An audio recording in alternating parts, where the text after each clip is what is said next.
So, good day, everyone. We'll now proceed to our next batch of presenters. And our next presenter for the second project management conference is Engineer Roylito A. Flora with his research paper, Application of Failure Mode and Effect Analysis in Improving Reliability of Power Distribution System in Oil and Gas Facilities.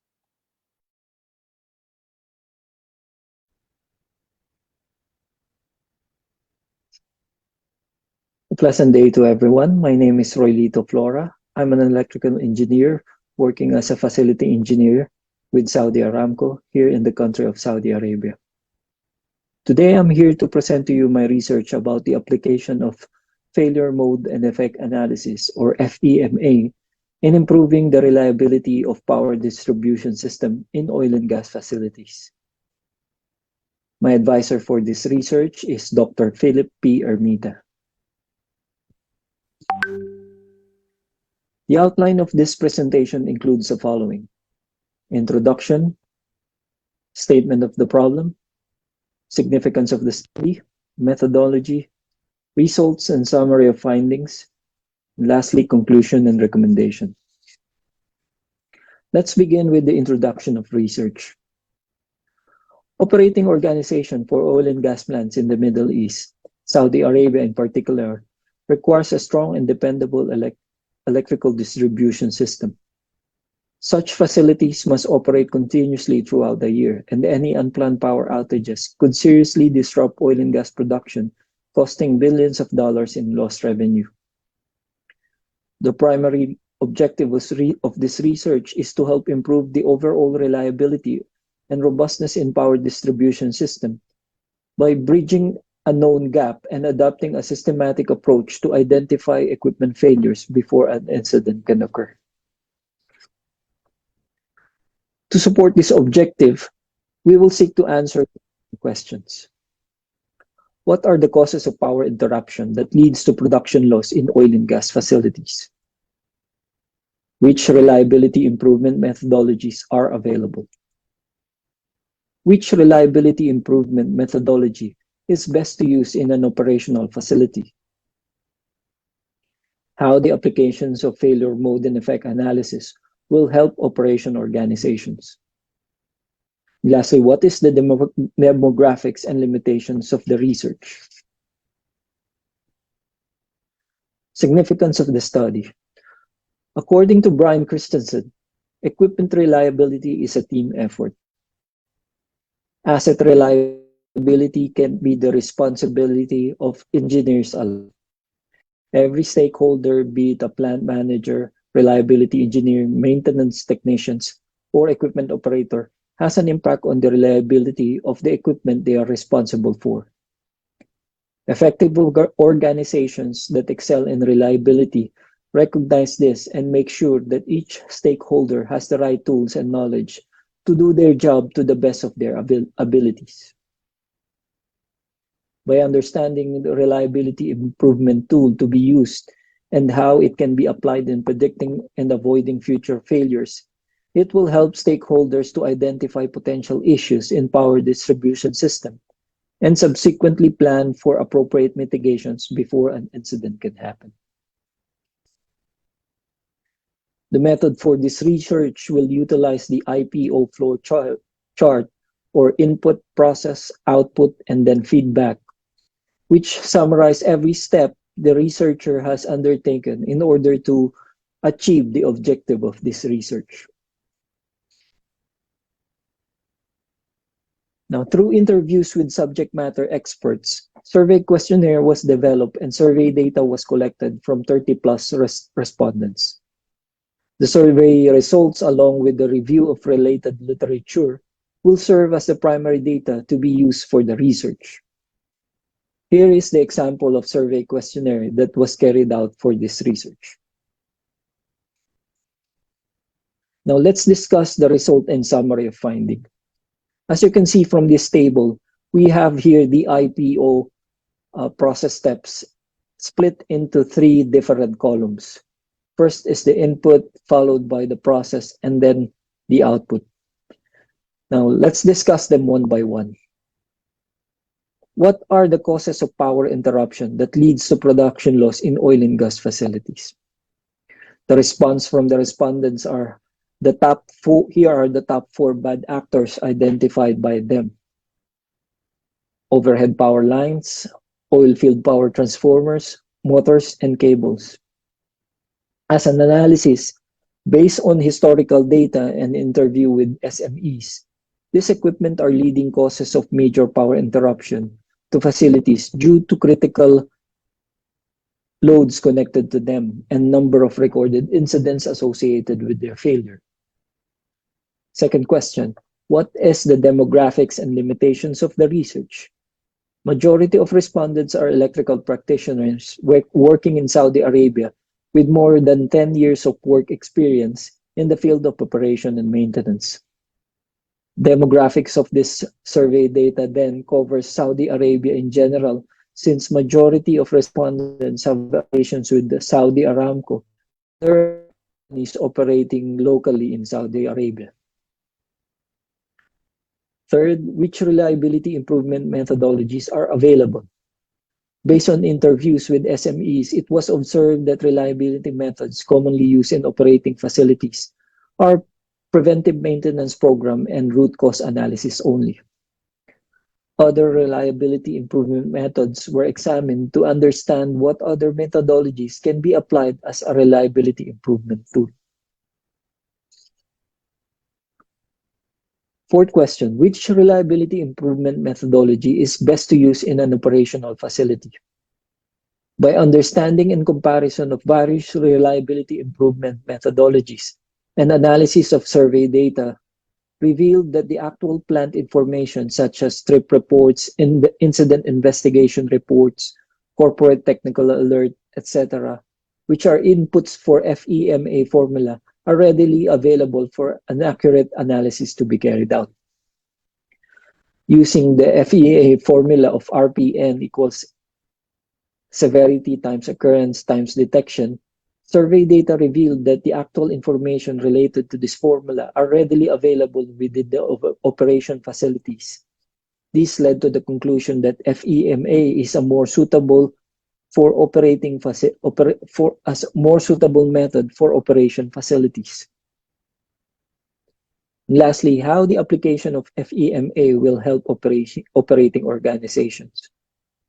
By understanding the factors affecting the risk priority number in the FEMA method and identifying the risk associated with the failure of equipment, the facility can prioritize the necessary actions in order to mitigate and avoid the reoccurrence of such failures. Business case plans are then developed and prioritized according to risk and criticality. The higher the RPN results from the FEMA formula equates to higher risk of impact to the facility. Operating organizations can then properly plan and prioritize their projects accordingly. Moving on to the conclusion, through the application of step-by-step process defined in the methodology, it was concluded that FEMA is the most suitable method that can be used to help operating organizations improve the reliability of power distribution system, since all required data from the FEMA formula are readily available to carry out an accurate analysis to determine the risk priority number of a certain asset. The operating facility can then develop and prioritize action plans to mitigate the risk according to criticality and impact to the facility. Recommendations. It is highly recommended that for operating organizations to utilize and adopt a systematic reliability methodology like FEMA. in order to allow the stakeholders to properly plan and prioritize project proposals to mitigate the risk associated with any identified bad actor equipment. However, it is worth mentioning that FEMA, to be effective, all information and data must be available. FEMA approach is therefore recommended for existing systems only, and its application is not relevant to new systems, as no accurate analysis can be carried out due to unavailability of data. And that concludes my presentation. Thank you for your time and have a pleasant day. Okay, thank you very much, Engineer Flora. And our next presenter is Engineer Mark Anthony T. Parol, and his research titled Risks and Challenges in Managing Process Technology Partner, licensor in a chemical plant construction project, a qualitative case study.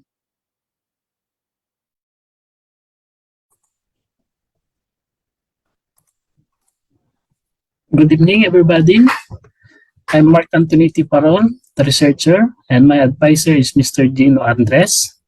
I'll be presenting to you my thesis study, which is entitled Risks and Challenges in Managing Process Technology Partner Licensure in a Chemical Plant Construction Project, a qualitative case study.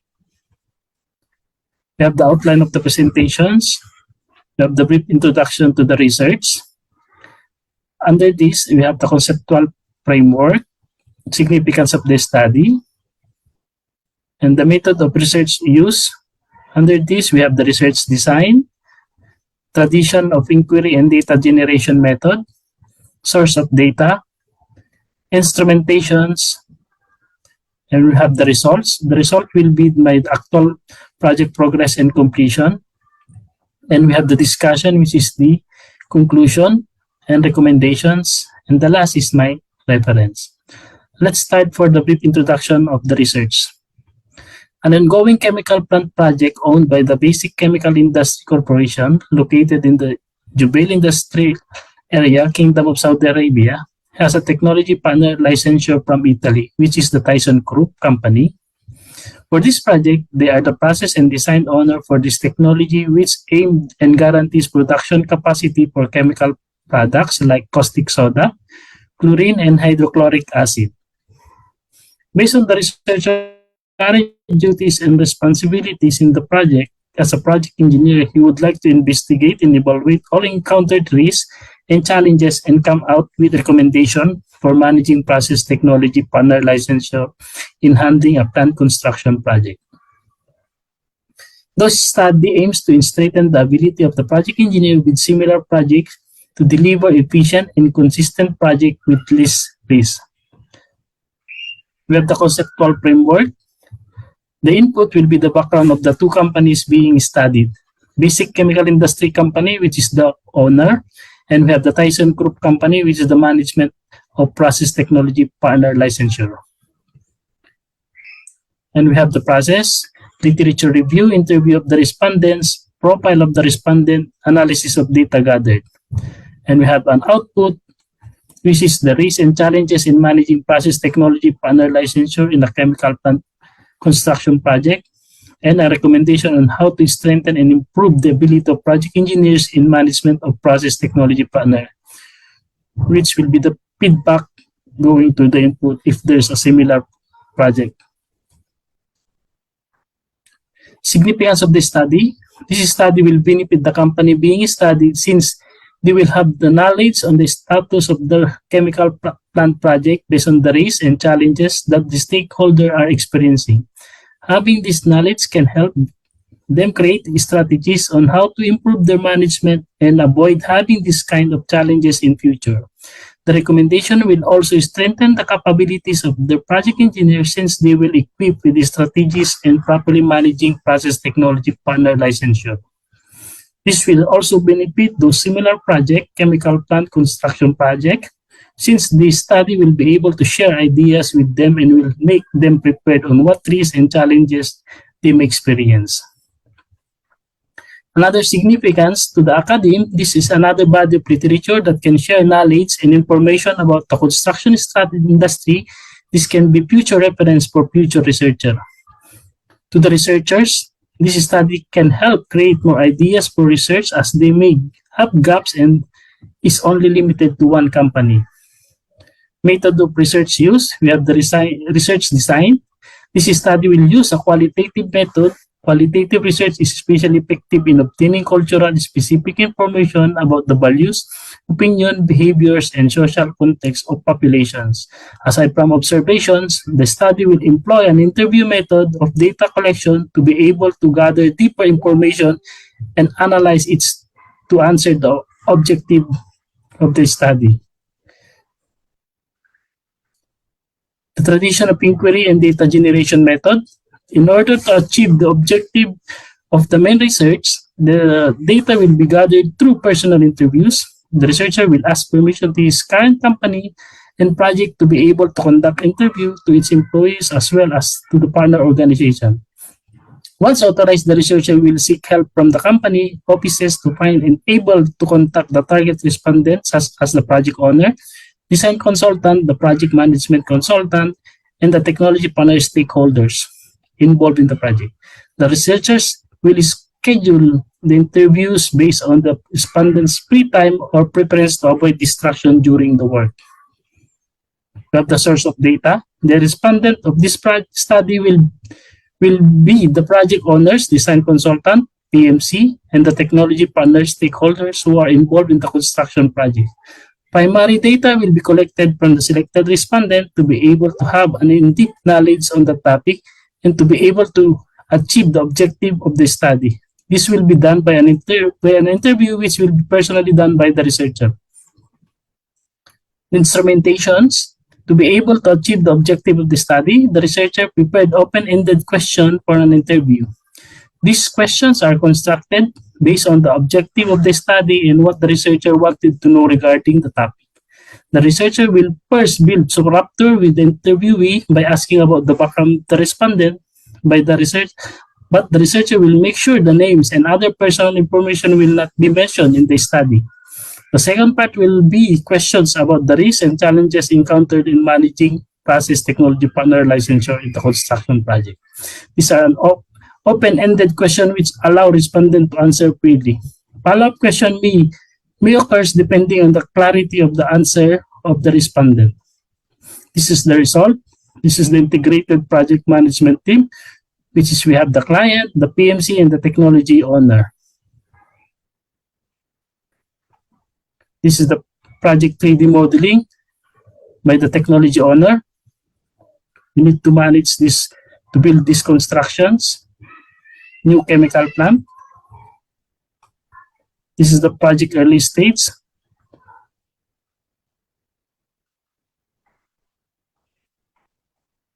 And we have the project completion as a result.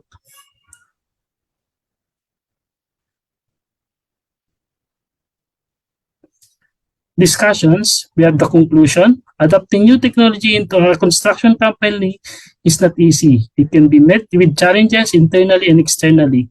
Managing effectively the people, the process, and the technology from the start is a key to have successful outcome. Thus, having a technology partner can be beneficial in starting technology adoption journey as they are interested in a long-term growth strategy and they should be working closely with the construction team to create pathway for success. With any construction company, evaluating and adapting new technology can be challenges. Construction project team should take a unique approach by aligning people, process, and technology to ensure success. While there are many solutions on the market, it is about understanding what technology will be best support the team and creating a committee that dedicated about the adoptions and sees the benefit of using technology to make their job easier and more impactful. Of the recommendation, based on the data collected, it is necessary to choose the right technology partner from the beginning of the project. The construction team or client should evaluate their budget, time, and the return of investment before deciding which process technology partner will be beneficial for the construction project.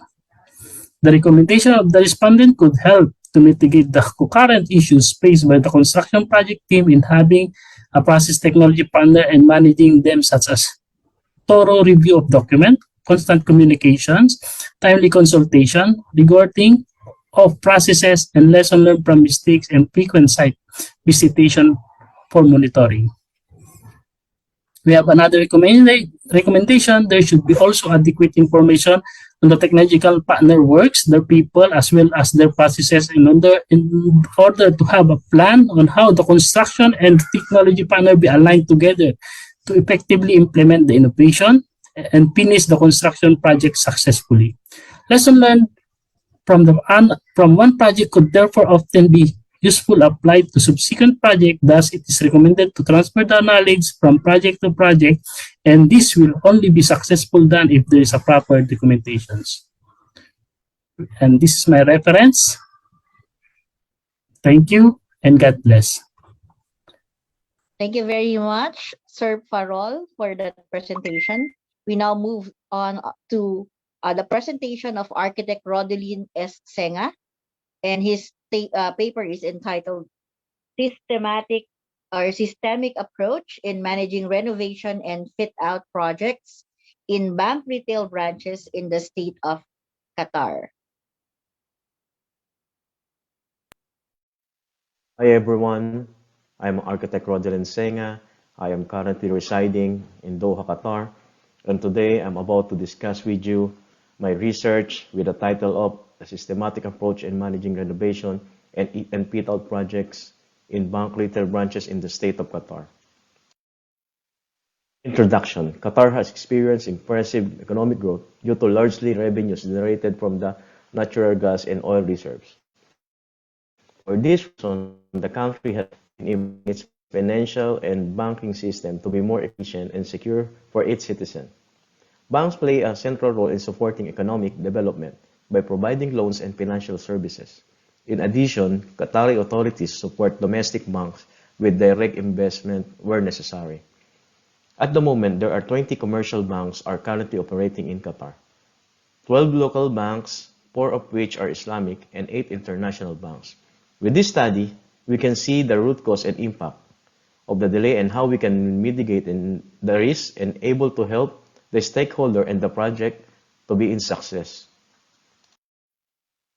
Significance of the study. The study will benefit the Qatar banks and its retail branches, since as of the moment, there is no strategy of procedure manual in place for the renovation and fit-out projects.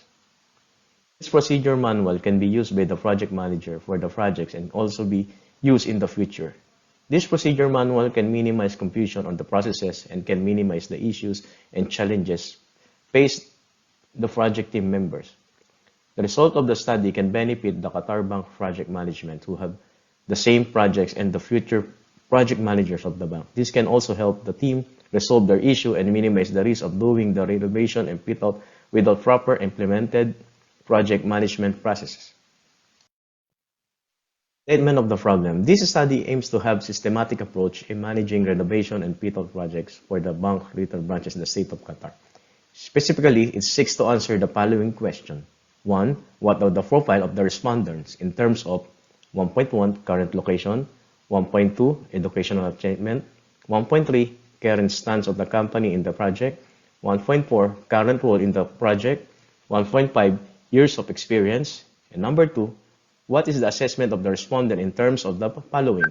2.1, the design deadline of the project, 2.2, the tender pre-construction stage, 2.3, the construction delay in the project, 2.4, the policy and procedure related to the design, 2.5, the policy and procedure related to the tender stage, 2.6, the policy and procedure related to the construction stage, 2.7, the policy and procedure for the complete renovation project, and number 3, what are the proposals could be recommended to address the renovation and fit-out project improvement. Method of research. In order to achieve the objective of the main research, the data will be gathered through online questionnaires with open-ended questions. The researcher will seek permission from the bank project management team, retail management, executive managers, consultant, and contractor as the primary study data and able to conduct the research. They will be informed of the objective and the benefits of the paper, as well as the extent of their employees' participation in the study.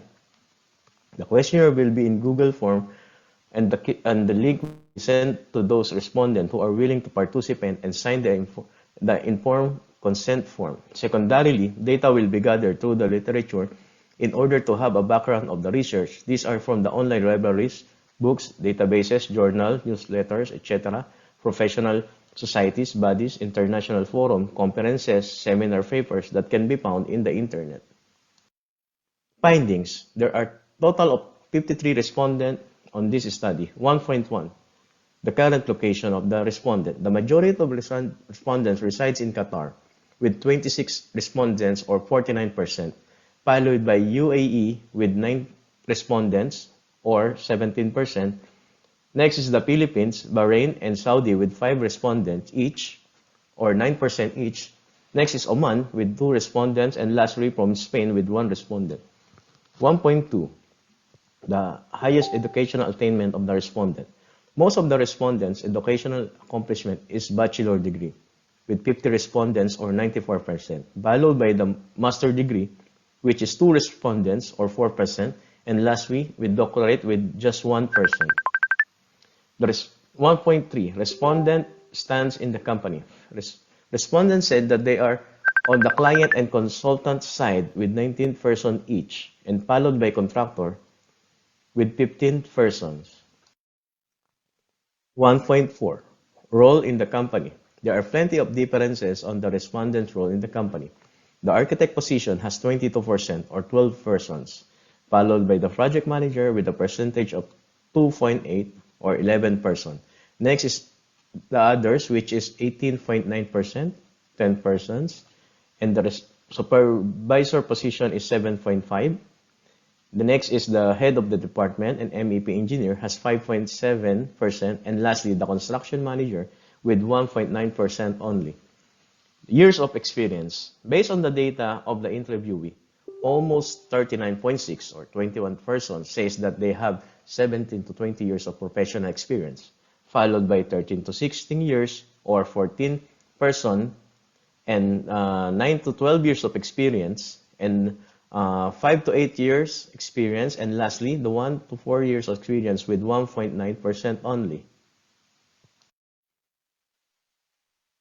2.1.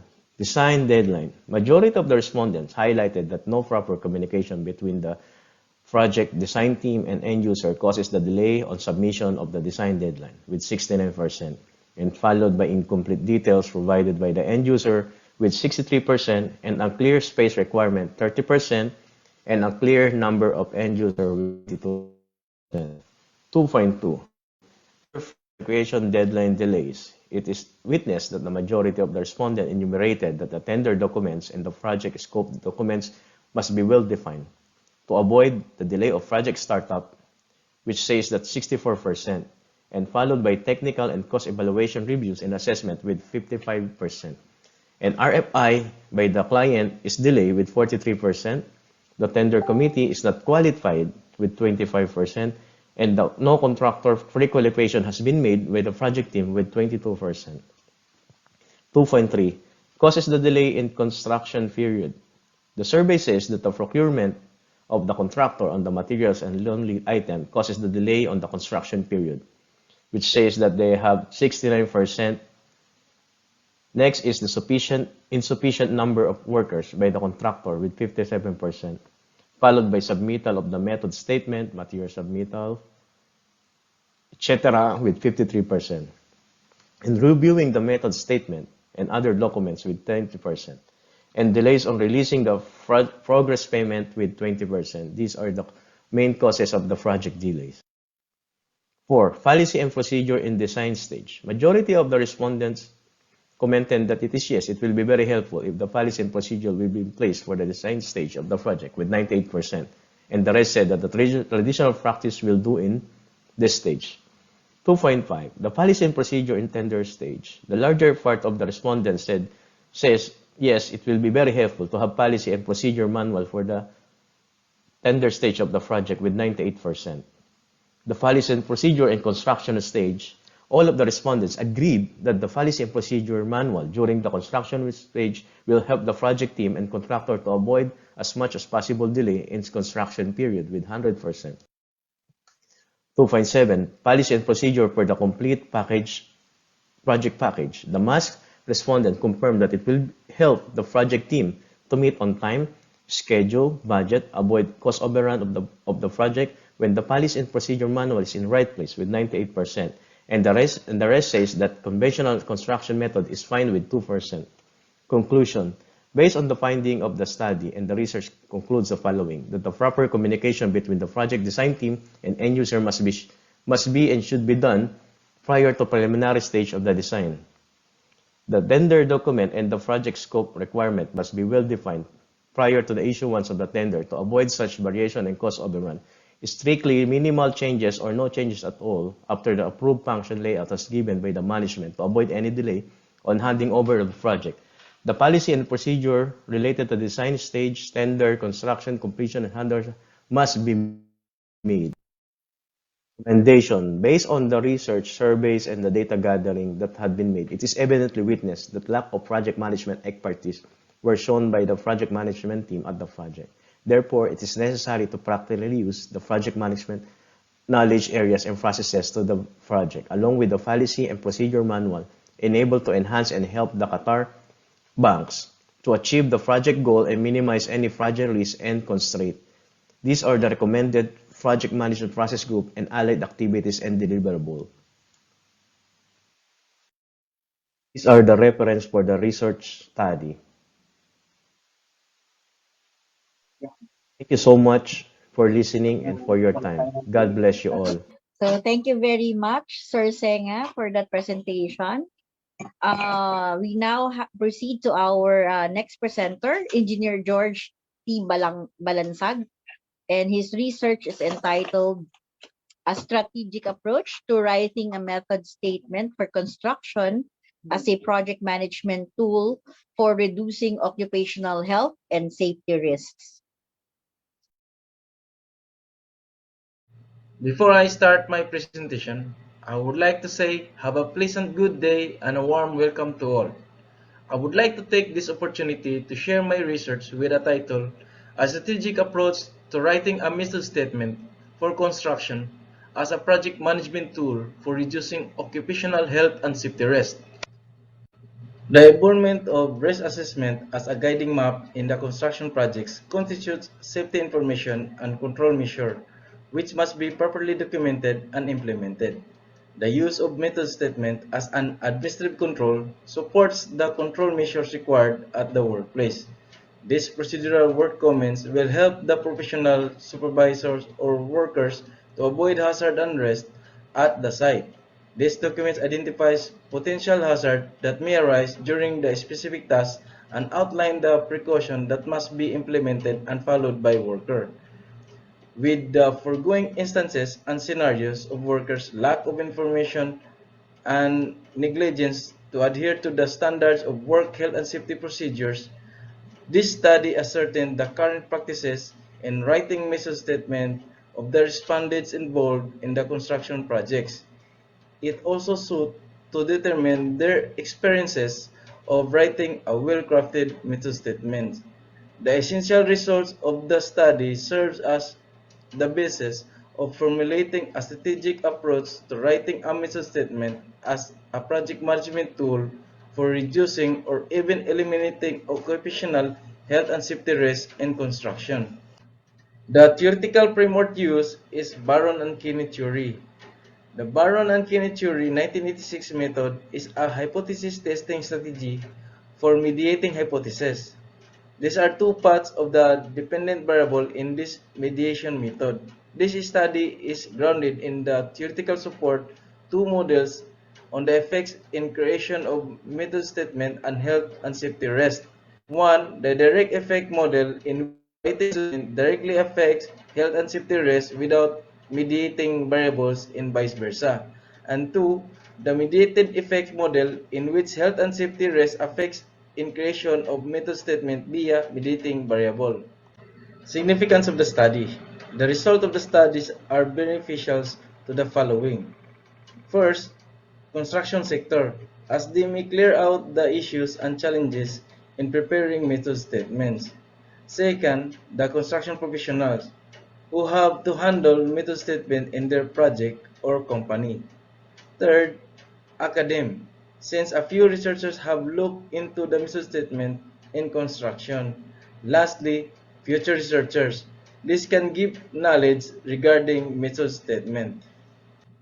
Methodology. The study will use quantitative method since the research problem is specific, which is to determine what strategic approach of writing a mission statement. It will use the non-experimental research design, and one of the type of research design is descriptive research. The descriptive research method used is a survey research method, which is to collect a data, and the collected data will be analyzed with proper statistical tools. The research instruments used are socio-demographic profile and 5-Likert scale and other statistical tools. In socio-demographic profile, in terms of highest educational attainment, length of work experience, and current role in the construction industries, as well as their opinion regarding who is responsible of preparing of the method statement. And 5-Likert scale and other statistical tools is to determine the respondent's answers regarding the method statement requirements for it to be accurate and effective for the health and safety risks in the construction project. The statistical treatment used are frequency and percentage, Whitman, Shapiro-Wilk test, and Kruskal-Wallis test. These are the result of socio-demographic profile. In the highest educational attainment, we have more respondents in bachelor degrees at 68%. In the role in the construction company, majority of their positions are project engineers with a percentage of 28%. In years of experience, we have 10 years and above experience respondents with a percentage of 62%. Additionally, we asked the respondents who is responsible in preparing the mission statement, and the most selected is project team, contractor side, as 29%.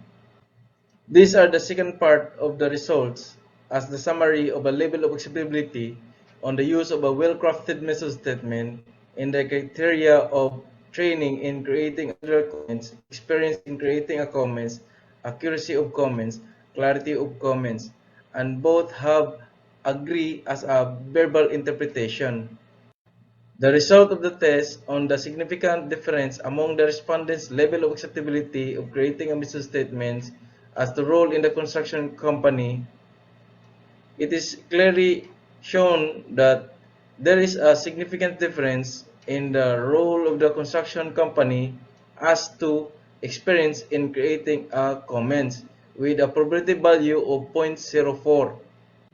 By performing additional tests using don't pairwise test, it is clearly shown that there is a significant difference between the project engineer and others with a p-value of 0.028 and the project engineer and contractor with a p-value of 0.14 and the project engineer to PM consultant with a PM value of 0.007.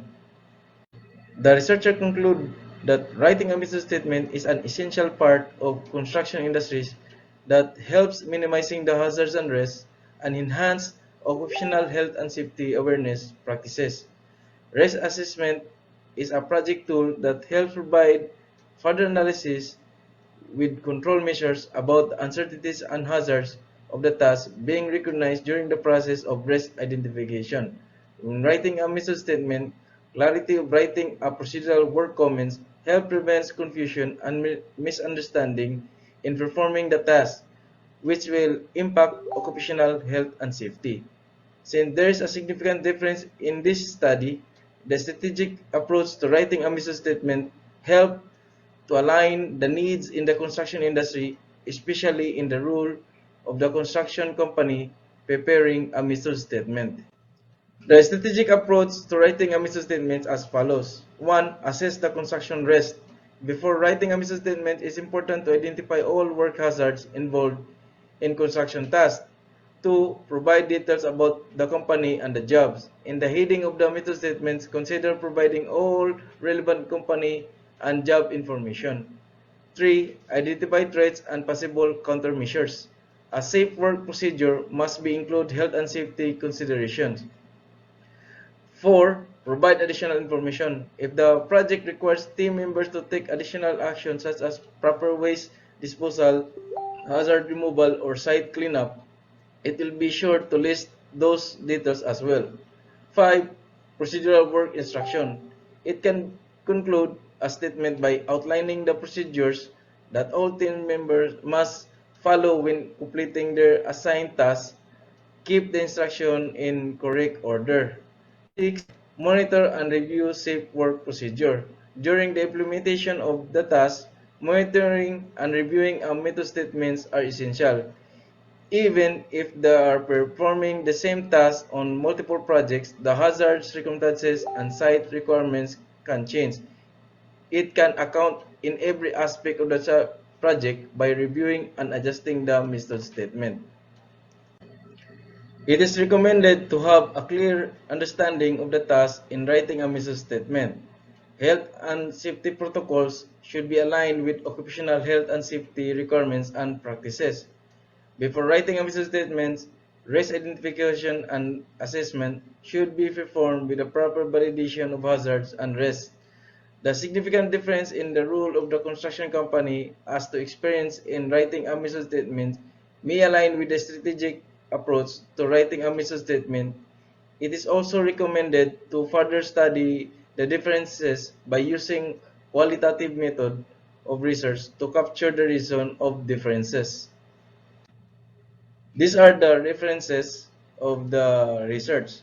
We have 6 research journals, 1 book, and 20 online research. This is the end of my presentation. Thank you. Maraming salamat po. So thank you very much din po, Sir George Torres Balangsag, for your presentation. And now we proceed to our fifth presenter for this afternoon, Engineer Wendell Telidua, presenting his research determining the cause and effect of late engineering deliverables on construction project, a strategic approach of determining the model and its implication. Greetings to all. Let me introduce to you my research, determining the cause and effect of late engineering deliverables on construction project, a strategic approach of defining the model and its implication. Introduction. Construction delays are a common phenomenon in engineering projects, and this affects time and money, which is important in any industry. Late deliverables affects every construction stakeholders in a different way. Many have voiced their concerns over the difficulty to overcome delay problems, and the main reason is because they cannot identify the important causes of delay occurring in the construction process. This study aims to investigate the cause and effect of late engineering deliverables in construction projects in terms of materials and equipment, human resources, manpower, financial resources, etc. Statement of the problem 1. What is the profile of the respondents in terms of age, sex, highest educational attainment, and years of experience in the construction industry? Figure 1 percentage distribution of the respondents in terms of age. Figure 1 shows 46% are above 50 years old, followed by 36% are at the age of 40 to 49 years old. 12% are between the age of 30 to 39 years old, and the least group age are of 20 to 29 years old with only 4% of the total sample. The result implies that majority of the population sample are middle-aged adults. Figure 2. Percentage distribution of the respondents in terms of sex. Figure 2 illustrates that 95%, which is 53 of 56 total respondents, are males, while the remaining 5%, which is 3 of 56 respondents, are females. The data insinuated that supermajority of the respondents are male, as this is the actual reflection of the demographics of engineers in Bahrain, particularly Filipino engineers working in the construction industry. Figure 3. Percentage distribution of the respondents in terms of highest educational attainment. Figure 3 shows 91% have bachelor's degree and 9% have master's degree. None have high school diploma only. None also have doctorate degree. The result suggested that supermajority of the selected respondents have ample academic qualifications to perform competitively in the construction industry. Figure 4 presents distribution of the respondents in terms of experience in the construction industry. Figure 4 manifested that majority 91% of the population selected have in-depth knowledge, fine-tuned skills, managerial and technical expertise of the construction industry, as this is the intention of the proposed sampling, since there is an appropriate characteristics required of the sample members. Statement of the problem 2. What are the causes of late engineering deliverables? The causes of late engineering deliverables. Table 1. Overall assessment of the respondents on the causes of late engineering deliverables. The first is the weather conditions related causes, with a weighted mean of 4.72, it ranked number 4. Next is the client related causes, with a weighted mean of 4.19, it ranked number 1. Consultants and CM or inspector related causes, with a weighted mean of 3.87, it ranked number 6. Next is the contractor related causes, with a weighted mean of 4.12, it ranked number 3. Resources suppliers related causes, with a weighted mean of 4.16, it ranked at second place. The last one is a permits, contracts, etc. related causes, with a weighted mean of 4.0, and it ranked number 5. At rank number 1, client related causes are listed below, which are ranked from higher risk to lower risk based on the corresponding weighted mean from the research paper. First, owner financial problems. Second, slowness of the owner's decision-making process. Third, delays in contractor's progress payment by owner. At rank number 2, resources suppliers related causes are listed below by rank. First, shortage in equipment, insufficient numbers. Second, shortage of construction materials. Third, slow delivery of materials. Fourth, low ability of contractor to provide imported materials. At rank number 3, contractor related causes by rank. Inadequate contractor experience causing error. And another one is ineffective planning and scheduling, late payment to subcontractor, financing by contractor during construction, poor site management and supervision, low productivity level work, shortage of labor, non-adherence of material specifications provided by client, staffing problems, accidents, mistakes during construction, absenteeism of laborers. Statement of the problem. What are engineering deliverables? Impacts based on weather conditions related causes. These are downtime and work relocation. Impacts based on client related causes. These are scope changes and project risk changes. Impacts based on consultants and CM or inspector related causes. These are indirect overhead costs, management supervisor work, personal turnover, project risk changes, offsite company dynamics. Impacts based on contractor related causes. These are rework, productivity, engineering design work, work resequencing, critical path management, craft levels density, procurement and logistics, claims, bonuses, LDs, looking for alternative tools and equipment. Statement of the problem 4. Is there a significant difference in the respondent's assessment on the identified causes and impacts of late engineering deliverables in construction projects when the respondents are grouped according to their profile? In the test of significance using one-way ANOVA test, it was noted that respondents' assessment on the 6 variables on the causes of late engineering deliverables when grouped according to educational attainment are statistically not significant. It was noted that the respondents' assessment on the 5 variables on the causes of late engineering deliverables when grouped according to length of experience are statistically not significant except in one variable, which is client-related causes, where result shows statistically significant, which means different opinions from the respondents' groupings. Conclusion. Construction deliverable delays are often a result of a mismanaged event and can be seen as a risk of the projects, which if identified, analyzed, and managed in a systematic process at inception, could be managed, minimized, shared, mitigated, or accepted to give some good results and minimize chances of further delay. The research has identified client-related and contractor-related factors, as well as factors that cannot be expected to happen while the project is ongoing. It shows that what is most affected is the project cost or budget, since changes and extensions lead to increased cost. Recommendation. The integration of these factors causes an effect of late engineering deliverables in a construction project will lead to a better understanding of the issues in which the project manager needs to address and design control systems that will monitor these issues. Actions to be taken to preclude or mitigate client-related causes of late deliverables. First, using cost performance baselines that will keep a project on budget and allow clients to have ample time to manage their financial obligations. Second, application of payment bonds to client and bank. Third, contractor suppliers and all stakeholders to agree in contract payment certificate submissions and deadline or release of payments and actions to be taken as a consequence of failure to grant the payments on time. Fourth, be smart in accepting the contract as a paymaster.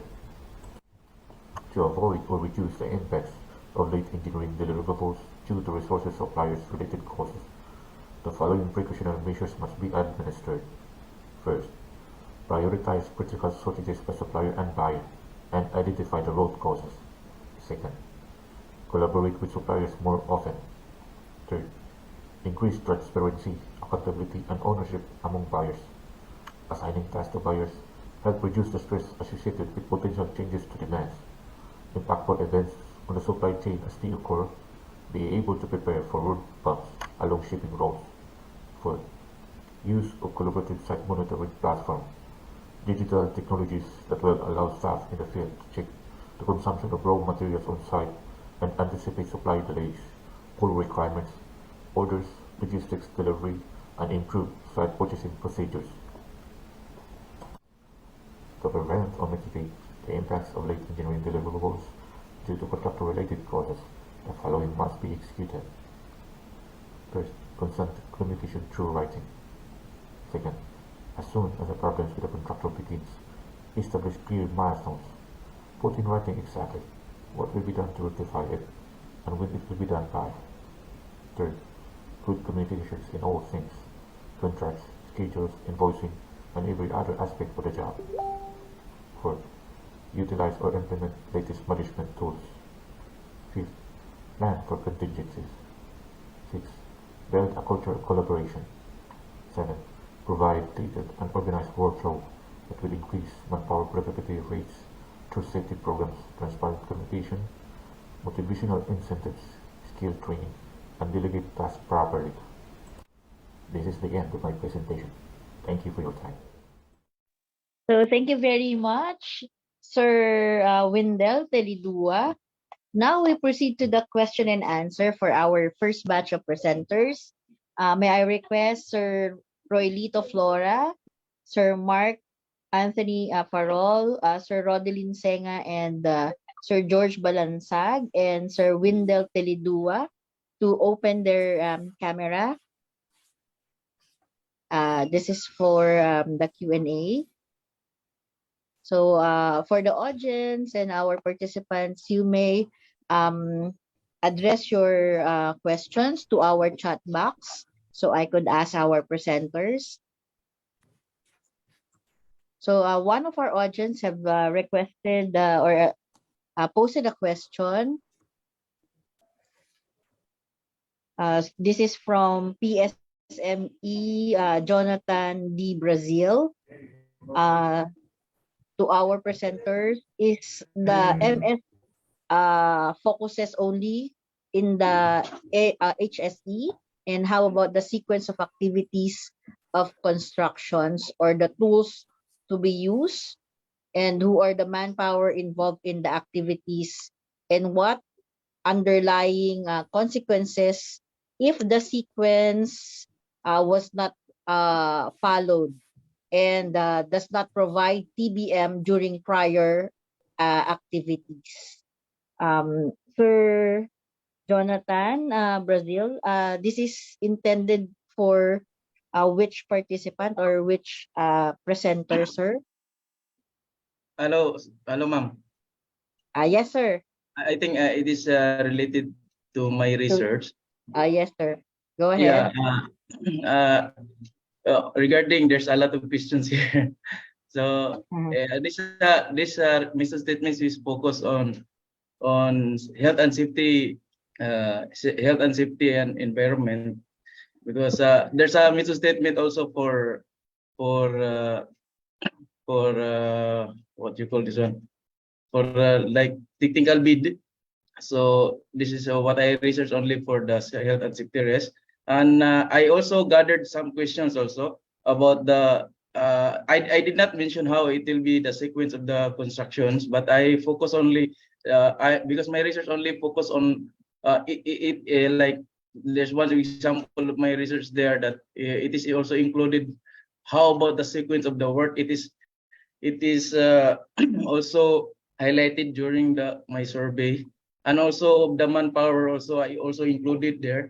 So that's why all of that sequence, what I gathered the study. So everything was surveyed and answered by all the respondents, and it was all agreed that there is some lapses of the activities, and also some manpower was not indicated properly as according to the site. And I think that's all I can say as of now. So thank you, Sir Balangtag, for that question. For that answer rather to Sir Brazil's question. So another question here, this time for Sir Senga, and also siguro kay Sir Wendell Telidua, you may answer, sir. How many % will be penalized to a company who did not deliver their projects in time? How many % is the penalty for project delays? Sir Senga? Or also Sir Telidua? I did not include this one in my research, Mama, but I'll try to put it additional. These statistics I did not include in my research questions percentage. So. Okay, Sir Wendell, thank you po. What about Sir Senga?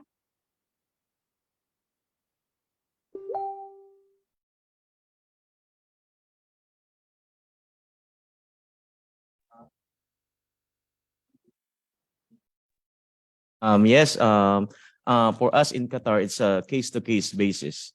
But in our project, we do have like a 1% of the total value per day if there's any delay on the project. Let's say we calculated it like 1,300 reals, or equivalent to 15,000 pesos if per day the delays occur. Okay, thank you, Sir Senga. For Sir Farol, you've mentioned yung process technology partner. Could you specify the difference of this to the present practices that we have? Or what is the difference of or the impact of your study compared to the existing technologies that we have? Ma'am, I will just define the technology what I'm in my study. The technology owner is the one who is having the technology for that certain plant. Let's say if you are building a chemical plant for let's say hypochemical plant, they are the owner of the design. They are the technology owner, not like iPhone to Samsung.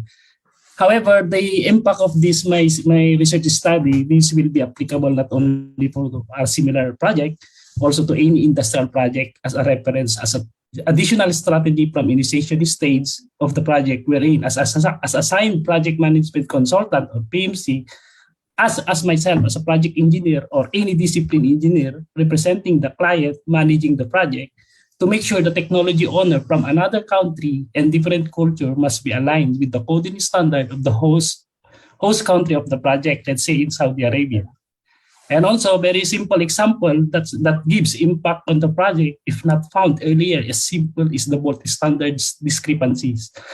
Let's say they are using European British standard, and here in Saudi we are familiar with ASPE code.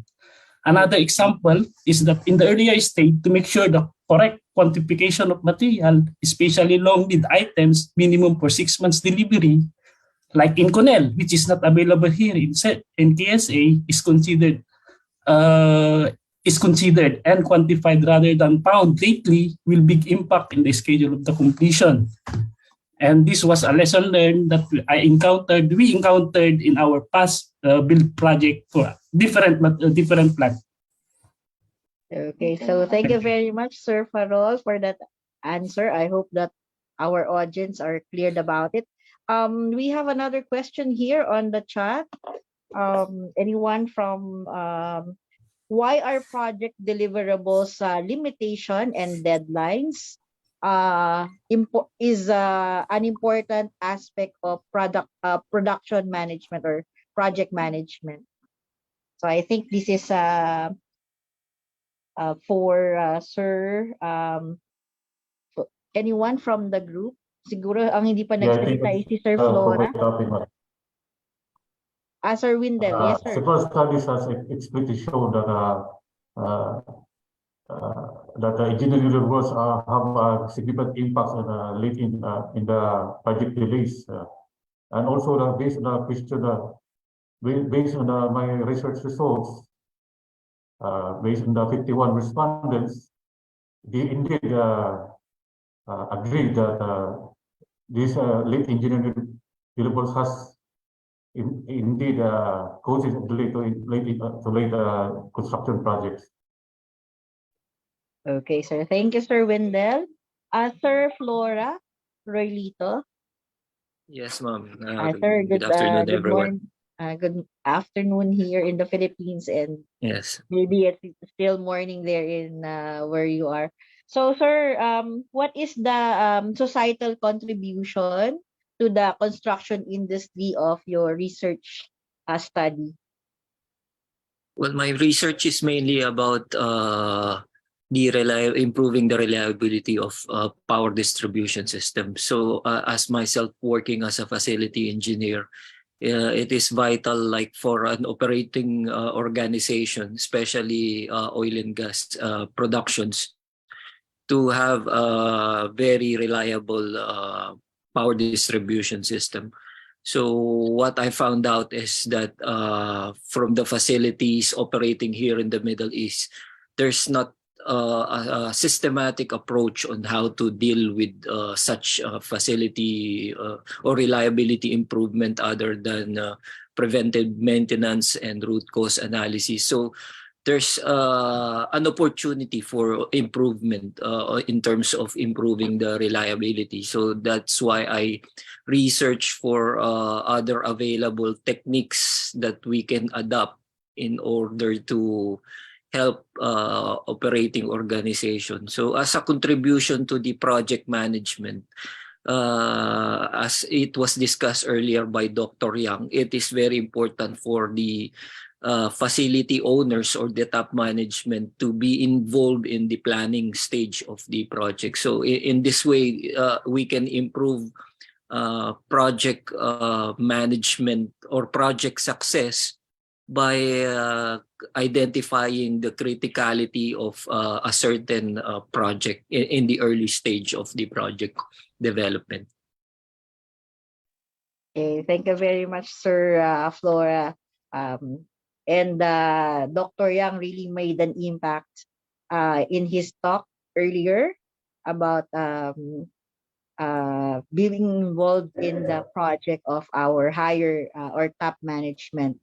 So as much as we want to accommodate the questions, this is the last one, and anyone from the group, this is for Engineer Mark.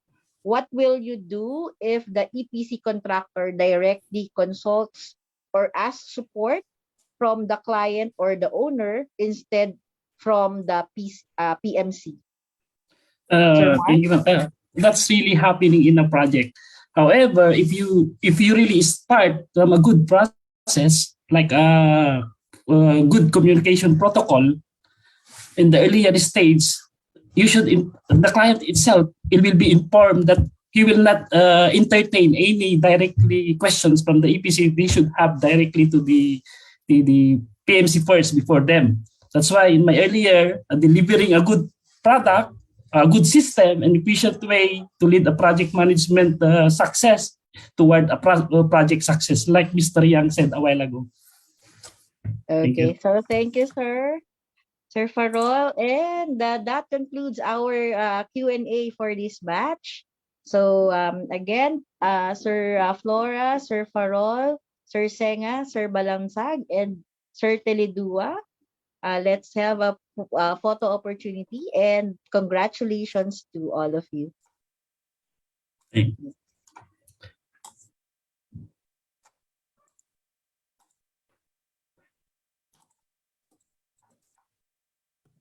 And the rest of the audience, may we request to open up your camera for the photo opportunity.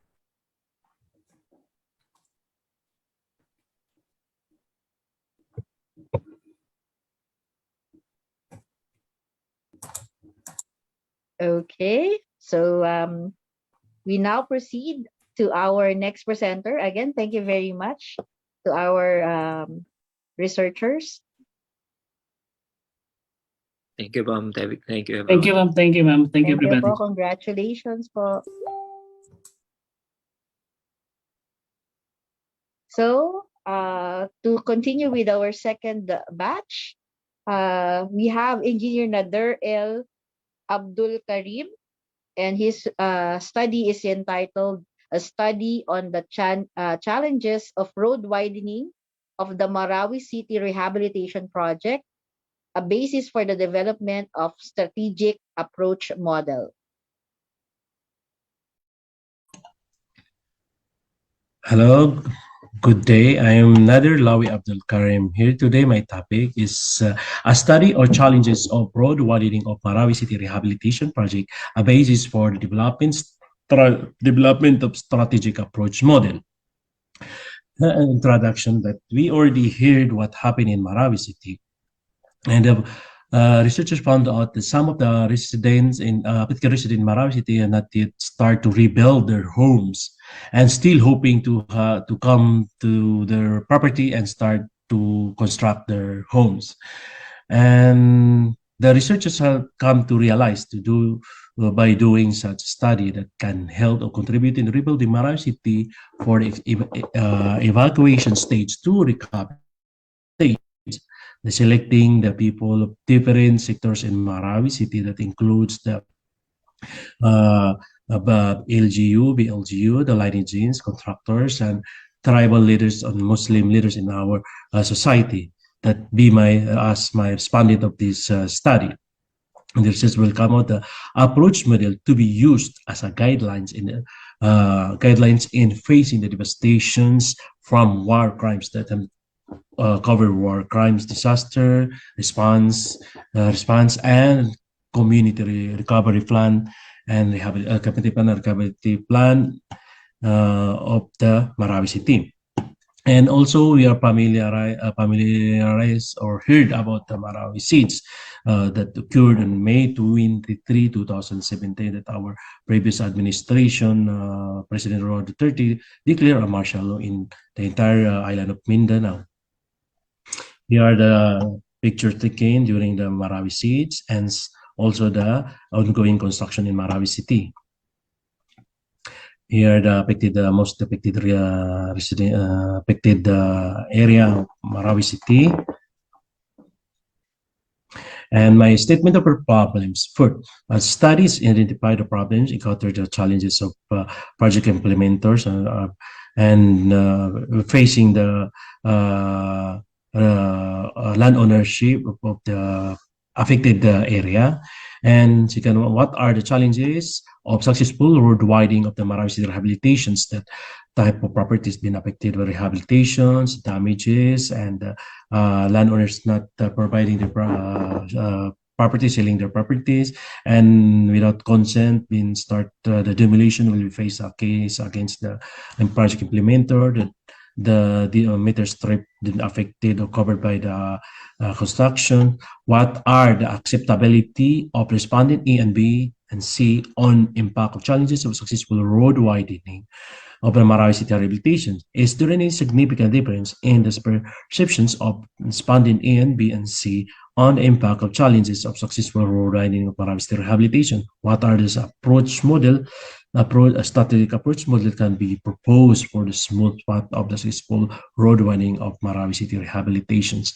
In theoretical framework, as we familiar the Marawi City researchers to find the solutions on the problems occurred during the implementations of rehabilitation and rebuilding project inside Marawi City, especially the most affected area in Marawi during Marawi Cities, and to create a strategic approach model on how we can easily manage to deliver our services to the affected residents of Marawi City, as shown here the as shown here the as shown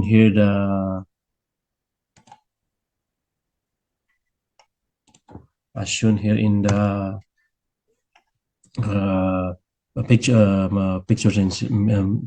picture that we the project implementer A, the profiling, personal profiling, damage property profiling, and the collected problems provided by the both responding A, B, and C, and the proposed solutions also from the A, B, and C that we use as data that we will use in this research. And scope of limitations here. This study will focus only in Marawi City, and it gets respondents of 36 total of combined respondent of that 14 from respondent A, 15 from respondent B, and 7 for respondent C. That covers the BLGU, LGU, and affected resident, and imams and ulamas, sultans that help them negotiate in the problems in Marawi City. And the project will be around the streets, the major roads in Marawi City will be rehabilitated. Significance of the study. Important findings of this study research may contribute to the solutions of issues, the government conflict between the governments and the Muslim Filipino or minority tribal group in the Philippines or around the globe.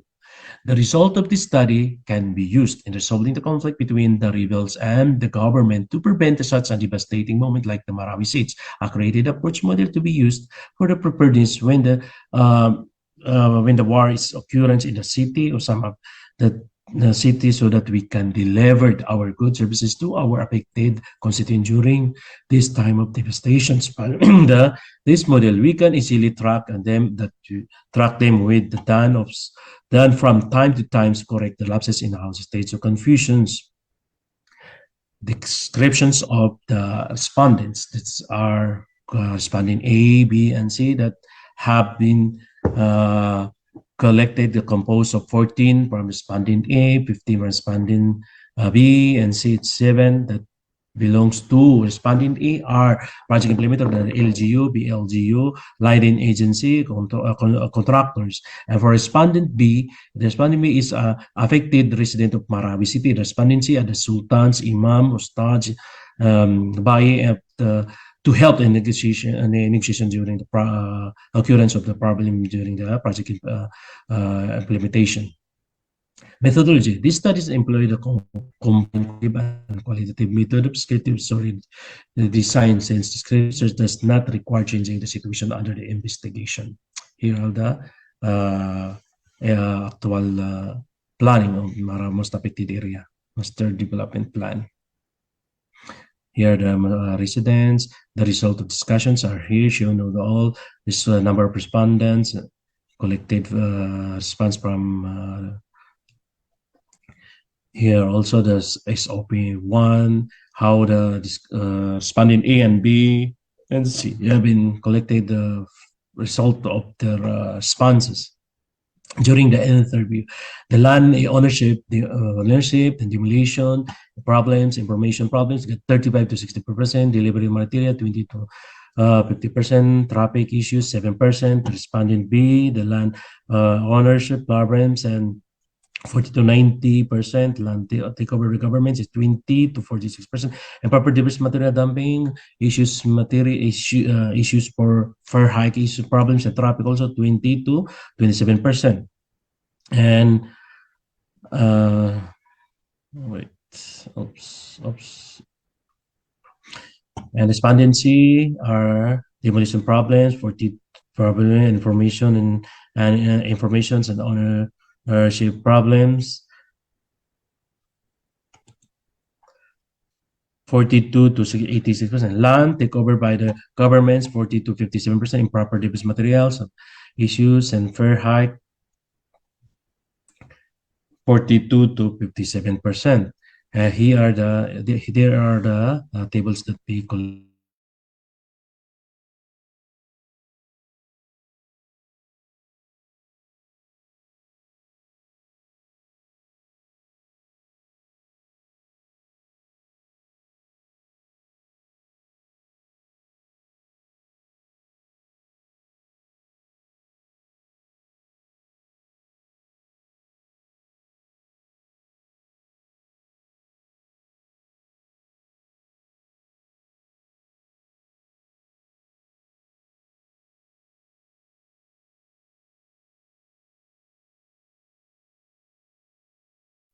Okay, thank you very much, Sir Abdul Karim. We're sorry that the video presentation is uh, cut short due to the interest of time. And now we have Engineer Joseph C. Amores, our next presenter, and his paper is entitled A Quantitative Study of the Level of Awareness of Filipino Professionals in Total Quality Management, or TQM, Competitive Edge in the Engineering and Construction Projects.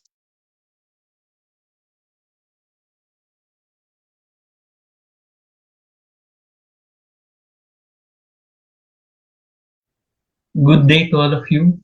I'm Engineer Joseph Casas Amores, working here at Dubai, United Arab Emirates. Today, I'm going to present to you a thesis entitled A Quantitative Study of the Level of Awareness of Filipino Professionals in Total Quality Management, TQM, the Competitive Edge in Engineering and Construction Projects. Total Quality Management has begun to influence national business systems and is widely seen as a revolution in management. However, very few Filipino professionals, skilled workers, and engineers are familiar with the TQM concepts, including the benefits of applying TQM to construction projects. Hence, this paper aims to define the level of TQM awareness, challenges of implementation, and provide recommendations to plan and integrate TQM concepts in the construction industry. In addition, this study seeks to add to the body of knowledge and to provide supporting information for the more widespread application of TQM in the Gulf states. Theoretical framework. The success of a TQM program first depends on the management practices. It can thrive only under a senior management that establishes TQM as a top priority. This commitment must be coupled with a thorough understanding of TQM. Only if supported by this commitment and understanding can senior management lead the company toward the realization of higher quality in its undertakings. Conceptual framework. Under input is total quality management concepts. Next is process, conduct literature review, administer questionnaire to respondents, and statistical analysis of data. Next will be the output, level of awareness of Filipino engineers on total quality management, constraints and challenges in TQM implementation, proposed conceptual framework for a competitive edge in engineering and construction project. Then, after is feedback, then it will go to input and process also. Scope and limitation of the study. This study will focus in giving insight into the level of awareness of Filipino engineers in TQM in construction projects.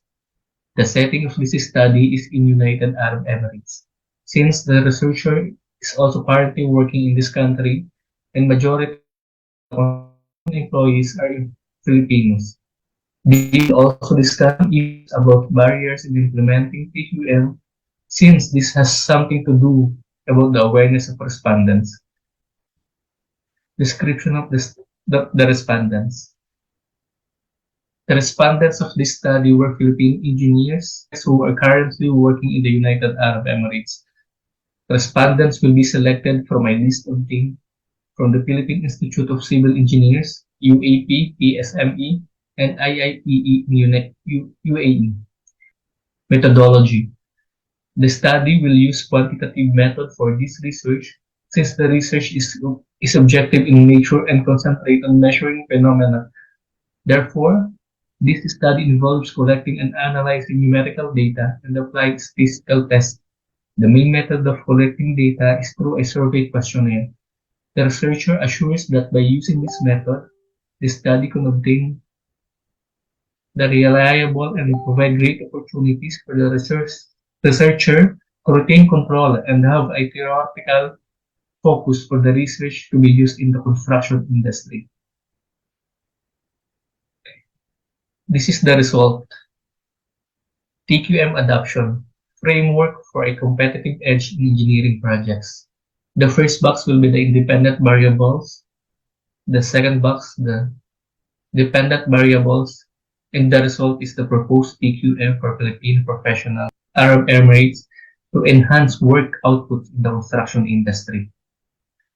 Our independent variables are the TQM dimensions, which are leadership, knowledge management, training, supplier quality management, customer focus, strategic quality planning. And on our dependent variables, respondents' perceptions on the best TQM framework. And these are TQM leadership improves operational performance. Our firm has an effective performance measurement system to track overall organizational performance. Employees understand the basic processes used to make our product and services. We emphasize quality and delivery performance rather than price in selecting suppliers. We work closely with suppliers to improve each other's processes. We measure customer satisfaction systematically and regularly. Customer satisfaction has improved. Our quality strategies affect all organizational areas and managerial levels. So within these two independent variables and dependent variables will resolve to the framework which proposed TQM adoption for Filipino professionals in United Arab Emirates. The figure shows the conceptual framework for adopting the TQM among Filipino professionals working in the construction industry in the UAE. Relative importance should be given to the following. Number one, management's good leadership is perceived to impact improvement in operational performance in terms of the employees or staff, and that good leadership is the key to quality delivery of products and services. Number two, effective performance measurement systems be in place to track organizational performance. Thus, knowledge management is at the highest priority equal to good leadership. Number three, quality training can make employees and staff deliver quality products and services. Four, employees and staff's working knowledge on quality supplier management and good relationship with suppliers can contribute to improved and quality delivery of products and services. Number five, customer focus through satisfied customers can result in customer loyalty and thus give a more competitive edge to the construction company over the competitors. Without considering customers' needs and satisfaction, any company will risk losing their customers in the future. And number six, strategic quality planning positively links to success in all organizational areas and managerial activities and will also link to overall success in the construction industry. If adopted, these perceptions based on the TQM dimensions will lead to customer satisfaction and high success index of product and service delivery for the construction company. Conclusions. Based on the results, most of the respondents are fully aware of the importance of the processes and uses of TQM in construction. They are fully aware that a good leadership is directly linked to the quality production of goods and services. The awareness level of the respondents is high, such that shows the well-designed and well-executed executed TQM process is one of the most effective routes to increase product and service quality, productivity, and profitability. However, the Filipino engineers perceive many barriers to applying TQM in the construction project, such as inadequate training in quality procedures, resistance to change of the top management due to cost and lack of ability to complete implementation requirements, and failure to address the needs and fears of employees during implementation. Next, there is no significant difference in the awareness of Filipino professionals when grouped up according to the demographic over the TQM practices. Number 4, based on the results, the most challenging factor in the implementation of TQM was when the scheduling and costing are treated as the main priorities in the construction site and the rigid attitude of executive management towards quality. Number 2, leadership styles and organizational cultures must be congruent with TQM. If they are not, this should be worked on. TQM should be understood by the organization's stakeholders, and awareness assessment should be implemented to know what training should be provided. Recommendations. The study recommends the need to involve workers in the application of total quality management and to hold trainings for workers about the overall quality elements and in its impact on improving construction performance.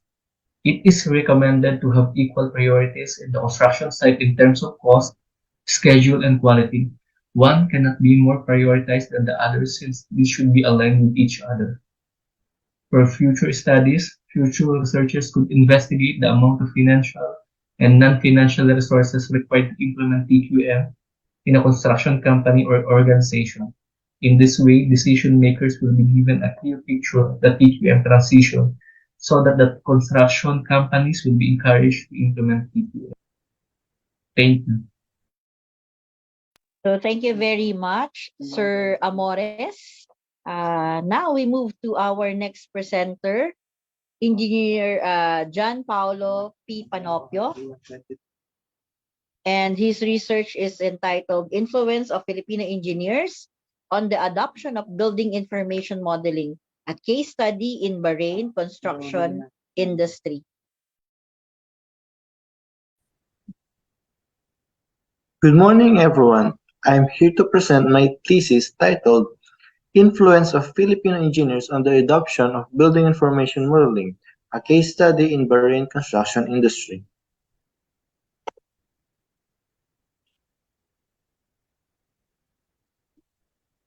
I am John Paulo P. Panopio, a graduate of Bachelor of Science in Civil Engineering, New Era University, a junior resident engineer currently working at 𝒐𝐍𝐃 Bahrain, and I am currently 27 years old. Construction industry has evolved into a tremendous amount of changes. It does not just involve equipment, machinery, and other learnings, but it changed how the details in how a project was designed prior to the construction of these projects. BIM somehow has helped other countries to evolve and reshape the construction industry to a better environment, specifically cost, time, and quality within the project. Statement of the problem. What profile of the respondents in terms of age, gender, work experience, and role in construction project? As you can see in age, 30 to 39 has 32%. Gender has more, male with 77%. Work experience, which 10 years and above, has 70%.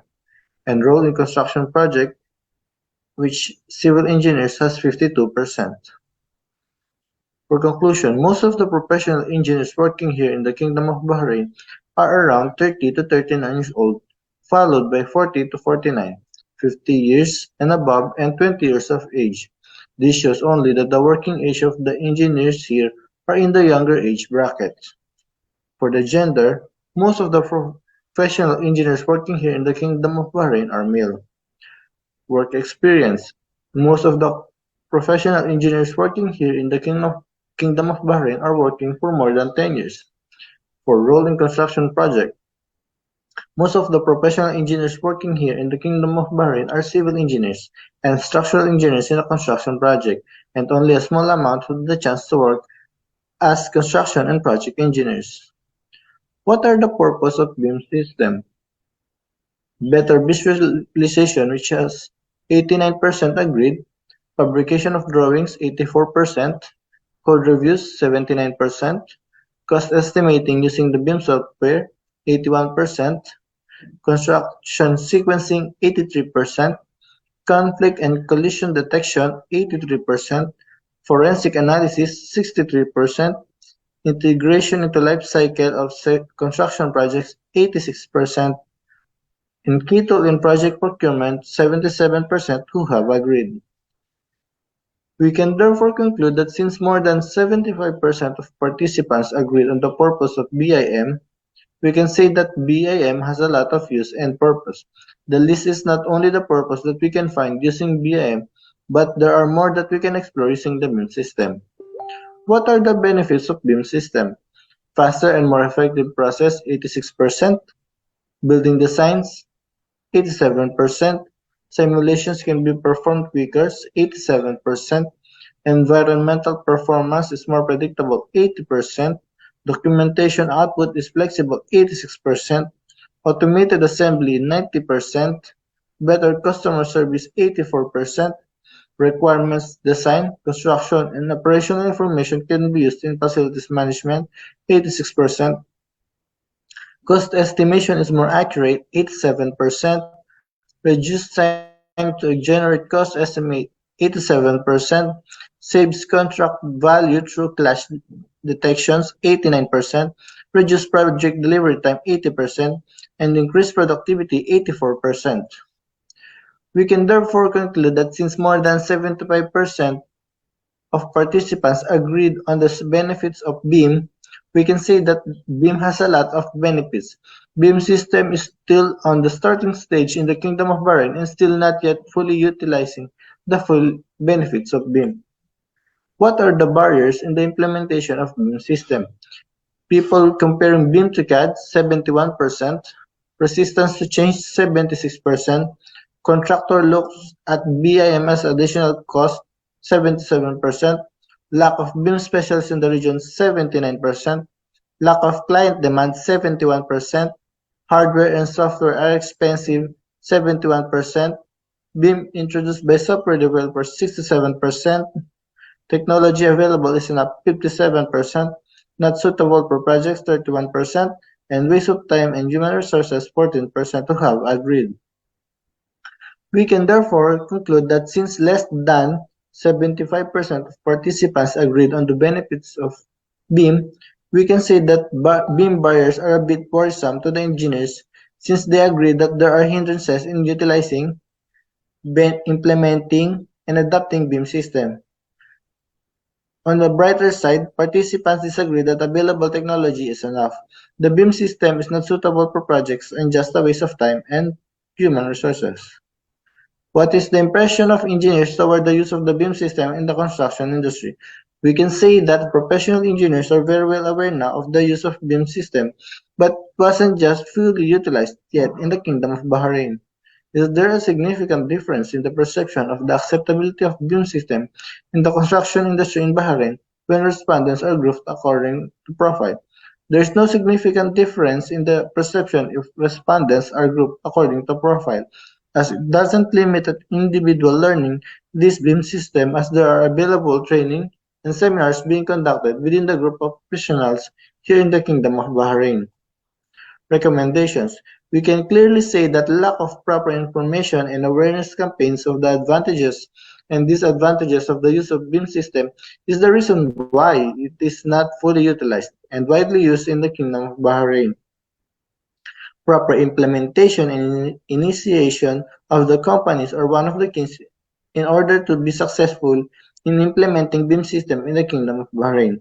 Government entities should also initiate improving the current system in order for most of the companies to shift to BIM system usage.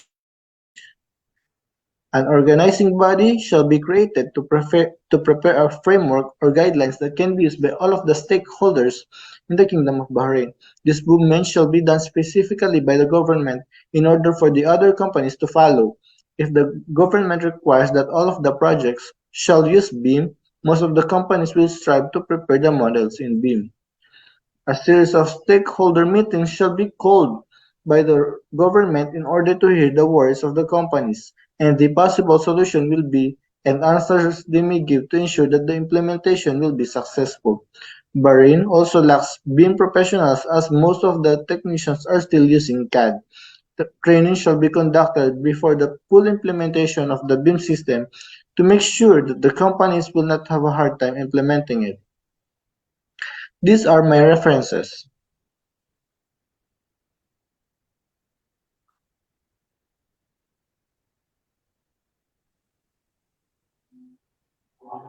Okay, thank you very much. Thank you so much. Once again, I am your presenter, John Paulo P. Panopio.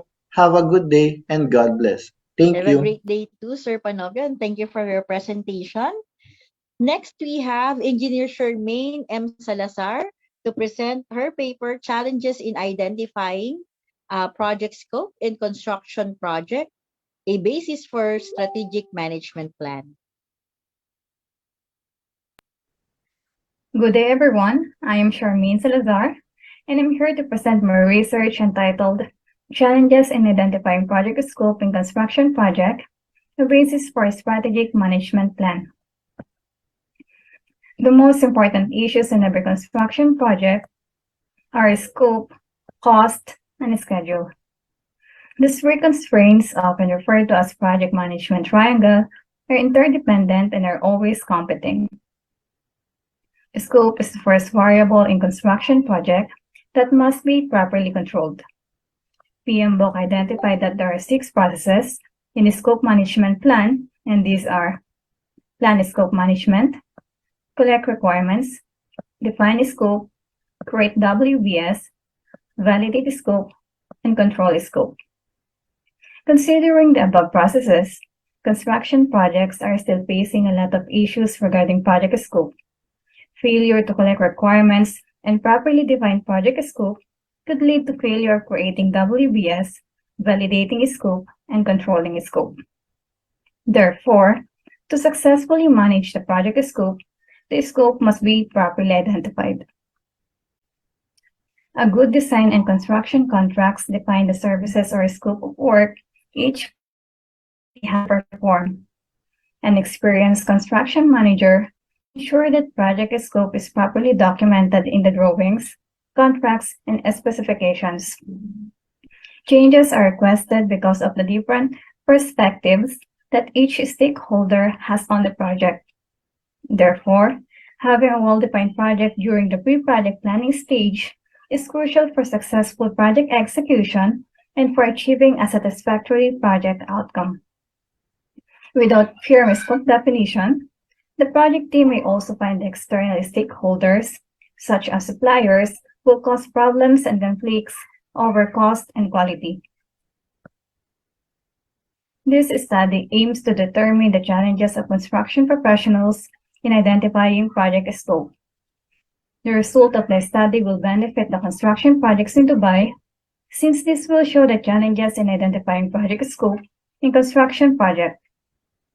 By identifying these challenges, the construction stakeholders will realize the significance of properly defined project scope and thus make it a must-do in their construction projects. This study will be an additional body of literature regarding project scope and will help the academe and other researchers, since this can be the reference for future studies. The study will use a quantitative method for this research, since the research problem is specific. Quantitative research gather a range of numeric data, and the results are based on larger sample sizes that are representative of population. Data gathered will be in the form of numbers and statistics, often arranged in tables and charts. The target population of the study are engineers and architects who are working either client side or contractor side and consultancy companies in Dubai. To be able to achieve the objectives of the study, literature review and survey questionnaire will be used to collect the data for the study. A research questionnaire is constructed based on the objectives and the literature review of the study. The data gathered will be analyzed using a statistical package for social sciences. To do this easily, the result will be encoded in Microsoft Excel. Presentation of data will be in the form of tables. For this research, a survey questionnaire has been distributed. There are 51 respondents who participated in answering the online questionnaire administered through Google Form. The results have been analyzed and tabulated. In terms of respondents' highest educational attainment, most of them have bachelor's degree, which is 82.4%, while there are 9 respondents who have already obtained master's degree, which is 17.6%. Most of the respondents are project manager, project engineer, and resident engineer, which is 31.4%. In terms of organization's background, 39.2% are contractors. For the length of experience, 62.7% are in the industry for more than 10 years. I have identified some factors that impact the project scope in construction project, and based on the result, 56.9% totally agree that governing authority affects the project scope, while 68.6% totally agree that clients impact it.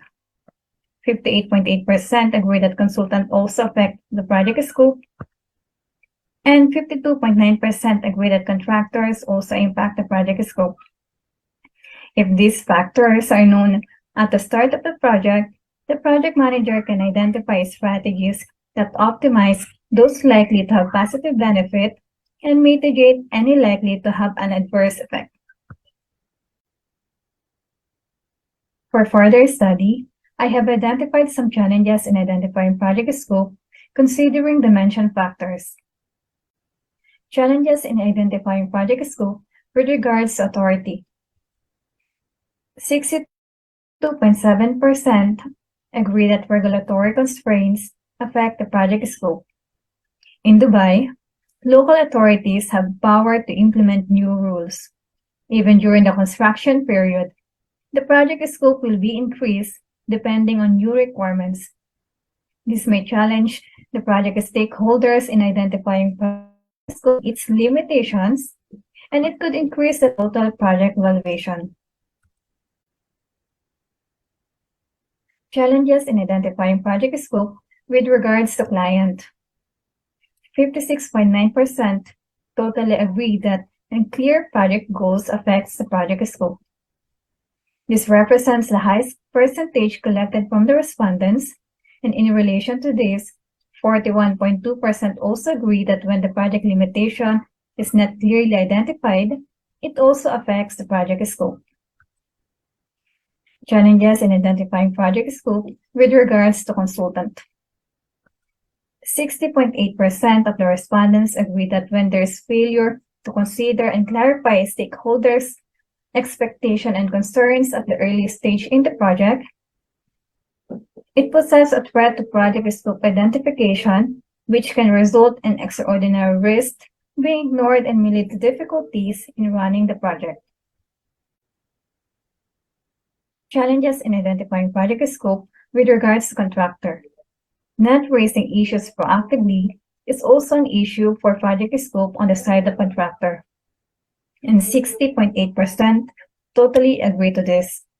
If a project skips detailed decomposition and requirement analysis, the scope remains ambiguous. Conclusion: the precise definition of the project through the scope statement is one of the first and most important tasks when planning a project during the initiation and planning life cycle phases, as the absence of clear definition of requirements in the project scope is a consistent hallmark of failed projects. Projects with poorly defined project scope might experience cost overruns and perhaps delays. If the project scope is poorly defined, the customer is likely not to get what they want, as they discuss different subjects without realizing so. Furthermore, the scope is in poor enough shape It doesn't matter which project management methodology is utilized. The project manager has to commence damage control later in the project due to miscommunication in order to prevent cost overruns and delays, which are stated as probable consequences of bad project scopes.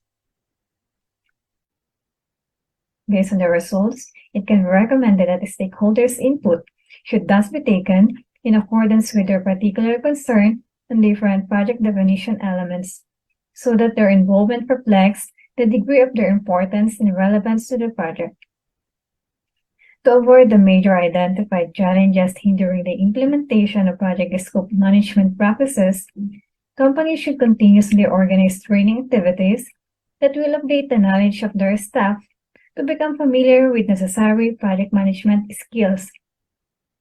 Project managers should increase internal awareness and definitional knowledge of project scope. Doing so could lead to better communication within project management teams, which in turn would affect the customers and stakeholders by clarification of project scope before commencing a project. This is the sample of survey questionnaire. That's all. Thank you. Thank you, Ma'am Charmaine, for that presentation. We now proceed to our last presenter for this batch. And he is Engineer Rian Yu Javier. And his research study is entitled Time Effectiveness for Ductwork Prefabrication in Construction using Monte Carlo Simulation. Good day, everyone. I'm Rian Javier, and I'm here to present thesis title Time Effectiveness for Ductwork Prefabrication in Construction using Monte Carlo Simulation. Here's the introduction of the research. Tolerance, control, and dimensional variability issues are a contemporary challenge for many MEP contractors whose work involves prefabrication ducting and offsite construction. The researchers have worked directly with several MEP contractors in the commercial and industrial construction sector, who frequently face geometric and tolerance-related conflict in fabrication, assembly, fit-up, and erection of prefabricated assemblies. Several detailed samples of tolerance-related challenges faced on projects involving prefabrication and modularization. This example and other demonstrates the ongoing challenge in construction for addressing dimensional variability in a systematic way. As new technology continues to emerge and progress within the architecture, engineering, and construction (AEC) industry, it is becoming preferable to overcome technical challenges through use of virtual tools and simulation techniques. While there can be large upfront costs to acquire, train with, and use visual tools and simulation techniques, these are beneficial for analyzing large data sets and simulating expected interactions and outcomes. This can be achieved at a fraction of the cost and time of traditional method. These cost and schedule savings are largely the result of addressing design and construction issue in a proactive manner, where the impact of resolving such technique, conflicts, and a challenge during prefabrication is far less than encountered them during construction stage. One proactive approach to mitigate dimensional variability issue is to coordinate design intent through building information modeling or BIM. Clash avoidance and integrated project delivery are two features of BIM that aim to proactively mitigate potential design risks such as dimensional control issues. Studies into the root cause of clashes and tolerance problems reveal the design uncertainty, lack of specificity, design complexity, and design error can all contribute to clashes and dimensional control issues. The present a proactive approach to defect management, including dimensional control defects, that is achieved through use of ontology-based data collection, BIM, and in-field visual tools. This approach is shown to be effective for targeting defects, identifying root cause, and achieving defects controls with efficient communication of beam design intent through augmented reality and image matching. However, while proper design coordination communication can be used to avoid gross dimensional errors, such as a large misalignments of duct transition and duct fittings, this approach do not have the granularity required or ability to assess the root cause of complex dimensional variability issues. This is because that even despite its ability to be used proactively, BIM currently lack the ability to analyze the implication of incorrect specified tolerances.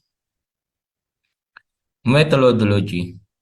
The general procedure for Monte Carlo simulation is shown in Figure 1. Is an illustration of construction design process and involves the following steps. 1. Define the assembly network.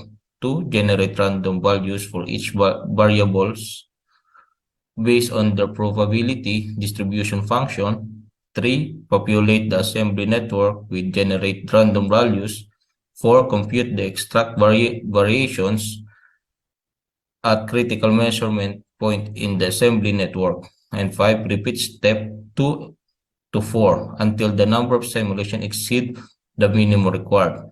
After each of these steps is completed, variations result can be complied into a histogram for extraction of key sample statistic. Example, mean and standard deviation. The detailed design issue for construction IFC drawings and 3D model are received from Technical Engineering Office, and the manufacturer specification information for the components are incorporated, and thereby the shop drawings are developed by the contracting companies, and this will be verified on site condition. Request for information, RFI, and design modification, DMR, to be carried out for coordination and clash check with other services or trades to lessen the risk of discrepancy during execution. Using coordinated beam 3D model, shop drawing issue for construction, IFC are developed, which is used for duct calculation, material procurement, and prefabrication process. The procurement prefabrication process is followed by delivery and transportation at the construction site. The materials are then installed as per issue drawing, and an inspection is carried out. Once all the parameters are checked and verified, the system is commissioned, and simultaneously the as-built documentation is being prepared. Result. A clear methodology and test of fabrication of HVAC transition duct and construction comparison between the high technology approach and traditional workmanship have been made. Using the above-mentioned simulation, a comparison between the traditional construction process to that of the process with prefabrication have been made for time parameter and are illustrated in the graph shown. The first column depicts the time taken for the design of the HVAC system. It involves modeling and coordination with other disciplines. The time taken for on-site planning, Figure 8, and for fabrication, Figure 9, and illustrate at the project site has been illustrated in the second column. The percentage of time consumed for recording the as-built condition is shown in the third column. From the graph, it is inferred that the percentage of time taken of the design is higher in the prefabrication process because of the more work required for creating assembly drawings and for coordination. The higher design time in turns is compensated by reduction in on-site planning and installation, as the beam is the digital twin of the system, which was extensively coordinated. As the beam model is replica of the real-time project site, the time taken for recording the as-built condition is considerably lesser than that of the traditional process. The graph illustrates that the process using prefabrication with beam models taken about twice the amount of time in the design phase. That includes the creation of construction drawings, coordination, and collision check in comparison with the traditional method. The time taken for installation and creation of as-built documents in the fabrication process is less in comparison with the traditional process. Discussion conclusion. Ongoing advancement in the construction industry are providing better ways to reduce risk, improve productivity, and optimize project performance. Improvement to design are being realized through better project coordination and digitized data management, which is made possible through BIM advancement. Through prefabrication taking more time in the design phase, it reduced the time required for installation and the creation of as-built documents, which in turn result in overall reduction of about 15% of construction time. Reduced time consumption directly corresponds to reduced costs. As a result, the contractor company will be able to reduce the cost by as much as 10% after accounting for loss of profit margins for materials such as GI sheet, which are supplied by external service provider. BIM implementation for the prefabrication of HVAC system may appear to be an ambitious endeavor due to its variety of components, extensively information source, and capital costs. And here the recommendation. The MEP industry are changing rapidly due to global pressures for faster completions and high profitability in project. Technology changes on a constant basis, both in manufacturing goods and equipment. Field tooling and shop machinery have advanced, as well as equipment for fast-paced assembly of ducting and pressure product is created. Many contractors choose not to advance in their respective fields, and many of them do not want to invest in long-term commitments, while some simply do not have the financial ability. Professional industry, article, and seminars are all pointing to BIM prefabrication method as the way of the future. Within 10 years, commercial contractors are expected to become immersed in their respective markets to remain competitive. A new platform of profitability for commercial MEP is automated production of field in terms pre-assembled and in accurate dimension. And this is my references. And this is the end of my presentation. Thank you very much for the opportunity to present this research. So thank you very much to Sir Rian Javier. And now we proceed to the Q&A to our second batch of presenters. May I request Sir Nader Abdul Karim, Sir Joseph Amores, Sir John Paulo Panopio, Ma'am Charmaine Salazar, and Sir Rian Javier to open their camera for the Q&A or question and answer or academic exchange.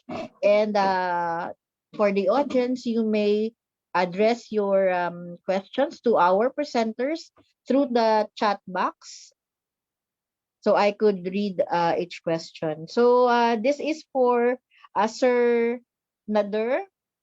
What are some of the existing provisions and development approaches in the road widening in Marawi for the LGU? And are there any existing or non-existing policies? And which result of your study would you recommend? Sir Nader? Hello, yes po. Based on, hello, yes. Yes, Since sir. naputol yung, yes po. Since based on the study po, find out the result is most of the existing project in inside Marawi City, it's almost 90% completed. So any problem there is only for the few areas are being not yet open to the public to let them to rebuild their homes, because some are affected by the rehabilitation, I mean the expansion of the road. But anyway, it's already managed by the LGU governments, and As of now, it's still not yet open for the entire city. I mean, only some parts are open to the public. So for the recommended issues, I think the government will help to the community to let them open to their the areas to let them start to rebuild their homes. For some issues with the LGUs, we don't have problem with the government because most of their project been implemented. Only some few, but it's not part of my topic. If you see the slides, the whole slides. Okay, So sir. that's all I have. Thank you. So thank you very much, Sir Nader. We're sorry for the technical glitch earlier for not being able to play the correct video. Anyway, thank you, Yeah. sir, and congratulations. This one, we have the next question addressed to our third, si Sir John Paulo Panopio. The future looks bright for the BIM technology. It is both exciting and challenging. But in Bahrain, as you mentioned in your study, the audience wants to know what are the risk factors involved in this BIM implementation. Sir?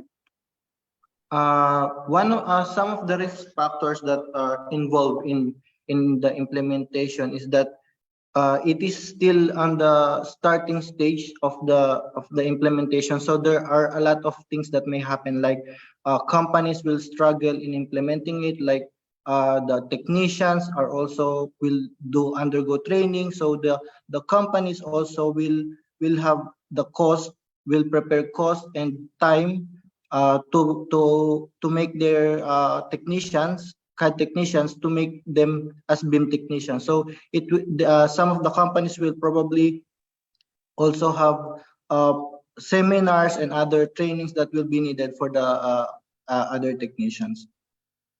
So thank you, Sir Panopio. So same question, I think, would goes to this time to Sir Amores for the TQM, and the question comes from Sir Frederick Fuentes Pina. Why would you consider using the TQM? How about other project management proposal like Agile, Scrum, Lean methodology? And what is the difference between your technology compared to those other technologies mentioned? Good afternoon po sa ating lahat. For the question, of course, each of these processes or references has its own benefits and into the construction industry. However, this PMP, Agile, Scrum, and Lean methodology is not included on my research. And however, it is a good question. I'll try to put it on my recommendations or comparisons. Thank you. Thank you, Sir Panopio. Next, we have a question from our audience. Thank you very much to our audience who are very active. So another question for the scope management this time. Is the gold plating and scope creeping actually part of scope management requirement or a requirement of management? This is addressed to Ma'am Charmaine Salazar.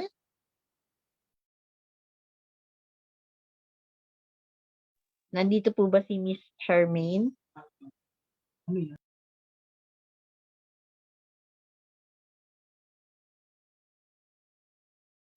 I think she's not still on the room.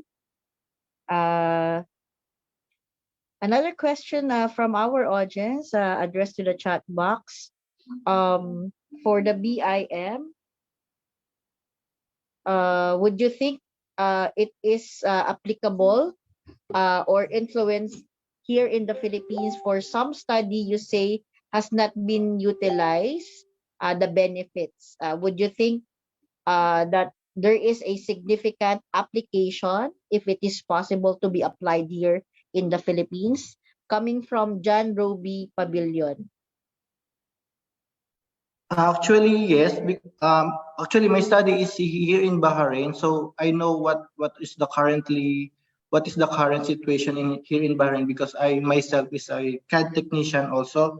So previously, I was working that I'm also struggling in doing some BIM softwares, but for Philippines, I think it is very possible because right now Philippines is more, we are more on the technology side, so we are more advanced in construction, and we know that it will be more fruitful in the Philippines when we apply this BIM system.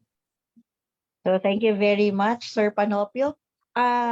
My next question would be for Sir Javier Rian. Sir, what do you think, or based on your findings, what are the disadvantages of this prefabricated ductwork compared to the present processes that we have? Sir Rian? Yes, ma'am. What do you call this?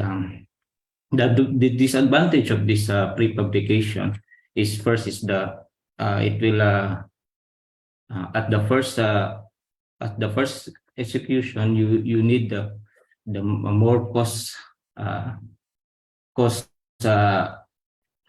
kumbaga, kailangan natin malaking budget to implement the prefabrication. But however, if it is what you call it, if it is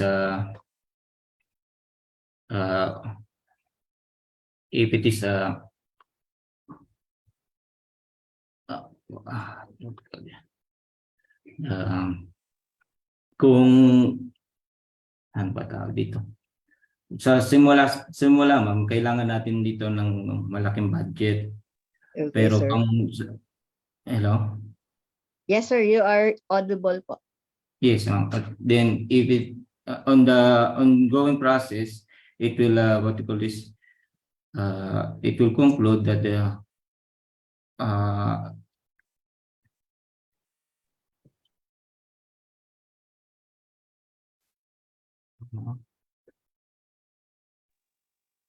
So thank you, sir. So really the budget is the key of having it implemented, siguro.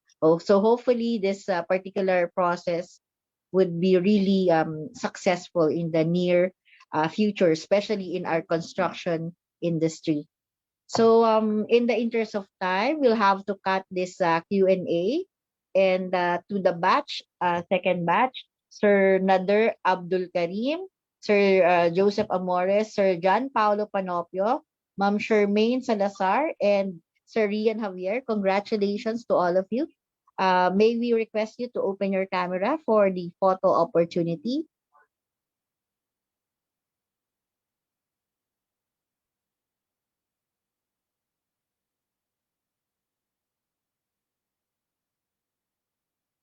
And to our audience, kindly open your cam.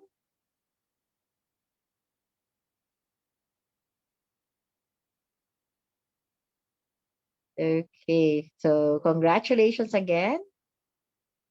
Hopefully your researches would be able to help the construction sector. So moving on, our next batch of presenter begins with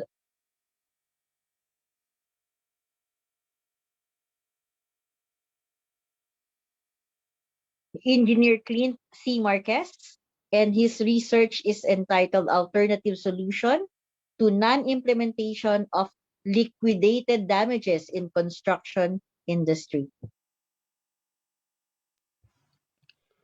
Hi, my name is Clint Cabantagon Marquez. My advisor is Dr. Lincoln A. Bautista. This time, I am presenting to you the alternative solution to non-implementation of liquidated damages in construction industry. First, my brief introduction of the research. Saudi Aramco Oil Company, based on Saudi Arabia and one of the biggest oil and gas company in the world, imposing no liquidated damages policy on their entire procurement contract to primarily drive, promote, and establish a harmonious business relationship locally and internationally. The researcher found the approach more interesting and effective to maintain the project quality, cost, and schedule without implementing any liquidity damages.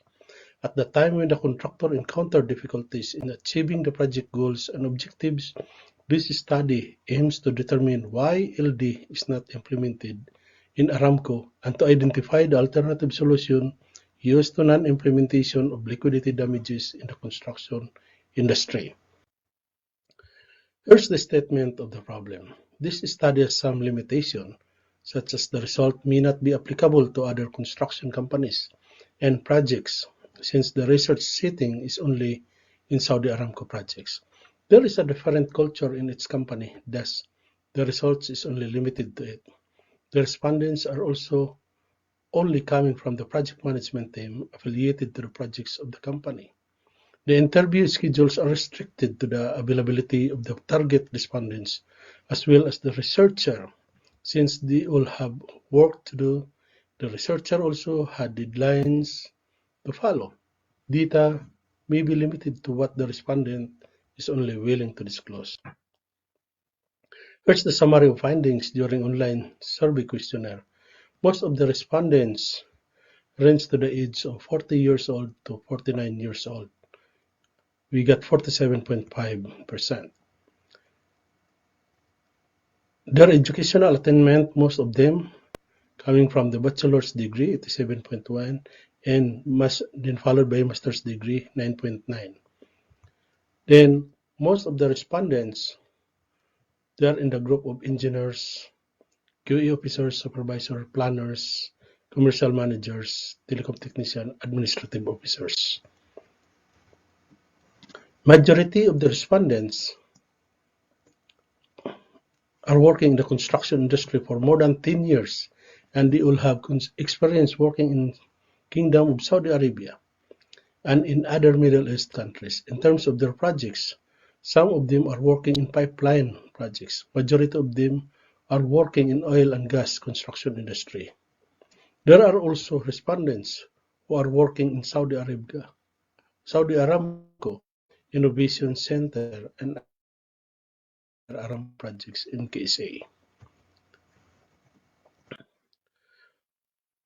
To continue the summary of findings during online survey questionnaire, the respondents were asked regarding their awareness of the law about the liquidity damages in KSA.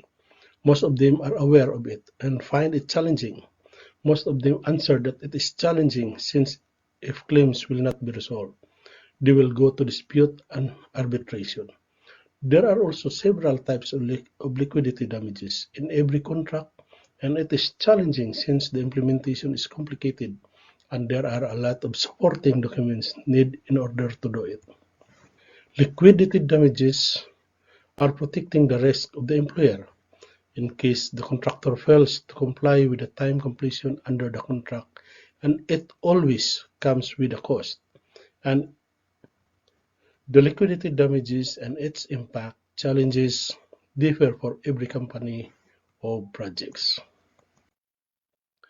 Here's my conclusion.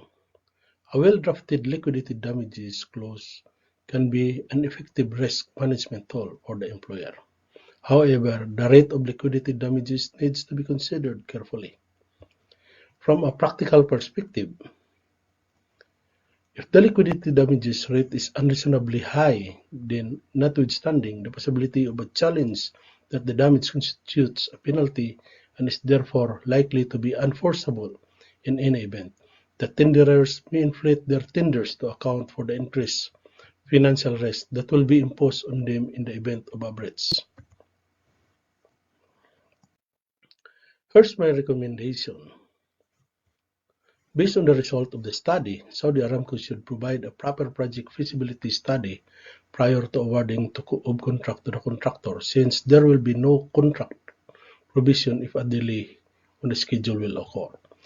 It is also recommended to plan and start the project with a long time frame allowance from the target date with limited overhead expenses in order to find the lowest bidder contractor and push the contractor to their limit to complete the project in ahead of time from the target date, or having an extra time if there is some delay issue. Recommended also to have a backup contractor that can be able to replace the contractor once did not meet the agreed schedule or failure to complete. Another recommendation that can be an alternative to LD is through a project incentive system which is built in into the cost to give reward if a milestone is achieved, and in order to drive a positive outlook toward the project and a sense of ownership by all parties from top to bottom. Well, thank you so much. Again, my name is Clint Cabuntagon Marquez, and my advisor is Dr. Lincoln A. Bautista. So thank you very much, Sir Clint Marquez.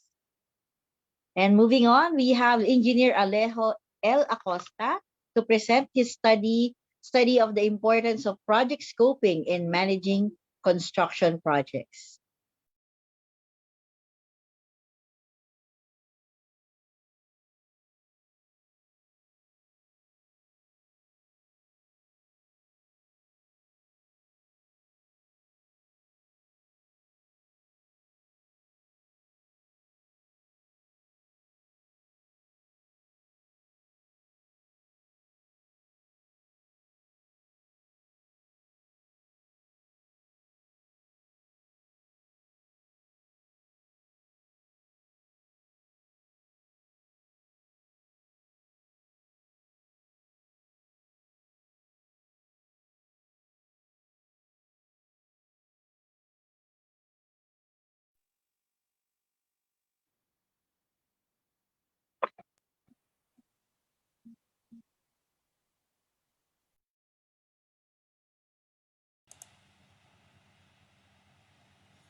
First of all, I'd like to extend my greetings to all the members of the faculty of the Polytechnic University of the Philippines and to all those who are in attendance with us in this colloquium day.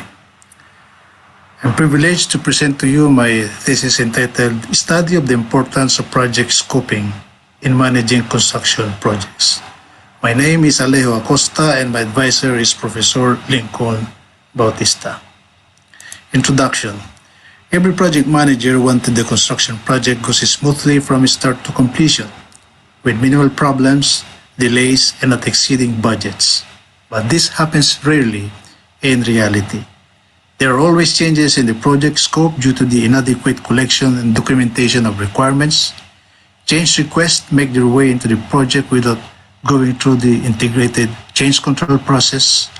Modifications or additional scope that the client may introduce. The resetting of plans and priorities due to the threat of global pandemic, and the disruption of global chain supply impacted by the pandemic or man-made wars. Thus, scope creep is created. This bears great pressure upon the management and pose a huge challenge to overcome. Thus, it is necessary to have a process that can mitigate the challenges in managing construction projects coupled with the policy and project scoping. The next slide is about the conceptual framework where we have here the input, the process and output, and we have more of that detail in the succeeding slide. Statement of the problem. What is the profile of the respondents in terms of age, highest educational attainment, role, length of years of experience? Findings. In terms of age, majority of the respondents are between ages 40 to 49, 50%, while the lowest are between 20 to 29 with a frequency of 14%. In terms of the highest educational attainment, majority already finished bachelor's degrees, 94%, and there are 3 respondents who already obtained their master's degrees, 6%. In terms of role, majority are project engineers, 80%, and the minority are project managers, 20%. In terms of length of years of experience in the construction field, majority already have more than 3 to 5 years of work experience, 96%, and only 2% between 1 to 3 years. Conclusion, majority of the respondents ages 40 to 49 with a bachelor's degree with more than 10 years of experience in the construction industry. The next slide is our second statement of the problem. What are the perceptions of the construction stakeholders regarding project scoping and managing construction projects? Findings, based on reviewed journals, books, articles, standards, and other related research about project scoping, there is a common perception that project scoping is achieved through the application of grouped processes and procedures, identifying requirements, needs, concerns, customer expectations, and balancing competing project constraints and limitations, among other things. Conclusion, based on the findings on the common perception of construction stakeholders, it would lead to the adoption of a document that would address their respective concerns during initiating, planning, execution, monitoring and controlling, and closing of the project. That document could be in the form of a policy for adoption by contractors. Our next slide is our third statement of the problem. Is there any significant difference on the assessment of the respondents on the importance of project scoping in managing construction projects? Findings. When the respondents were grouped on the importance of project scoping in managing construction projects in terms of age, all of the indicators accepted the hypothesis and has a p-value greater than 0.05. When the respondents were grouped on the importance of project scoping in managing construction projects in terms of highest educational attainment, all of the indicators accepted the hypothesis and has a p-value greater than 0.05. When the respondents were grouped on the importance of project scoping in managing construction projects in terms of role, all of the indicators accepted the hypothesis and has a p-value greater than 0.05. When the respondents were grouped on the importance of project scoping in managing construction projects in terms of length of years, work experience, all of the indicators accepted the hypothesis and has a p-value greater than 0.05. Conclusions. Based on the summary of findings on the significant difference on the assessment of the respondents on the importance of project scoping in managing construction projects, when grouped according to profile, age, highest educational attainment, role, and length of years work experience, there is sufficient evidence to conclude that there is no significant difference in the rating of respondents since most of the indicators is not significant. Our next statement of the problem is the fourth and last one. What are the strategies to exploit on the importance of project scoping in managing construction projects? Findings. Based on the summary of findings on the exploit strategy on the importance of project scoping in managing construction projects, indicates that majority agree that those strategies be availed of in order to manage issues regarding scoping throughout the duration of the construction. Conclusions, taking into consideration all the points to exploit as a strategy, the adoption of a policy for contractors' implementation would be in order. Effective guide to project scoping. Now we have this review of literature and studies. Project scope management. Project management is the application of knowledge, skills, tools, and techniques to project activities to meet and satisfy the project requirements.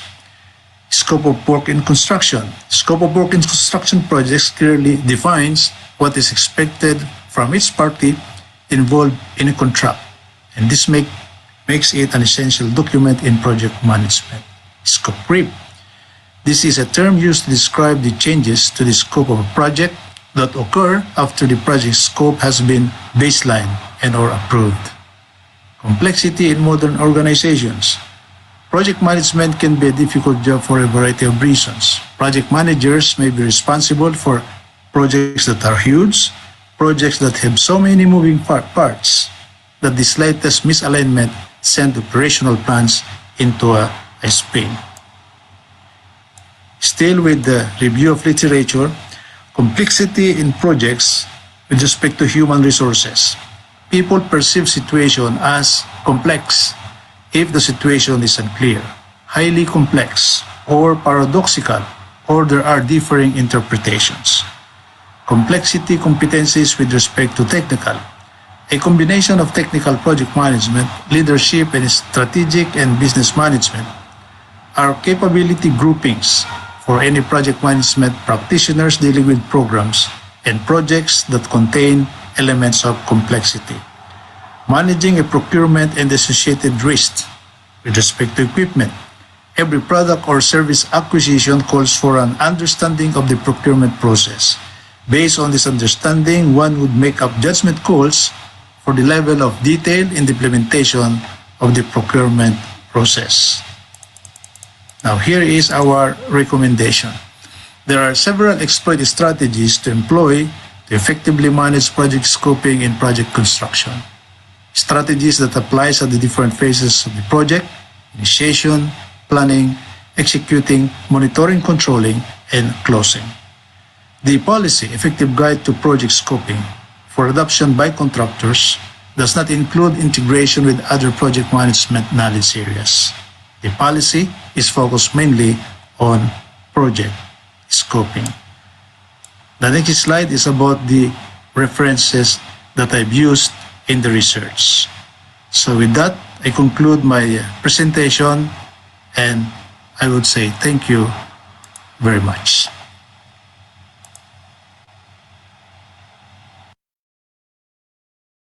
Okay, thank you very much, Sir Acosta. Now we move to Engineer Leslie M. Bulala's presentation, and his research is entitled Cause and Effect of Cash Flow in the Construction Industry in the Kingdom of Bahrain.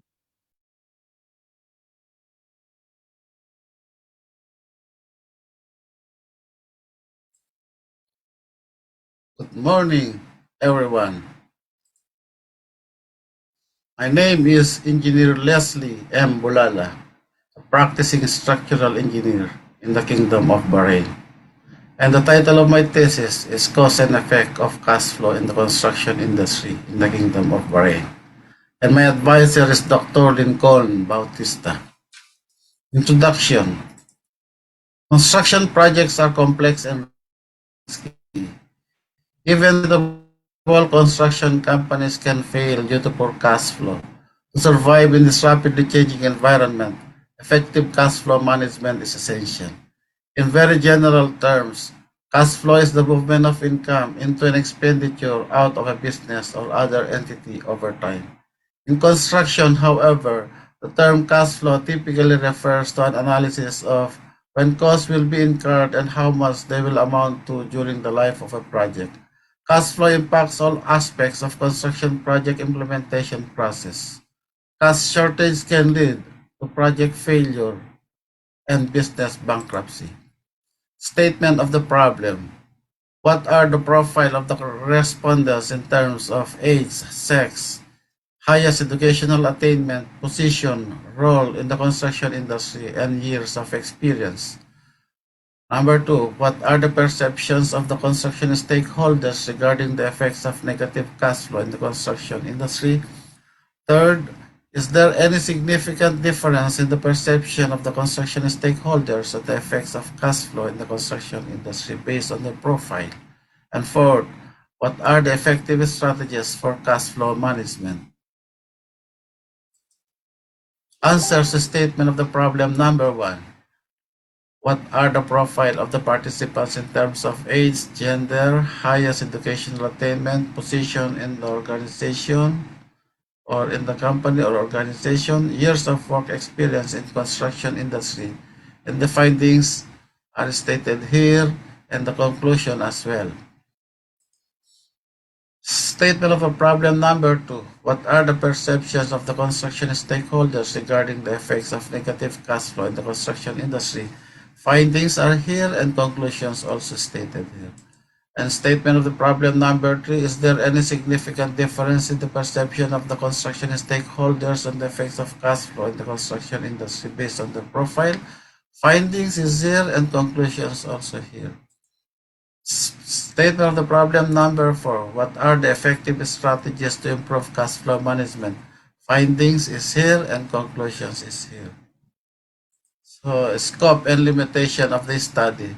The scope of the study only focuses on the cause and effect of cash flow in the construction industry in the Kingdom of Bahrain. The findings may not be necessarily applicable in other countries since there are different situations and cash flow management system in every company and in every country. There are also different in the economic situations which affect the cash flow in the construction sector. The study is limited to the primary data collected in the survey and secondary data sources obtained from journals, books, articles, and other related research studies of the forecast flow in construction industry. The data will only be collected to construction stakeholders such as clients, contractors, project engineers, and project managers who are currently working in the construction industry in the country. Thus, this study cannot get the point of view of construction stakeholders outside of the criteria for inclusion in this study. Significance of this study. This study is relevant to the construction industry in the Kingdom of Bahrain since it's the main research setting. The results will be applicable to some companies in the country. The results, which are the causes and effect of poor cash flow in the construction industry, could help in creating strategies for better financial management and better cash flow. Having knowledge with this one, step forward into mitigating problems in cash flow. The study is also relevant to construction stakeholders. The results of this study will help them analyze the current situation of their companies and look into these problems to create a possible solution for cash flow issues. This study is also significant to future researchers since there are a lot of literature about the cash flow, but only a few of them focus on the direct cause and effect of negative cash flow in the construction industry. Thus, this can serve as the baseline data for the topic and can serve as the reference in the future. Methodology. The questionnaire will be divided into two parts. Section 1 will include the profile of the participants, such as age, sex, highest educational attainment, position or role in the construction industry, and years of experience. Section 2 aims to determine the cause and effects of poor cash flow in the construction industry using a 5-point Likert scale ranging from 1 to 5. The questionnaire is written based on the review of literature. The questionnaire focuses on getting the opinion of construction stakeholders regarding poor cash flow. This study recognizes the importance of the data management in respect to research ethics. A clear, responsible, ethically sound, and carefully planned data management has been outlined by the researcher to prevent the conflict and inappropriate research methods. The researcher will ensure that the study will follow the research ethics stipulated by the Polytechnic University of the Philippines for conducting research that involves human participants. The researcher will be responsible in assigning, monitoring, and ensuring an ethical considerations while the research is in progress. The researcher investigator will be in charge in the method of data collecting and the physical data collection. Only information that is relevant to the study will be collected. The researcher will fully describe the study, the person's right to refuse participation, and explaining the risks and benefits. The prospective participants have the right to decide voluntarily to participate or to refuse to give information and even withdraw from the study. Summary. This paper aims to determine the cause and effect of cash flow in the construction industry in the Kingdom of Bahrain. There are a total of 50 respondents who answered the survey, and majority of them are ages 40 to 49. Male, finished bachelor's degree, work as a project manager, and have more than 10 years of experience in the construction industry. With this demographic profile, it can be assumed that they have enough experience on the industry to know the causes and effects of poor cash flow based on their knowledge and experience. In terms of the effects of poor cash flow, the highest rated effects are increase in interest and bank charges, restricted growth of the company, delay in completion of the project, and reduction in profit margin. Here are the process that will help you improve your cash flow. Check contractor's credit limit or score. Do a background check for client's ability to pay. Negotiate quick payment terms. Check your accounts payable terms. Avoid unnecessary spending. Consider invoice factoring. Give a healthy relationship with your employees and maintain a cash flow forecast as well as the usage of the trade-off model. Recommendations. It is recommended that for future studies, examine the cash flow problem in different phases of construction. This is to know and assess what part of the construction is financially problematic and to be able to mitigate cash flow problems in every phase of the work. This study can also be done in other countries to have a comparison if these problems are also present in their construction industry. Excuse me. Conclusion. It can be concluded that there are various causes and effects of poor cash flow in the construction industry in the Kingdom of Bahrain. Although the construction industry in the country is flourishing, it is still affected by financial difficulties and mismanagement. There are several causes as to why this happens, and it is not just the mistakes of a single party involved in the project. Changes in the practice payment conditions and durations, changes on the labor and staff wages, and the overall change in the construction project affects the cash flow. Wrong execution of work and even incorrect designation of manpower can also cause delays and eventually lead to higher costs. Overall, poor cash flow affects the construction projects and the companies of the client, contractor as well as the subcontractor.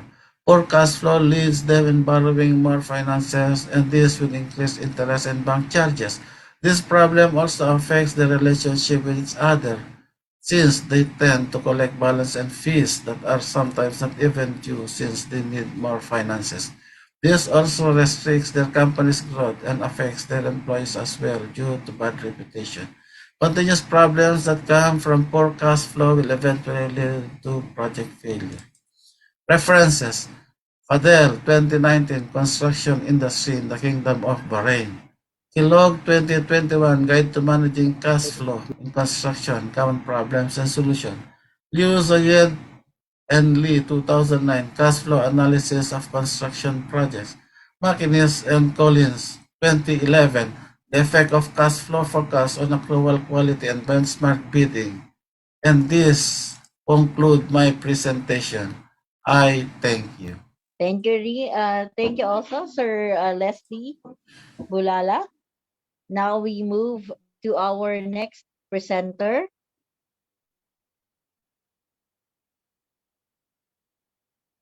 Engineer Gerardo A. Burgos Jr.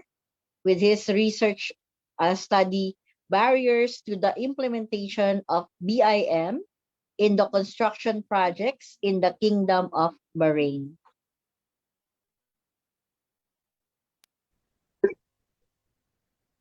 Good day, I'm Gerardo A. Burgos Jr. My thesis title is Barriers to the Implementation of BIM in the Construction Projects in the Kingdom of Bahrain. My advisor, Dr. Lincoln Bautista.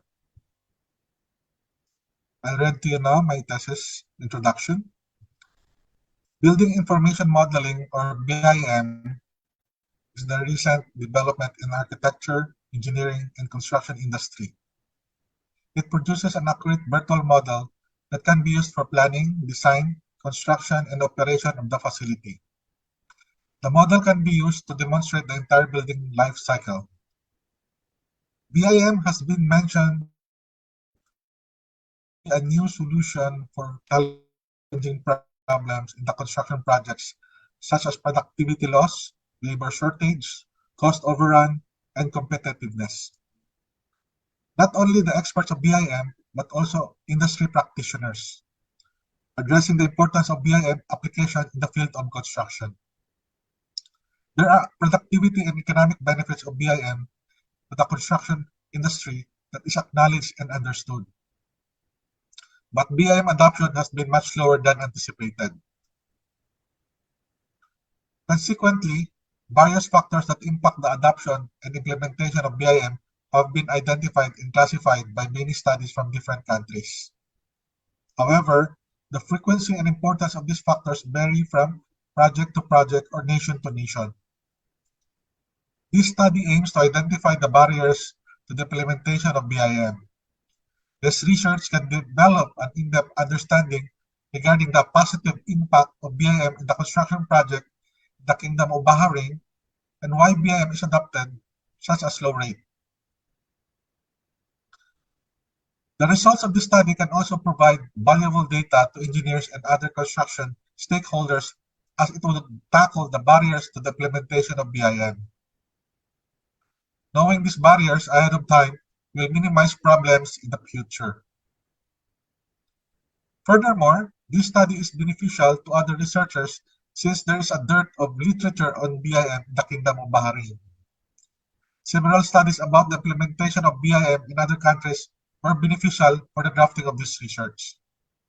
Finally, this study may be used as a reference for future research, and the guidelines provided in the output, Figure 1, research paradigm, can be used to mitigate the cost and proprietary prior to the implementation of BIM in the construction projects in the Kingdom of Bahrain. In this slide is the conceptual framework, Figure 1, research paradigm, input, process, output. In the input, assess the barriers to the implementation of BIM in construction projects in the Kingdom of Bahrain in terms of cost and proprietary. In the process, assessment through the following: survey questionnaire, statistical treatment, analysis and interpretation of results. And for the outcome, you have come up to a guideline on how to implement BIM. First is to overcome mitigate cost barrier with any or all of the following: use only suppliers that offers free training on BIM, longer period of free maintenance service, extendable warranty period, and acquisition of BIM software in product bundles. Part 2, overcome mitigate proprietary barrier with any or all of the following: procure only BIM software that complies with all proprietary requirements, ensure that BIM is in accordance with construction projects standards and specification, consult a competent legal consultant in case legal issues impact proprietary, keep a good flow of information on BIM. So in this slide is the methodology. For the research design used, non-experimental descriptive research and quantitative study was used. For the sampling method used, one type of non-probability sample known as purposive sampling to collect data was used. Statistical treatment used. IBM statistical package for the social sciences, version 19 software. Mathematical formulas, frequency and percentage, weighted mean, and independent sample t-test. In this slide is the presentation of the study. I make this presentation in a table format. The first column is the statement of the problem. The second column is the findings. The third column is the conclusion. And the fourth column is the recommendation. For the first statement of the problem, what is the profile of the respondents in terms of age, sex, highest educational attainment, position role in construction project, years of work experience? Findings. Total respondents is 55. Majority of the respondents are ages 50 years and above, male, bachelor's degree graduates, and engineers with more than 10 years experience in the construction projects. Conclusion. Based on the result of the survey, most of the respondents are construction professionals that includes seasoned engineers and architects. Recommendation. Further research to find out any changes in the respondents' assessment of the barriers to the implementation of BIM in construction projects. Statement of the problem 2. How do the respondents agree in their assessment of barriers to the implementation of BIM in the construction project in the Kingdom of Bahrain in terms of cost and proprietary? Findings. Based on survey results, the respondents' overall assessment of the barriers to the implementation of BIM in the construction projects in terms of cost, average weighted mean of 3.75 with a verbal interpretation of agree in the Likert scale table. Proprietary, average weighted mean of 3.91 with a verbal interpretation of agree in the Likert scale table. Conclusion. The study proves that the majority of the respondents agreed on the barriers to the implementation of BIM in the construction projects in the Kingdom of Bahrain in terms of cost and proprietary. Recommendation. Other researchers may refer to the findings of this study, which will serve as a leverage to investigate future progress and discover any new barriers to the implementation of BIM in construction projects. Third statement of the problem. Is there a significant difference in the respondents' assessment of the barriers to the implementation of BIM in the construction projects in the Kingdom of Bahrain when grouped according to their profile?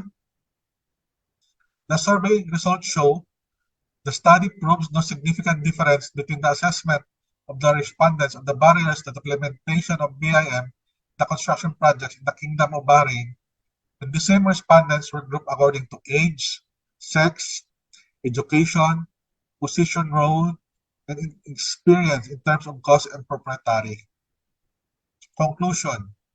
As stated in the hypothesis, there is no significant difference with the barriers to the implementation of BIM in the construction projects in the Kingdom of Bahrain based on the assessment of the respondents when grouped by profile in terms of cost and proprietary.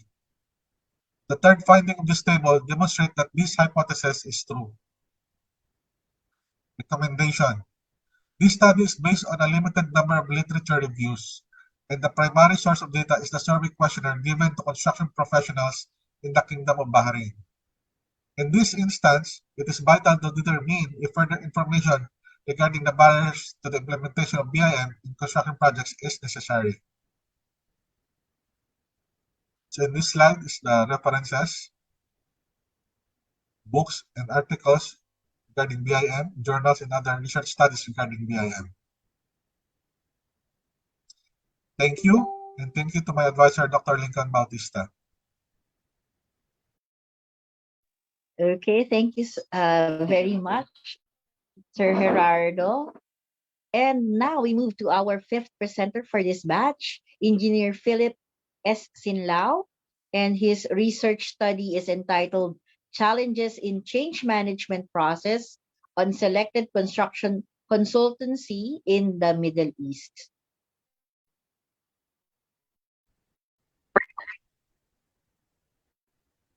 Good day to everyone. My name is Philip Sinlao. I am one of the students of PUP Open University taking Master of Science in Construction Management, and my advisor is Dr. Lincoln A. Bautista. I will be presenting to you my research entitled Challenges in Change Management Process on Construction Consultancy in Middle East. Change management is a part of project management. Changes may originate from various stakeholders. It may arise due to the incomplete information from the design or tendering stage, from updates on the client requirements, or due to the change of condition or situation. Though change management and its processes are learned in institutions and or gained through experiences, there are still challenges faced in the industry practice regarding this process. One of which is the internal process of validating changes, which involves different fields of expertise from the project management team. It has an important role because it requires integration and efficiency of the project management team, its processes, and the technology in place. This research study is focused on this particular topic, and the researcher believes that the project management consultancy will significantly benefit on it. The method of research used in this study is a quantitative research, where the process involves collecting and analyzing numerical data. The target population are the construction professionals who are working in project management service. The research questionnaire has two parts. The first part is about the respondents' respondents' socio-demographic profile. The second part used a 5-point Likert scale to measure the respondents' opinion on the statements provided regarding the challenges in the change management process. The researcher provided a survey questionnaire as a data collection technique, and Google Form was used to utilize in data collection. The completed survey forms was encoded in Microsoft Excel to input data. Statistical analysis was done where descriptive statistics using the mean and percentage was used. In the first part of the survey, the respondents were asked of their demographic profile. Majority of the respondents have bachelor's degree, and the remaining respondents have their master's degree. The respondents varies from different ages, mostly are ranging from 40 to 50 years of age, followed by the other ranges of ages. Most of the respondents are working in commercial and cost management, followed by the engineers, then by other construction professionals. Majority of the respondents have more than 20 years of experience, followed by 15 to 20 years of experience, then between 8 to 15 years of experience, and the remaining are below 8 years of experience. In the second part of the survey, the respondents were asked if they agree or disagree with the challenges in the internal process of reviewing proposed project changes. It is subdivided in categories as shown. For the first category, which is the challenges in the competence or performance of the consultant team members, most of the respondents agreed and strongly agreed on these challenges. From this result, it is noted that companies has to be aware of this consideration and therefore needs further attention. The respondents were also asked how the team leaders, such as the project director, project lead, or project manager handles changes in the project. For the first two items, most of the respondents agreed and strongly agreed that they face these challenges. However, it is observed that there are some respondents who disagree, which means that according to their experience, they have change management plan and PMC has established change management process with the client at the early stage of PMC engagement.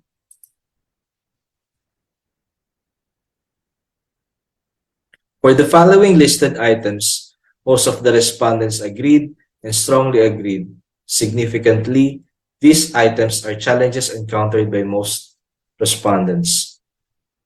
On the next category, which is the challenges in design management, most of the respondents also agreed and strongly agreed on the listed items, but there are some respondents whose view that the historical approval of design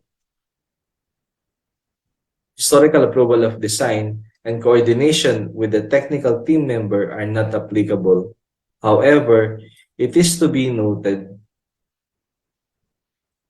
that historical approval of design is important in reviewing proposed change orders during design stage, as well as the coordination with the technical team in both design and construction stages.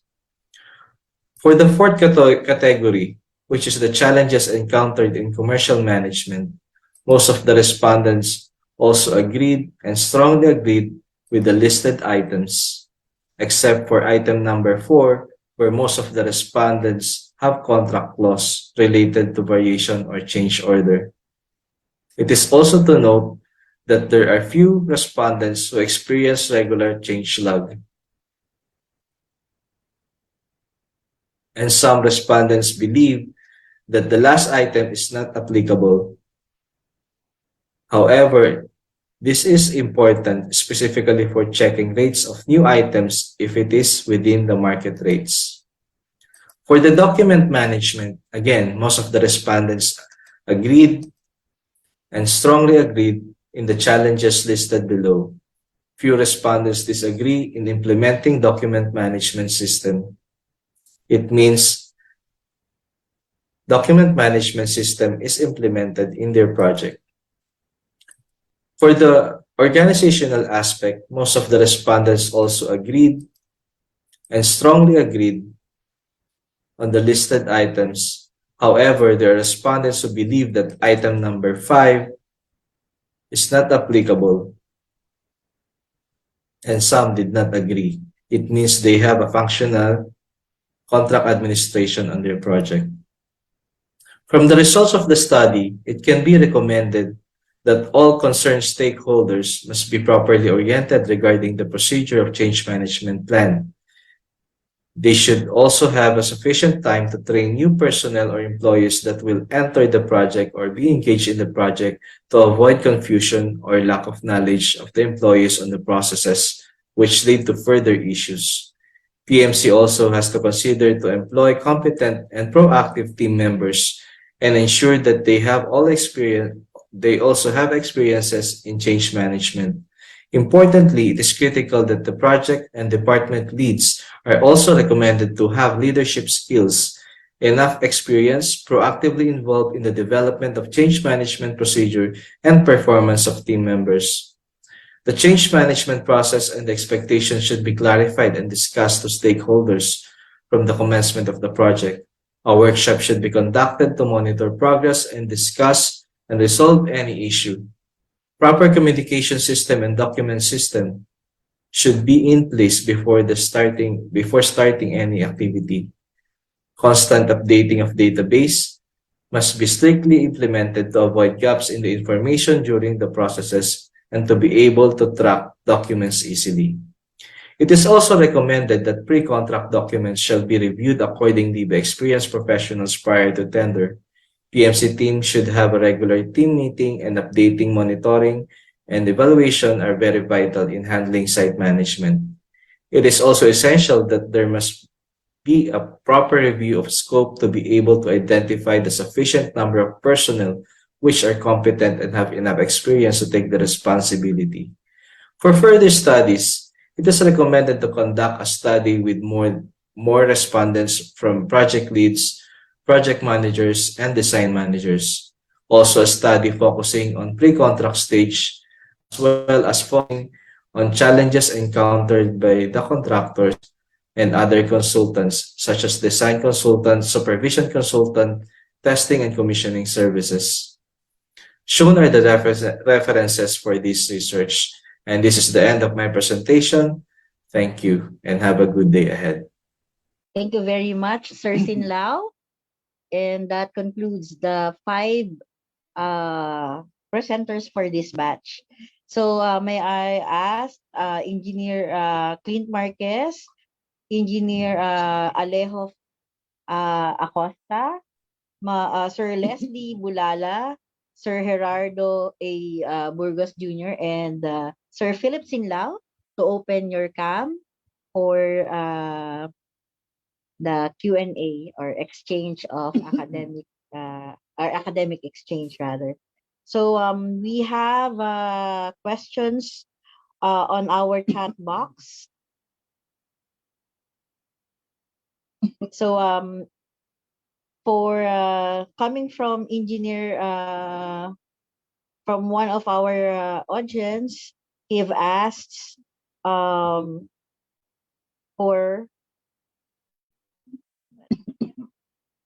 Sir Alejo. Yes, ma'am. Could you cite the complexities involved in arises from scope creep, sir? First, to answer that question, allow me to put that into a context. In an ongoing construction, it can be likened to a equipment where there are a lot of moving parts moving simultaneously. To monitor them or to put them under control is quite a challenge for the project manager. Now, in terms of complexity generated by scope creep, one challenge that we can look at here is the organization. Okay. We understand that the moment a project starts, there is already a setup for the organization to respond to the operation of the project. However, when that setup is not suited to respond to challenge, for example, a challenge that is created by a scope change, then complexity arises. So it is here where we can see the importance of the research, because this research equips the project manager to respond to those situations. It will allow, or it will equip the project manager to be flexible enough to employ management tools to navigate, to manage, and solve the complexity of the problem in order for the project to meet its objective, and that is to satisfy the requirements of the stakeholders, or in particular the client, and bring the project to its successful conclusion. Okay, thank you very much, Sir Acosta. For Sir Clint Marquez, sir, and also for Sir Philip Sinlao, could you state the competitive advantage of the method that you are proposing based on your research compared to the what is currently practiced in the construction industry? Let's start with Sir Clint Marquez, sir.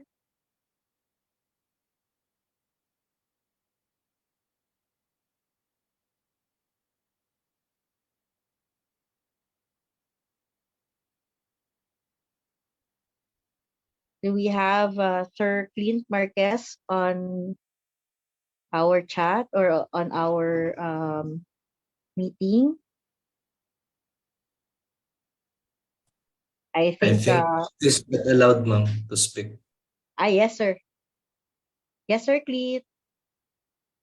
You may speak po.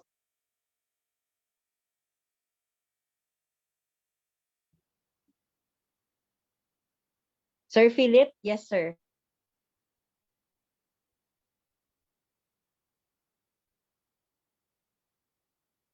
Sir Yes. Philip Sinlao. Yes, ma'am. Yes, sir. So with regards to in change management process in validating and reviewing changes in the project or change orders, it is already in place, the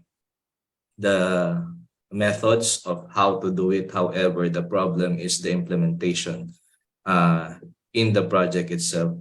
So I believe that if the companies are able to recognize and improve the challenges encountered by the project management team, its improvement will create an impact in the performance of the delivery. Hence, it will increase the consultancy service efficiency that will benefit the PMC, its resources, it will satisfy the client, and will have a better result on the project, as well as to other stakeholders which are associated in a project.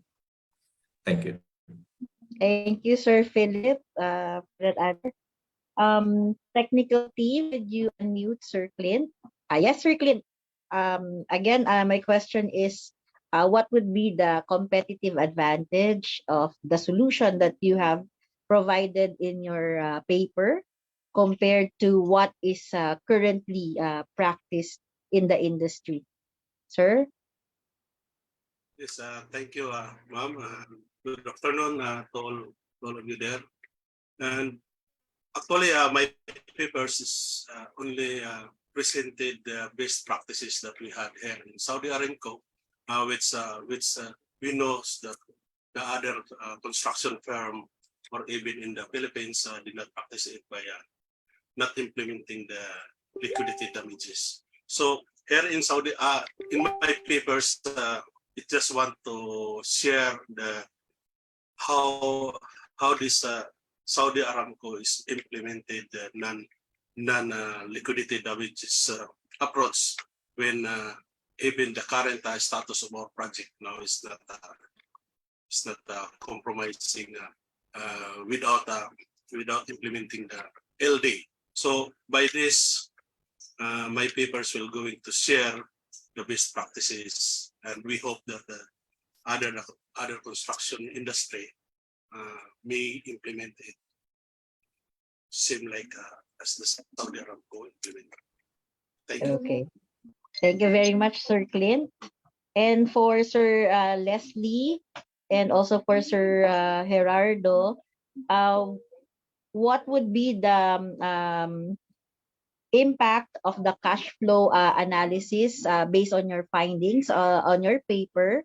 Would it make to the construction industry, sir? And also the knowing the BIM barriers, what would be its impact to our societal impact of the research to the construction industry? Let's start with Sir Leslie Bulala, sir.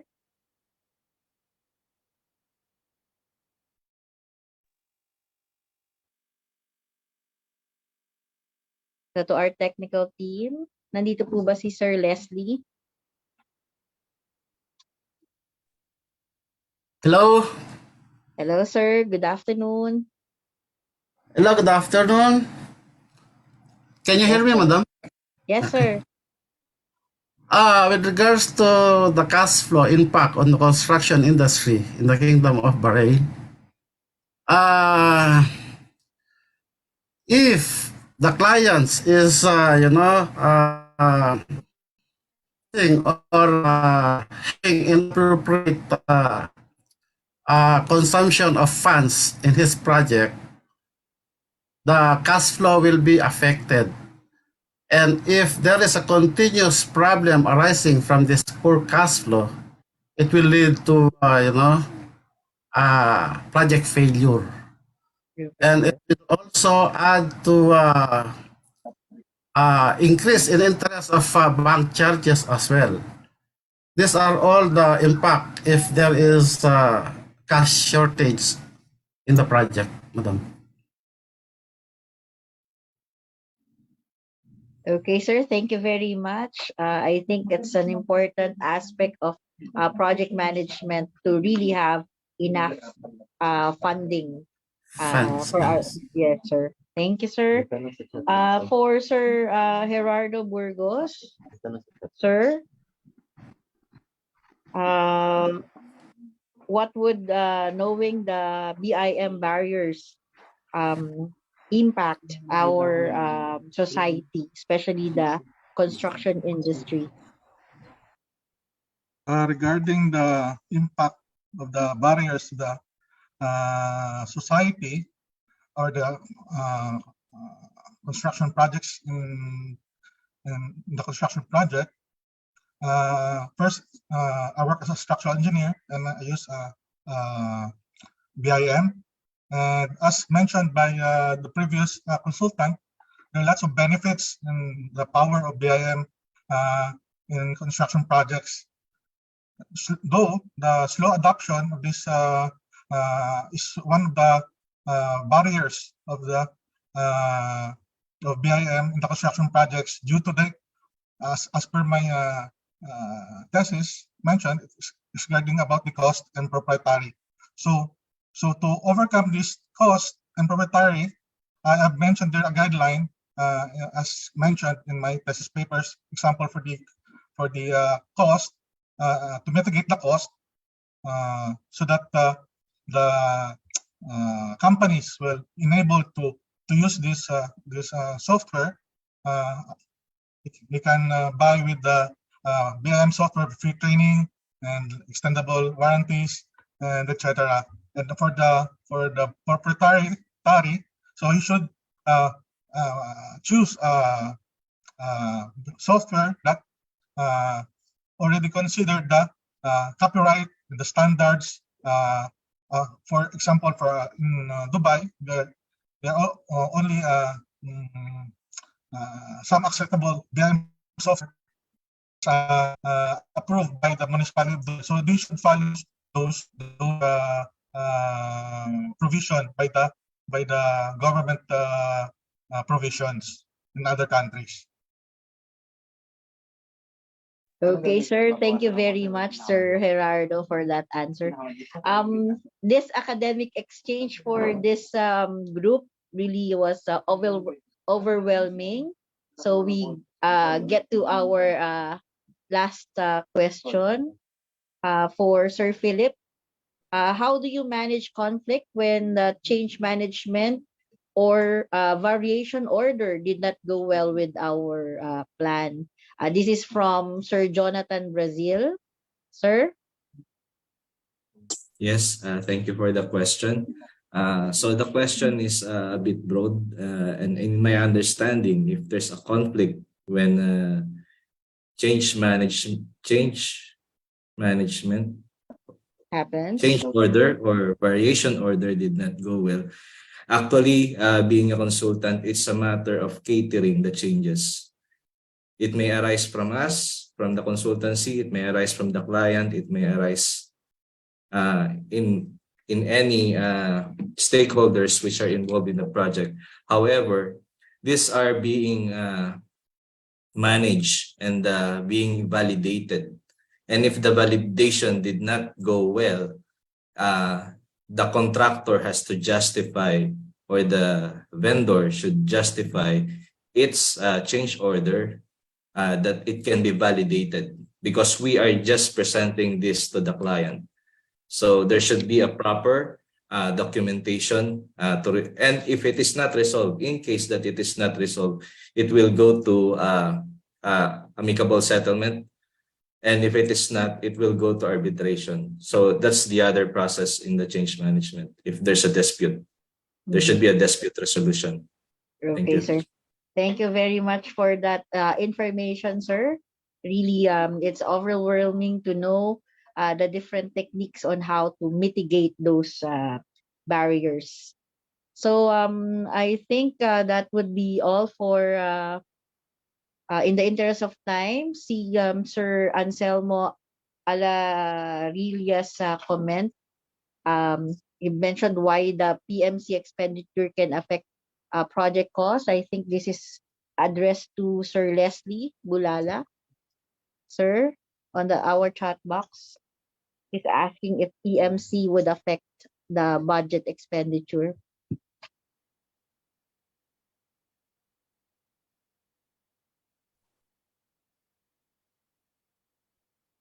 Hello, yes. Yes, sir. Yes, madam. Sorry. Okay. With regards to this PMC expenditure can affect the project cost if it's not properly implemented, as I put up in my thesis a while ago. The project is not properly implemented, and you use, or you manage to use the collected funds from the clients, and you use it inappropriately, then definitely the budget for your project will be affected. This will all, if you brag yourself to other, people that you are earning good, showing that you earn much, and you use the money for buying something which is not the project, then this will affect the the project cost also, and it will definitely your project will be stopped due to this one. This was happened to me. This was my first my experience in my project. It was, used by my boss, the money which was collected under expenditures. This was actually happened during my project, and it's really disgusting. Okay, sir. Thank you for that answer, Sir Leslie, and I hope our audience really grasps all the information coming from our distinguished presenters for this batch, and everyone else who have presented already.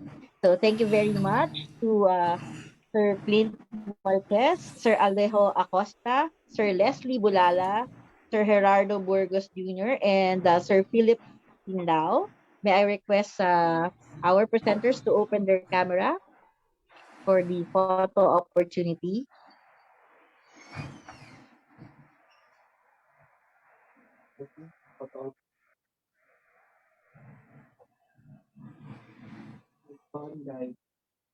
Okay. I think our tech team have Picture already. po. Sige. We will okay, for the first page, 1, 2, 3, smile. Another one. 1, 2, 3, smile. Another one. 1, 2, 3, smile. Thank you very much. Congratulations. Thank you, and congratulations again to our presenters. Next, for our second international conference on project management, our next presenter is Engineer J.M.R. Arpore with his study assessing the effectivity of hybrid project management in the United Arab Emirates. Good day, everyone. My name is J.M.R. Arpore, and I'm going to discuss to you my thesis title, Assessing the Effectivity of Hybrid Project Management in the United Arab Emirates. Introduction. The United Arab Emirates is considered one of the world's largest cities due to the UAE government's geopolitical purpose to support economic growth from a trade-based economy to one that focuses on service and tourism. The shift in the UAE resulted in the creation of large-scale initiatives that were through a period of tremendous expansion. However, the complexity of projects in the 21st century is rising, and as a consequence, stakeholders, uncertainties, and unsuitable project vision can lead to the collapse of construction projects. Due to the tradition in agile methodologies, constraints in the construction business, project managers employ hybrid approaches to promote more effective strategy. Theoretical framework. Project management approach has inexorably affected project success. Researchers and project managers have embraced and researched three distinct methodologies, namely traditional, agile, and hybrid, to determine the most effective way to create and succeed in project. The researcher analyzed Taylor's 1998-2007 Theory of Scientific Management and Drucker's 1954 Theory of Strategic Management to identify the factors that have contributed to the refinement and fundamental principle of hybrid project management effectiveness. Both theories have been extensively utilized to examine the relationship between project performance, complexities, challenges, and stakeholder characteristics, such as leadership, ethics, and judgment in the strategic decision-making, top management choice, and best practices in construction industry and project management companies. Significance of the study. The study's results benefit the construction industry in the United Arab Emirates. They understand how effective hybrid project management is, which leads them to make decisions on managing projects that call for a hybrid strategy. This study benefits construction stakeholders in the UAE, especially the client and the project owner, as well as the contractor, including those who work on the site and the project management office. This study adequately demonstrates how effective project management is, especially in taking the complexities of project requirements in the UAE. Methodology. Method of research. The study adopts a quantitative methodology because the research subject is unique and entails measuring the efficiency of hybrid project management in the United Arab Emirates. Using a quantitative method for such obvious obstacles typically results in more successful data collection, analysis, and study validity. Population, sample size, and sampling technique. The study target population is Filipino engineers and architects working in the construction industry in the United Arab Emirates. The largest population is selected according to the purpose and suitability of the study. These studies utilize Slovin's formula at a random sampling techniques formula to satisfy required sample of the study quantitatively. Research instruments. A literature review and survey questionnaire be used to collect data for the analysis to achieve the study objectives. The research questionnaire be constructed based on the study's objective and literature review. Data gathering procedures. Since the study objective is to assess the effectiveness of hybrid project management in the United Arab Emirates, questionnaire be utilized to gather data. The study questionnaire evaluates the effectiveness of hybrid project management in the United Arab Emirates. The researcher requests permission from the engineering, architectural, and consulting firms in the UAE to survey the engineering and architectural stakeholders. Results and discussions. Respondents' profile. There are about 6.78% of 50 years old who responded in this survey, which reflect the lowest in this survey. This was followed by 20 to 29 years old for about 10%, and second to the highest is 40 to 49 years old, 35.59%. The highest respondents in this profile is 30 to 39 years old, which reflects to 47.46%. Educational attainment. There are three groups of graduates that have been concluded in this study. Lowest is doctorate, 5.08%, followed by master's degree, 13.56%, and the highest respondents are with bachelor's degree, 81.36%. Organizational group. There are three sectors that participated in this study. First is a contractor, client, followed by client owner, and third is a consultant. Highest respondents come from the contractor, which covers 38.98%. This is followed by the consultant at 35.59%. Lastly, client or the owner, which cover about 25.42%. For respondents' years of experience, 3 to 5 years is the lowest at 5.08%. This was followed by 6.78% at 5 to 7 years experience, and then second to the highest is 8 to 9 years experience, covering 37.29%, and the highest respondents came from 10 years experience, 50.85%.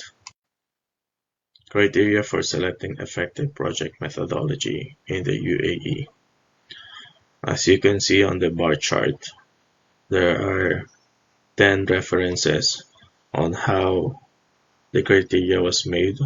It starts from complexity and uncertainty, followed by competitive market, high client expectations, strict deadlines, ambiguous project goals, information integration, risk tolerance, stakeholder involvement, and delivery of project.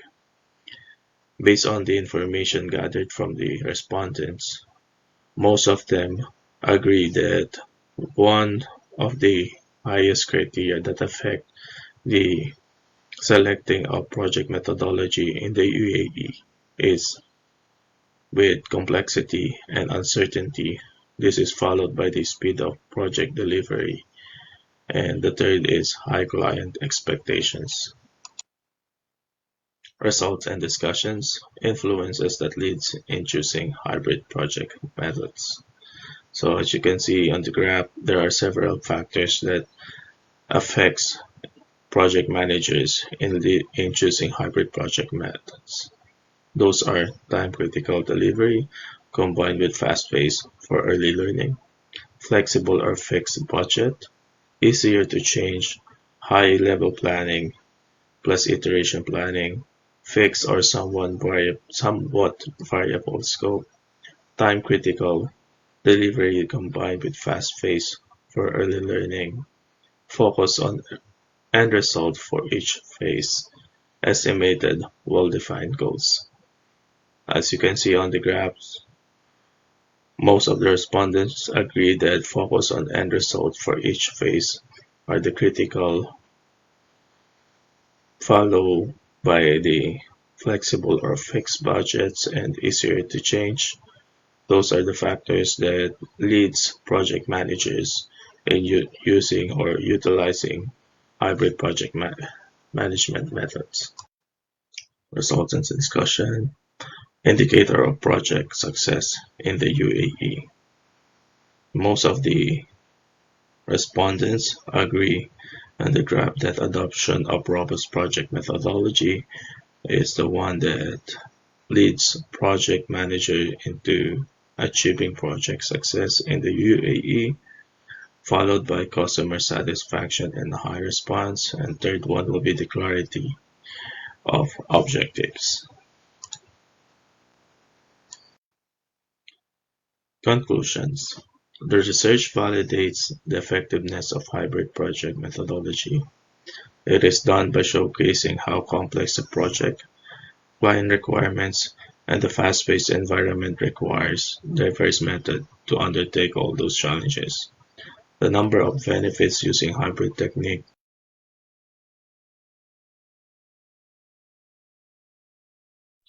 Thank you very much. Our next presenter is Engineer Ricardo G. Espinosa with his research analysis of water consumption in 5 cities to review desalination as source of sustainable water supply.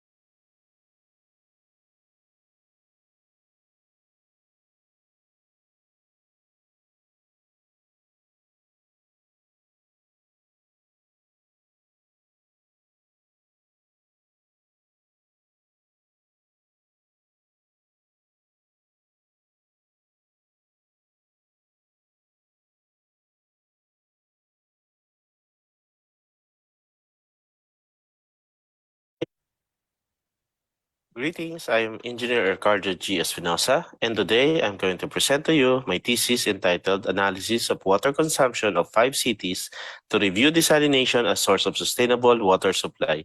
My co-author for this thesis paper is Dr. Lincoln A. Bautista.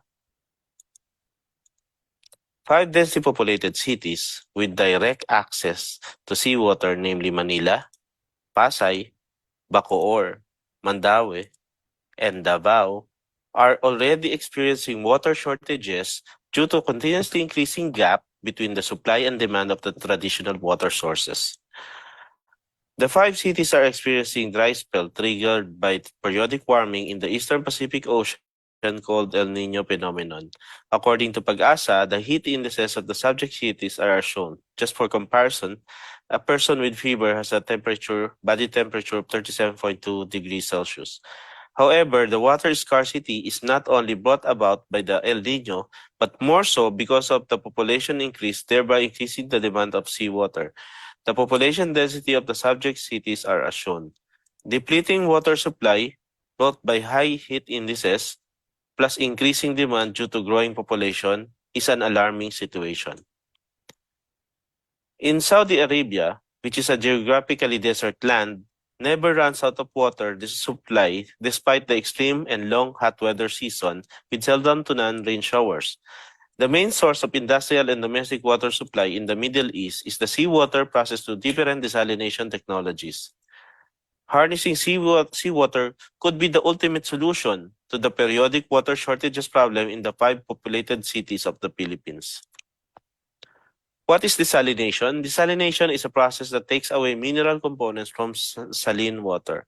The diagram shown is for the multi-effect desalination system technologies, or MEDS. And this technology utilizes heat to vaporize seawater and condenses that vapor into a clean, drinkable water. This paper aims to analyze the present and forecasted water consumption requirements, number 1, of 5 densely populated cities, and number 2, evaluate the economic advantage of building desalination system which has been proven reliable in the Middle East. Let me run you through the methodology used on this study. For the method of research, this study used the applied quantitative descriptive method. This approach will be more effective in data gathering, analysis, and validity of the study. And the target respondents are the residents of the 5 cities.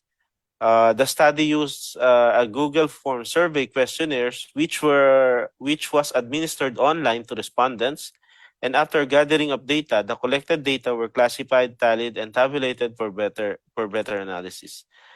In order to determine if there is a significant differences between the average household consumption rates between the 5 cities, the one-way analysis of variance, or ANOVA, was performed. And then economic analysis was conducted to determine the financial impact to consumers while maintaining the interest of the potential investors. And then a sensitivity analysis was used to determine the factors that drives the economic viability of the project. And lastly, conclusion and recommendation. For the results, for the statement of the problem, number 1, what is the demographic profile of respondents in terms of age, gender, area, residency, and household size? The findings are respondents were dominated by male, comprising 63% or 49 out of the 78 respondents. Most of the respondents are in the age of 40 to 49 years of age. About 44% of the total respondents are residents of Manila City. And the dominated number of households in the family among the surveyed population is a family of 5 and family of 4 members. So in conclusion, most of the respondents matches the demographic profile of the researcher. Maybe this is because of the researcher knows more people within his age bracket. For the statement number 2, what is the average household and drinking water consumption in each of the 5 densely populated cities? And the findings are as follows. For Manila residents, 145 liters per day per person. In Pasay, 162 liters per day. Bacoor, 160 liters per day. Mandaue, 150 liters per day. And Davao, 140 liters per day. As for the one-way analysis of variance test, there is no significant difference between the average household consumption rates of the residents in 5 cities, as you can see in the findings. This is the one-way ANOVA test result, and the probability value, or p-value, is shown, and it is greater than the alpha value set at 0.05. Therefore, the null hypothesis is accepted, which is there is no significant difference between the mean household water consumption rate of the 5 cities. I can talk more about this later on. Just let me know if you need more information about this. For the third statement of the problem, how much would consumers be willing to pay to sustain their drinking water? So results shows that respondents you are paying an average cost of drinking water per year in US dollar as follows. For Manila, $37, Pasay, 48, Bacoor, 33, Mandaue, 30, and Davao, $33. So from these results, it clearly shows that the respondents are consuming filtered water and would be willing to spend an extra $30 to $48 per person per year just to sustain the drinking water needs. So this amount is 5 to 9 times cheaper than the cost of drinking water when compared to the rate of drinking water in Vienna, Austria, a place where you can directly drink from the faucet. Now, for the fourth statement of the problem, how much it would cost to consumer if private entity or government would invest on desalination system to sustain the water consumption of requirement of the 5 densely populated cities, and if such price would be affordable to the common Filipino? For the findings, let me refer you to the summary of economic analysis. The economics of building MEDs for general household water requirements was found to be economic, with results summarized as follows. The table shows the current population and population in 30 years, the number of MEDS train required, the total investment cost, the NPV or the net present value, and the existing water costs, and the proposed water cost based on the survey, and the water bill percent increase when each of the cities will invest on the MEDS. And also, a sensitivity analysis was conducted to better understand the investment risk. The result shows that common factors that determine the profitability of the investing on MEDS are the water usage rate, the number of MEDS trained, and the total investment costs. So in summary, the MEDS project was found to have good economics that can attract potential investors. Investment will turn out to be more economically viable if investment costs will be shared accordingly by larger consumers, perhaps on a regional perspective. The application of MEDS technology will not only sustain the water requirement of densely populated cities in the next 30 years, but also increases the health and quality of life of the Filipinos. Moving forward, it is highly recommended to explore other options or other means to make MEDS technology more affordable to Filipinos, such as evaluate utilization of solar and geothermal steam as heating element, gather more data with direct impact to investment costs such as cost of land, power supply, and piping, segregation of community water supply network between drinkable and non-drinkable, consider larger consumer network, build manufacturing facilities of MEDS vessels in the Philippines, and pursue pilot tests of desalination system. As per the latest news we received, Mandaue City will be the first city in the Philippines to get the first desalination plant. These are the references I used for this study. And thank you for listening.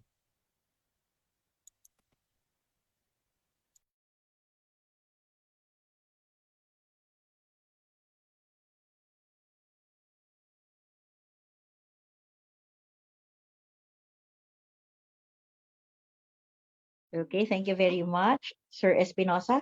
Next, we have our next presenter, Sir Engineer Erwin R. Luge, and his study is entitled Stakeholder Management Challenges and Stakeholder Participation in Sustainable Construction Projects in the Middle East.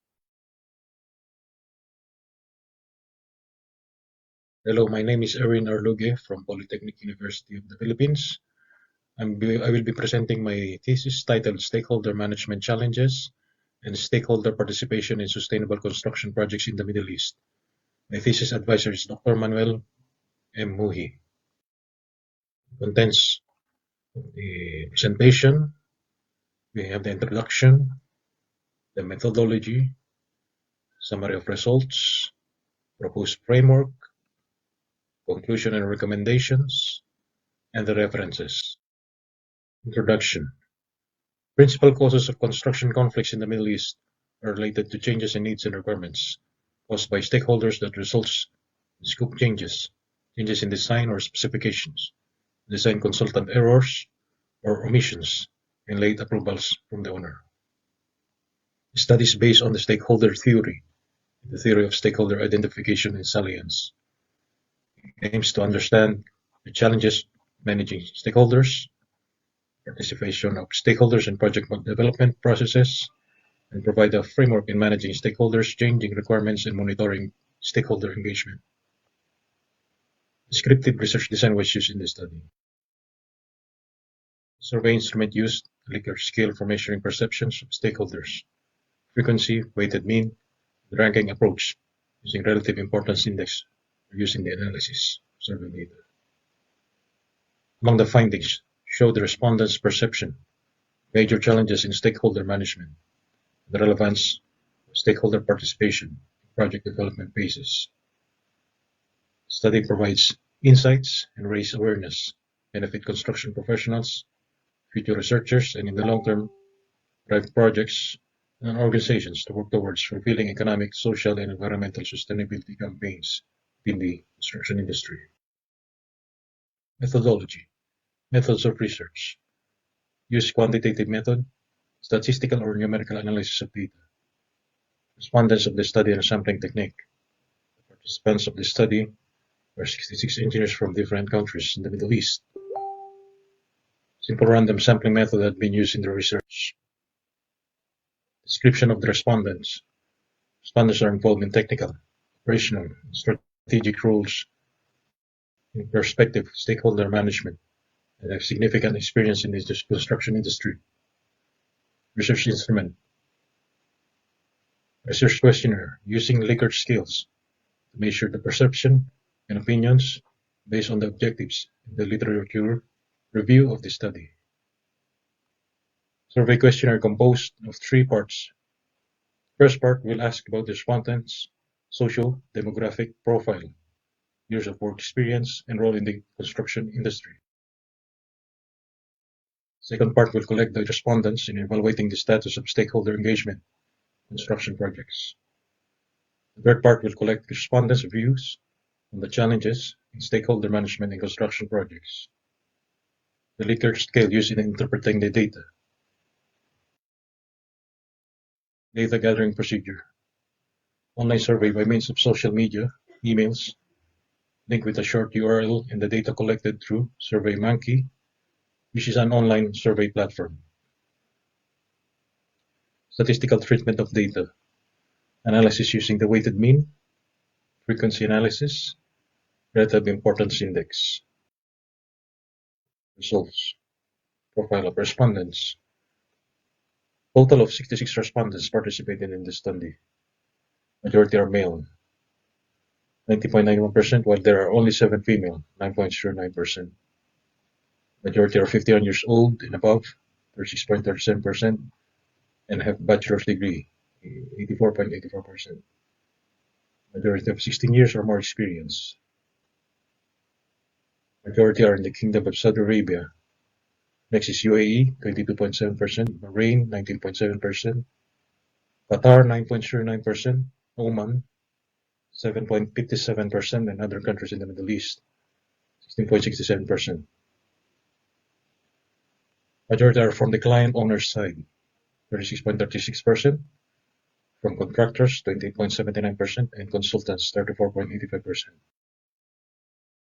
Challenges in stakeholder management. Ranking the first or not capturing completely stakeholders' expectations. Next is power conflicts among stakeholders. Next is breakdown in communications, resistance to change, lack of stakeholder participation in project decision-making process, inadequate consultation with stakeholders, project management incompetencies, resource constraints, including financial support from stakeholders. Unfamiliar with green technology as ranked as number 9. Lack of flexibility in implementing corporate stakeholder management strategies, ranked number 10. Not using standard forms of contract to manage stakeholder relationships, as 11. And lastly, we have poor accountability of project management team, the least ranked, only stakeholder challenges. Evaluation of stakeholder participation. Ranked the highest was identifying all stakeholders and their roles in the project. Second was stakeholders are actively engaged in change management. Concise reporting and efficient distribution of project information to stakeholders. Next is stakeholders are actively engaged in facilitating project closeout. Fifth, stakeholders are engaged about corporate social responsibility. Next is stakeholders are regularly consulted for developing constructive relationships. Next is clear and a planned agenda of meetings. Stakeholders are actively engaged during scoping, planning stages, as ranked number 8. Effectively achieving trust of stakeholders, ranked number 9. Analysis mapping of stakeholders, ranked number 10. Next is effectively managing issues and escalation process in place of conflict resolution. Next is stakeholders are actively engaged in risk management process. This is the proposed framework based from the study. Important features of this framework: we have the PMO office structure and consultant. We have the final output, manage stakeholders' changing needs, requirements, and monitor stakeholder engagement. The feedback and the action plan, which is in the light blue boxes.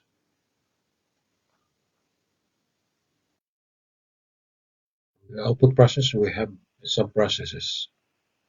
Important features of these processes includes composition of a steering committee for approval of changes, grievance or dispute resolution board, and a performance survey for measuring stakeholder engagement satisfaction. Conclusions. Stakeholder identification needs and requirements analysis, effectively managing the relationship communications. Conflict is important in overcoming stakeholder management challenges. Appropriate engagement strategies should be formulated and enacted to enhance stakeholder participation. Involving stakeholders during the planning phases makes significant contribution, gathering, aligning stakeholder project expectations and needs, determining the project requirements, and enabling an effective requirement engineering process. Fostering collaboration and long-term relationship with stakeholders ensures client satisfaction, develops trust, and integrity to the business organization.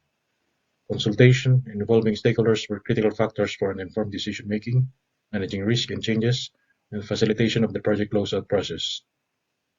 Stakeholder management must have an engagement strategy, monitor its effectiveness, and revise accordingly to ensure an increased stakeholder participation, gauge stakeholder support, and buy-in. Recommendations. Focus on stakeholder identification, mapping, requirements analysis, risk profiling, and prioritization of stakeholders. Developing productive relationships, confidence, and trust from stakeholders through consultation and sharing of relevant information. Improving the organization's technical capabilities and adopting new proven technologies. For example, BIM, building information modeling, enhancing project governance of complex or mega projects by integrating a PMO office structure or hiring of an external project management consultant. Provide a stakeholder response mechanism or dispute resolution board for managing conflicts, disputes. In the days of survey questionnaire measuring stakeholder satisfaction and engagement activities. References.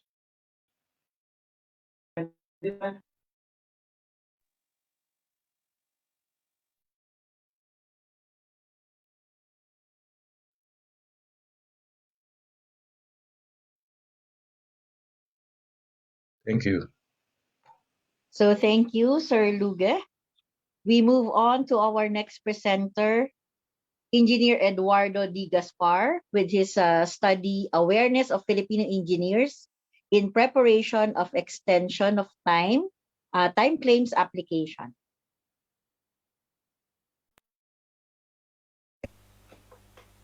To the distinguished speakers, to all the attendees, fellow masters and students, IPMA Philippines, and my thesis advisor, Dr. Manuel M. Muhi. A pleasant good day to all of you.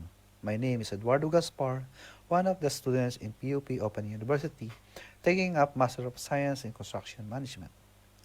It is my privilege to present to you my thesis titled Awareness of Filipino Engineers in Preparation of Extension of Time Claims Application. In the domain of construction, on time and within budget completion of projects is an imperative, but delay remains an ongoing problem in construction. The owner and contractor have used various delay analysis methods to investigate the delay events that have actually caused the project to overrun. However, In the vast majority of cases, the parties are not able to settle delay claims amicably, resulting in costly disputes after project completion. Consequently, delay claims are now a major source of conflict in the construction industry and also one of the most difficult to resolve. To avoid unnecessary disputes arising, it is necessary to have knowledge on the common processes like preparing, submitting, and assessing claims. This topic will give insight into the level of performance of Filipino engineers in preparation of EOT claims. This topic provides the common delay analysis methods available in the industry that are used in preparation for EOT claims and entitlement of claims. This topic will also provide the suggested action to strengthen the awareness of Filipino engineers in EOT claims. The study aims to identify the level of awareness of Filipino engineers in preparation of EOT claims. Specifically, it seeks out to answer the following. Number 1, what are the profile of the participants in terms of their age, education, experience, role in the construction industry, and country of work? Level of awareness of Filipino engineers on the following identified elements: cause, effect, entitlement, substantiation, presentation, delay analysis methods. Number 3, is there a significant difference in the awareness of Filipino engineers when grouped according to their profile? Hypothesis: there is no significant difference. EOT claims are the most common claim type construction projects, and also it has a lot of arguments between all the parties in the projects. For example, client side, they don't want to pay any additional money for the claims. They don't want to extend project completion date. Contractor side, they request and prepare claims and apply them to consultant and client, work on delay impacts analysis, and specify the EOT days. Conceptual framework, we have the input, process, and output. For the input, we'll have the profile of the respondents, delay in claims in construction, and the challenges. For the processes, we have the literature review, questionnaires, and data analysis. And for the output, we have the level of awareness and suggested action plan to strengthen the awareness of Filipino engineers in EOT claims. The study will focus mainly on Filipino engineers who are currently working in Qatar, Oman, UAE, and Kingdom of Saudi Arabia, because the researcher has access only to the sum of companies and engineers in these countries. Will concentrate mainly in EOT claims. The result of this research will give knowledge on the level of awareness of Filipino engineers and will give common methods used for preparation for EOT claim and entitlement for the claim. Will provide suggested action or strategies on how to strengthen the Filipino awareness in terms of EOT claim. Will offer a significant contribution to the industry players, construction organizations, researchers, and academicians. Will provide awareness and his attitude toward claims should be improved. Will be able to develop a better strategy to deal with any contractual claims and help to develop in-house competencies for better management of claim. Provide up-to-date information regarding current industry scenarios. The respondents of this study will be Filipino engineers working in construction industries from selected professionals in Qatar, Oman, UAE, and KSA. Will be able to gather information from different engineering organizations according to their age, education, type of work, length of experience, and their country of work. For the methodology, to be able to achieve the objectives of the study, we'll use a quantitative methods for this research. A survey questionnaires are constructed based on the objective and literature review of the study and are divided into two parts. Part 1 will be the respondent's profile. Part 2 will be the awareness and preparation of EOT claims based on identified elements using 4-point Likert scale method. Other research instrument will be using ANOVA and independent T-samples. A survey and data analysis was conducted and revealed the following results, which will be shown in the following tables. Majority of the respondents are coming from the age group of 40 to 49 years old, having a bachelor's degree, having 86%. Majority of the respondents are coming from planning, project control planner, and quantity surveyor, having 32% and 24% respectively. Majority of the respondents are having 10 years experience and above. Majority of the respondents are working in Qatar, having 46%. Awareness elements. Majority of the respondents are totally aware in terms of cost elements, totally aware in terms of effects elements, totally aware in terms of entitlement elements, totally aware in terms of substantiation elements, totally aware in terms of presentation elements, aware in terms of delay analysis method elements. Is there a significant difference in the awareness of Filipino engineers when grouped according to their profile? When grouped according to their age, presentation elements, delay analysis method elements are having significant difference and remaining are not significant. Highest educational attainment, delay analysis method elements are having significant difference and remaining are not significant. When grouped according to their role in the company, majority are significant and substantiation elements are not significant. Years of experience, presentation, and delay analysis methods elements are having significant difference and remaining are not significant. Country of work, not significant, majority. In summary, indicators such as presentation elements, delay analysis method elements are having significant difference when grouped according to their profile. There are a total of 99 respondents who agreed to join the study and answer the questionnaires. Majority of the respondents belongs to the age group of 40 to 49 years old, holds a bachelor's degree, belongs to the Planning, Project Control, Planner Department, and Quantity Surveyor. The majority of the respondents have been practicing in construction industry for 10 years and more, currently working in Qatar, and most of the respondents are on the side of client side, project management side, and the contractor side. As a result, it is found that the majority of the respondents have sufficient awareness of the elements that need to be addressed while preparing the EOT claim. However, it is observed that the respondents are having still unaware of the presentation and delay analysis methods. The result also showed that it is not significant when grouped according to their country of work. This implies that respondents have similar level of awareness of all the indicators as they all work in the Middle East, which follows almost the same form of contract. The results also showed that there is a significant difference in the awareness of Filipino engineers with regards to the presentation, delay analysis methods elements when grouped according to their age, experience, roles in the construction industry, and highest educational attainment. This is because they are influenced by their understanding, their role in the company, and years of experience. In addition, it is recommended to keep records. The enhance of the success of the EOT claim submitted can be improved if the professionals involved are able to fully grasp what constitutes a good claim. Undeniably, experience is a good teacher, but the experience cannot only be gained through one's own experience, but also by learning from the experience of others. Knowledge can be enhanced through various ways, attending seminars, workshops, conferences, and so on. There are definitely good ways of building competencies. It is also better to acquire a clear understanding of contractual terms and their implications. These are the organizations that provide training. FPEA provide technical knowledge in the EOT delay analysis and determination of delay responsibilities. PICQS, the understanding of contractual terms, entitlement, and EOT drafting, determine recovery of additional time-related costs. And these are my references. Thank you.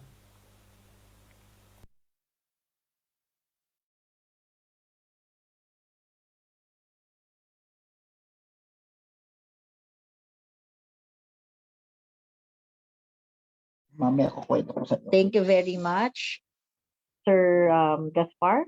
And moving on to our next presenter to present her study, the study of construction waste in the United Arab Emirates, wastage analysis and causes. Here is Engineer Sharmeen B. Dolor.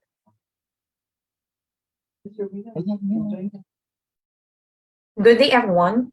My name is Sharmeen B. Dolor, and I am the presenter for today for the thesis entitled The Study of Construction Waste in the United Arab Emirates, Wastage Analysis and Causes. For the outline of the presentation, we have the brief introduction, the statement of the problem, framework, the scope and limitation of the study, significance of the study, methodology, description of respondents, result and discussion, conclusion, and lastly, the recommendation. For the brief introduction, United Arab Emirates is one of the richest countries in the world, which infrastructure, oil and gas, and building construction has developed drastically, which lead to more waste production from different sources. the per capita municipal solid waste generation in the country reached about 2.1 kilogram per day before falling to around 1.8 kilogram per day, one of the highest in the world based on UAE Ministry of Climate Change and Environment. In 2017, the United Arab Emirates collected about 39.188 million metric ton of waste. 90% of the total waste collected was accumulated from Abu Dhabi, Dubai, and Sharjah cities. Abu Dhabi alone contribute a share of 25% of the waste. Out of the total non-hazardous solid waste generated in Abu Dhabi, the construction demolition waste account for 42% of the total weight as per discussed by Modern Intelligence. The UAE has witnessed an increase in the complexity of the projects and the need to acquire more resources over the years. This research is to identify and evaluate the major causes of construction and demolition waste accumulation in UAE. Through this study, it is predicted that minimizing material waste will lead to improved project performance in terms of time and cost, a reduction in environmental pollution, increased profits, and a boost in the national economy. Effective construction material and waste management process is one of the key to success in construction project. For our statement of the problem, this study aims to identify different causes of material waste that help the contractor minimize construction waste to save cost and time impact. So it seeks to answer the following question for easy data gathering in analyzing the output of the research. Number 1, what are the most wasteful material sources of construction waste in UAE? Number 2, what are the factors or the causes affecting material waste in UAE? Number 3, what are the techniques in minimizing construction waste in UAE? Number 4, what are the advantages of construction waste management in UAE?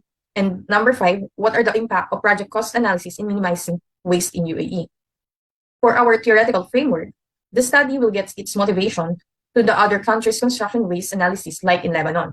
The Lebanese construction industry has witnessed a continuously active period since the post-war era in the early 1990s, followed by significant amount of waste created from construction and demolition process. The country has also suffered from a persistent solid waste management problem due to heavily populated regions, high waste generations, and poor availability of land suitable for waste disposal. So the figure shows the structure of survey which conducted in the study made in Lebanon. The study from Lebanon, this is the motivation of my study.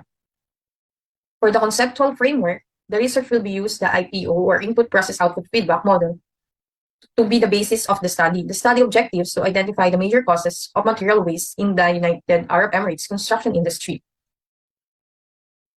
So for the scope and limitation of the study, the scope of the research study focuses on the identification of local waste in the construction industry in UAE and the major causes of generation of construction waste according to the UAE current practices. The main challenge to this study is the collection of data due to that the survey form is given online and some respondents take time to answer it because some are not technically knowledgeable on how to fill up or answer the form. Also, data collection is hard due to some professionals hesitate to share project data due to confidentiality. The study is limited also to the building materials that had been being previously identified by researchers as major waste contributors were only considered as part of the survey. Cost impact will be imparted in the research, but to specific material and some data will be gathered based on some available previous project data. For our methodology, the method that the research will adopt for the study is a quantitative approach. Rather, it is mainly used to investigate the facts and establish relationships between them. Based on the previous studies, the researcher considered 20 factors that generates waste from construction materials and 12 most wasteful materials in construction. Survey form is the research tool used in the study. The target population of the study will be focusing in the job construction site, the contractors, laborers, site engineers, design engineers, and site admin. The survey questions will be under respondent consent and no sampling will be gathered. The size of the respondent will be at least minimum of 50 respondents to be considered to answer the online questionnaire survey. For the description of the respondent of the research will be the managers, engineers, workers, and admin in the construction site in the UAE, regardless of nationality.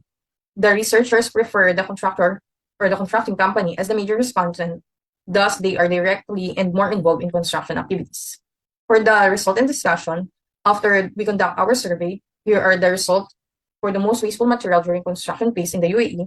Mortar from plastering and rendering got 3.35 weighted mean, and then followed by concrete, which has 3.30 concrete weighted mean.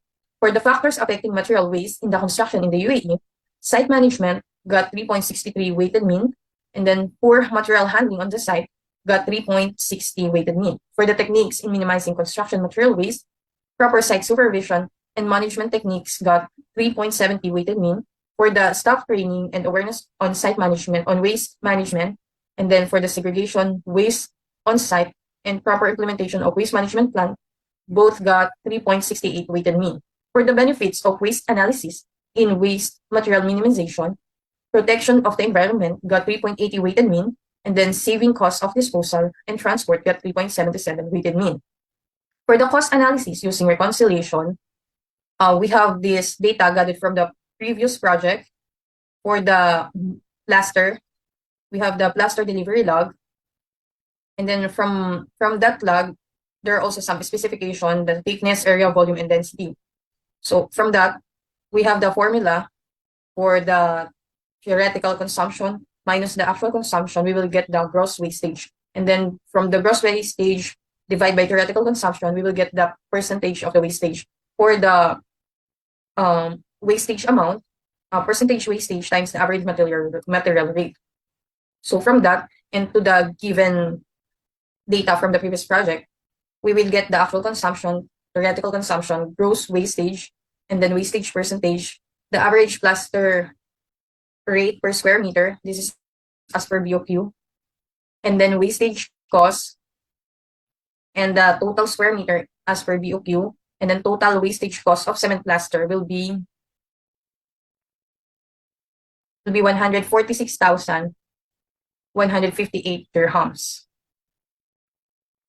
So for the conclusion, for the most wasteful material during construction phase in UAE, mortar for plastering and rendering got the highest weighted mean. And then for the factors affecting material waste in the construction in the UAE, site management got the highest weighted mean. For the technique in minimizing construction waste material, proper site supervision and management techniques got the highest weighted mean. And for the average advantages of waste analysis in waste management minimization, protection of the environment got the highest weighted mean. For our cost analysis, it is concluded that finding revealed and concluded that there is a huge amount taken by the waste material in the project, which if it is minimized, it can be a cost saving to a project, because 146,158 dirhams is approximately 2.1 million pesos, which if we will minimize the waste material, we can have our cost saving of 2.1 million pesos, or we will say we can have another bags of cement plaster. For the recommendation, number 1, conduct a comprehensive waste management plan in place or location of project before construction commences.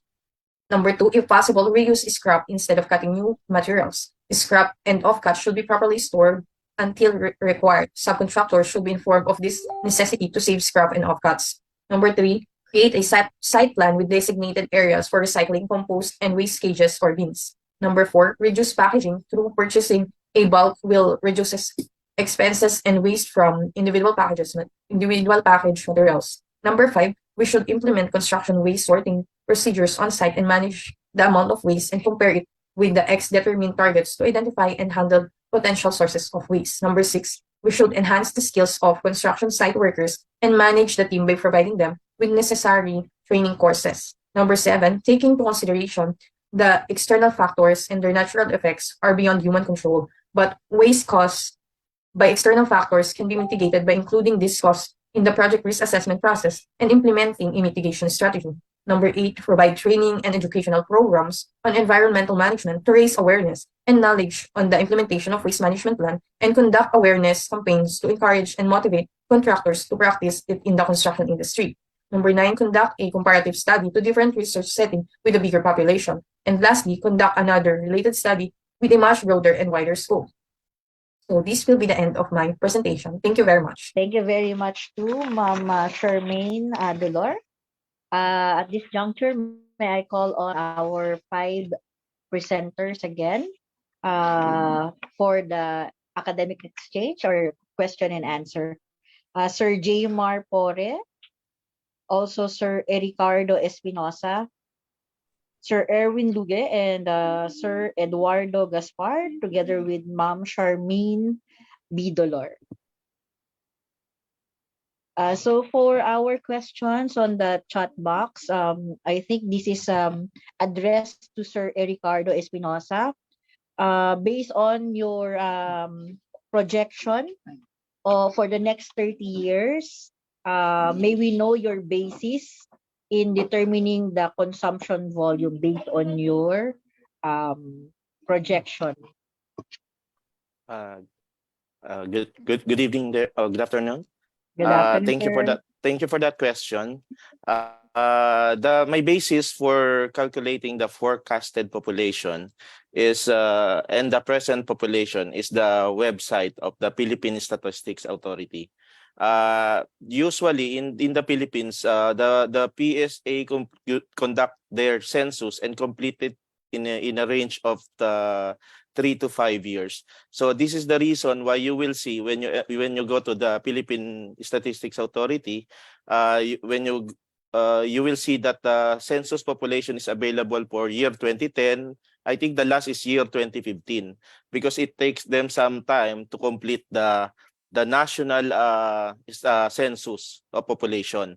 And in year 2020, as everyone knows, there's a COVID pandemic.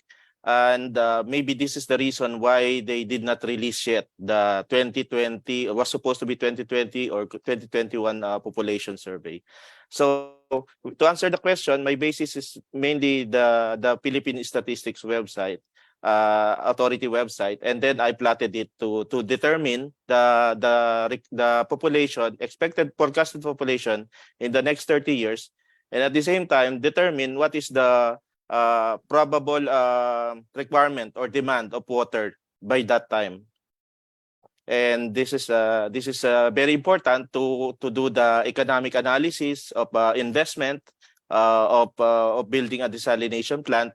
And at the same time, this study actually is a contributor, no, to our industry, in a way that it will provide the decision makers, stakeholders, investors, and public with an evidence-based statistical data and economic analysis that will promote innovative solution to resolve the water crisis and catalyst the construction of desalination plant in the Philippines. In fact, the study was further supported by the fact that one of the subject cities, which is Mandaue City, will get the first desalination plant in the Philippines. And this is to bridge the gap of water scarcity and the demand of water of of the common Filipinos. Thank you for the question. Thank you, sir. I think sir have Anselmo Alarilla have mentioned that there is a census as of 2020. Perhaps, sir, you could include that data, and then the forecast will be adjusted. So Sure. for the It's easy to update po the data later on. It will be all reflected in the thesis. It's easy to update whenever you establish a calculation, a worksheet in the Excel file. Same with the economic analysis. Thank you very much, Sir Espinosa, and thank you also to our audience for that question. Next, we have on the chat box, this one is addressed to Sir Gaspar. Sir, this is from Sir Roland Liano, and his question is, the SCL and the AACE provide some guidelines or guidance to address EOTs in general. So what do you think would be the significance of these guidelines to the success of the construction claim preparation and its analysis? Good evening or good afternoon to all the masters, and thank you, Engineer Roland, for the question number 1. I think there's also question number 2, which is leading. Yes, sir. While both professionals provide guidelines in EOT claims preparation, we have the SCL, which means the Society of Constructions law, which are based in UK, that provides a useful guidance in the common delay analysis and disruption issues that arises in the construction projects. while the AACE, Association for the Advancement of Cost Engineers, which are based in US, provide a technical principles and guidelines in the delay analysis methods that we are using now in the construction industries. I think to answer the question, both SCL and AACA complements each other as it addresses the contractual terms, entitlement, drafting of EOT claims, technical know-how in determining of delays responsibilities. I think that's all for me. I hope I answered the question. Thank you, sir. So I think you've also answered the secondary or follow-up question regarding. Sorry, I'm not. Sorry to answer that question. I cannot Yes, read. sir. Sorry. In the I think the the effect on the prospective. employer's delay, sir. Okay. I agree also to that context on the question number 2, where yes, some of the delay analysis methods use prospective analysis, which means delays are assessed while projects is ongoing. To give an example, projects are awarded where the client does not provide or do not give access to site, where it, for example, it impacts, for example, 100 days. This doesn't mean the project will be delayed 100 days and they will be awarded in 100 days. So on the contrary, there is a retrospective analysis which assesses the effect of the delay events that actually occurred during a period, as we have to consider also the mitigation or acceleration that have done by the contractor or any parties in the project. It also addresses the concurrent delays, where in between it be delayed by the client, the contractor side. So we have assessed, we have to address also those concurrent delays in the project. So that's all for me, Madam. Thank you very much, Sir Gaspar. And I hope that the question of our audience was answered. This one is for Sir Pore Jmar. Sir, based on your findings, how effective is the hybrid method in the construction industry? Hello, good evening, everyone. Good afternoon Evening, sir. from Middle East. Basically, discussing about hybrid project management and comparing it to traditional and agile. Hybrid project management is a combination of traditional and agile management. It composites of using the both benefit and advantage of both aspect into project delivery, especially in initiation, project execution, monitoring and controlling up to project delivery. So all the disadvantage of both methodology was emphasized and reversed in using hybrid project management. That's why most of the engineers and project managers in UAE are using hybrid project management because it tackles all the complexities, all the shareholders requirements and project delivery requirements at project, as well as it focuses on the risk mitigation of projects. That's all. Okay, so thank you very much, sir. Okay, for Ma'am Charmaine and also for Sir Erwin Luge, what would be the societal implications or impact of your findings of your study to the construction industry? Let's start with Ma'am Charmaine Dolor. Hello, ma'am. Good afternoon, ma'am. Good afternoon po. For the impact of my research in the construction industry, it helps the construction industry to visualize the cost or the effects of waste in the construction project, specifically for the project cost, which I said before that the cost impact specifically for that plaster is a huge amount.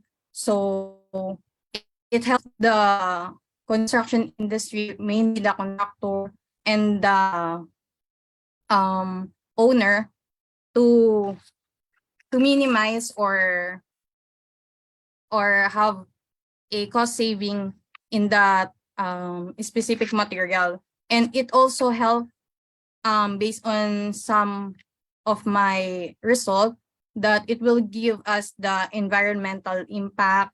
Also, it is for the human health and climate change as a whole also. So thank you very much, Ma'am Charmaine, for that answer. I think really waste management is one of the problems, global problems that needs to be solved. And if construction industry would be able to um, mitigate this kind of problem, then most probably it's a big help to our community. Sir Erwin? My study will give some insights to project managers in managing stakeholders, especially the focus is in the identification and analysis of stakeholder behaviors. And this helps for them create a strategy, because there's no fixed framework, depends for each project company. The framework I provided is not a one-time solution. They can adapt it to modify it based on their needs. And in the long term, could mitigate changes coming from stakeholders by setting the goals early on and the objectives. And the long term, obtain the sustainability goals of the organization. Thank you. So thank you, Sir Luge, for that. So that concludes our academic exchange for this batch. May I request Sir J.Mar Porres, Sir Ricardo Espinosa, Sir Erwin, Sir Eduardo Gaspar, and Ma'am Charmaine Dolor to open their camera for the photo opportunity. Congratulations po.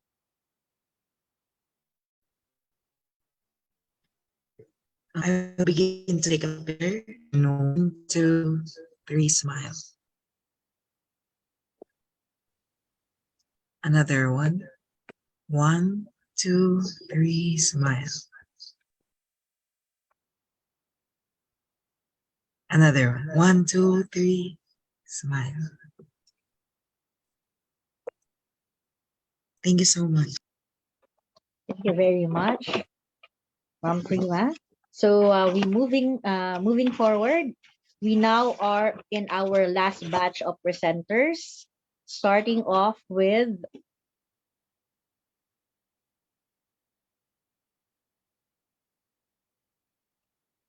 Engineer Guillermo Del Mar Jr.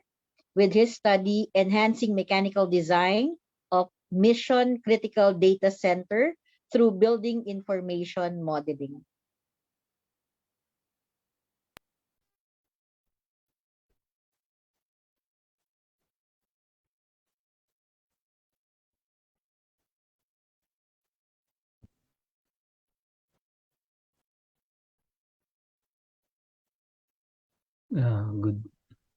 Good day to all the participants of this international conference project management.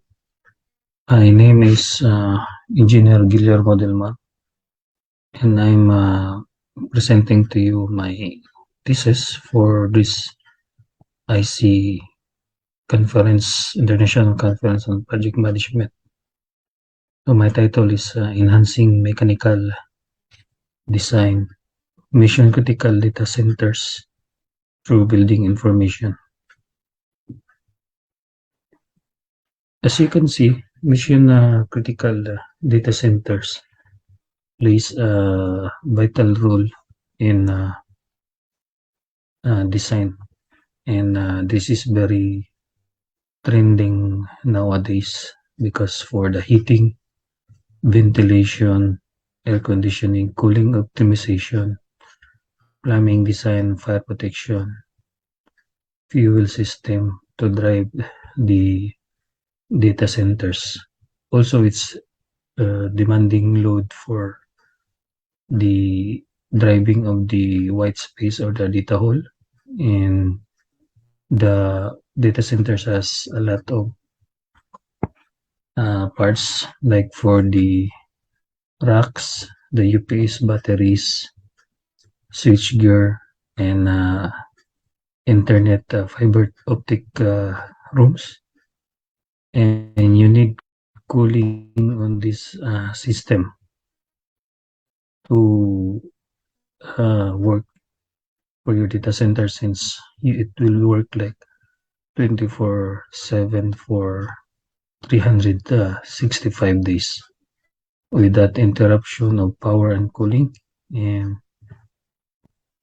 the heat dissipation of the IT and electrical equipment has a lot of demands.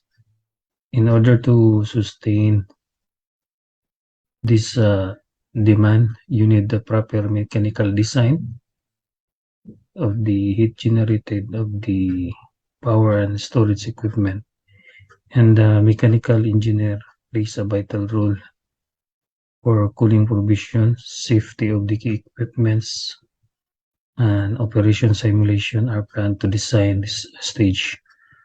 Also, data centers are designed for concurrently maintainable system, in which during maintenance there will be no interruption of the system, in which you are working on N+1, in which N is the duty and 1 is for the standby mode, and it will also play a hot standby.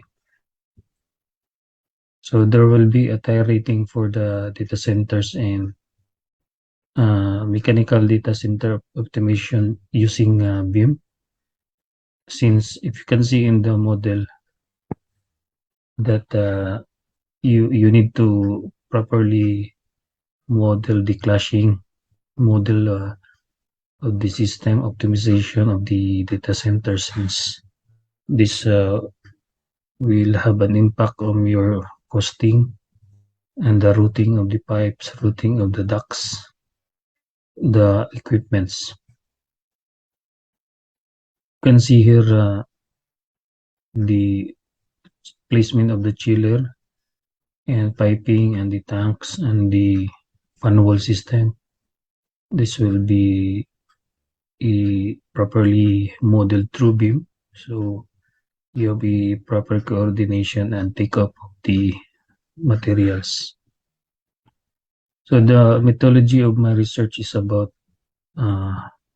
qualitative type, in which I interview experts, professional engineers, and BIM designers in what is the purpose and the advantage of this design center, and I gathered all the discussion and group it.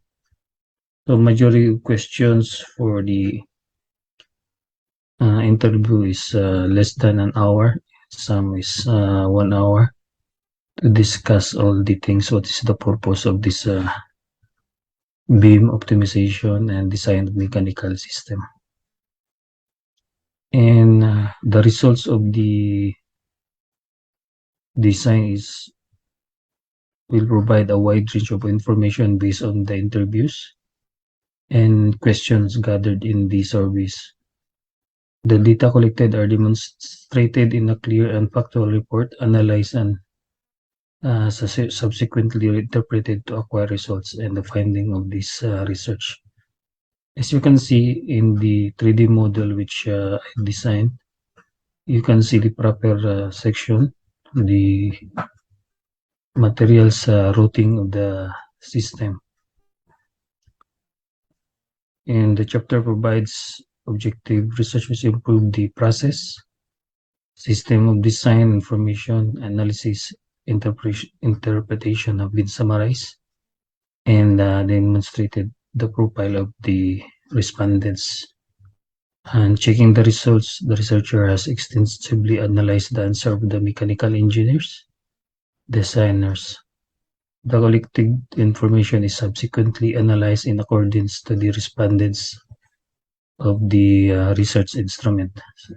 So the questions I prepare in which I discuss to the professionals for mechanical and mechanical designer of the beam in data centers, and their response is beam information models plays a vital role and help in my work during the design of mission critical data centers.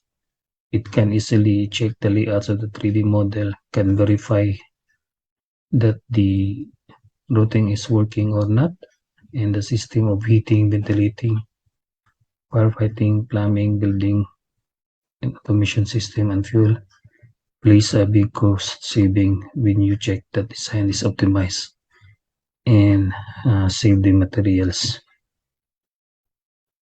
And I prepared 16 questions related to the beam in the mechanical designs, and the important is there's a lot of benefit in design coordination mechanical beam. You can reroute items which is not workable and equipment locations. This is critical, which proper location shall be studied and analyzed.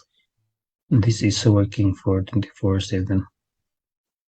And usually during beam, you need the standards, the proper standards for each equipment. So the airflow, the heat dissipation will have a safety impact of the design. And also the reference of the beam, like the beam and ISO, the uptime, which is the institute, and the TIE 942 data center standards. And beam is very important in the system for mechanical design, since this design or the beam is very useful and using Autodesk 360, in which you can use anywhere in place of the design. And the impact of this research plays a big role and in using beam for the mission critical, since this is now trending nowadays, and this will have a future in the design of the data centers. And thank you very much and for this opportunity. So thank you very much and congratulations, Sir Delmar, for your presentation. We now move to our next presenter to present his study, Critical Success Factor, Planning and Computerization of Site Material Management System in Construction Projects. Here is Engineer Ronald O. De Gracia.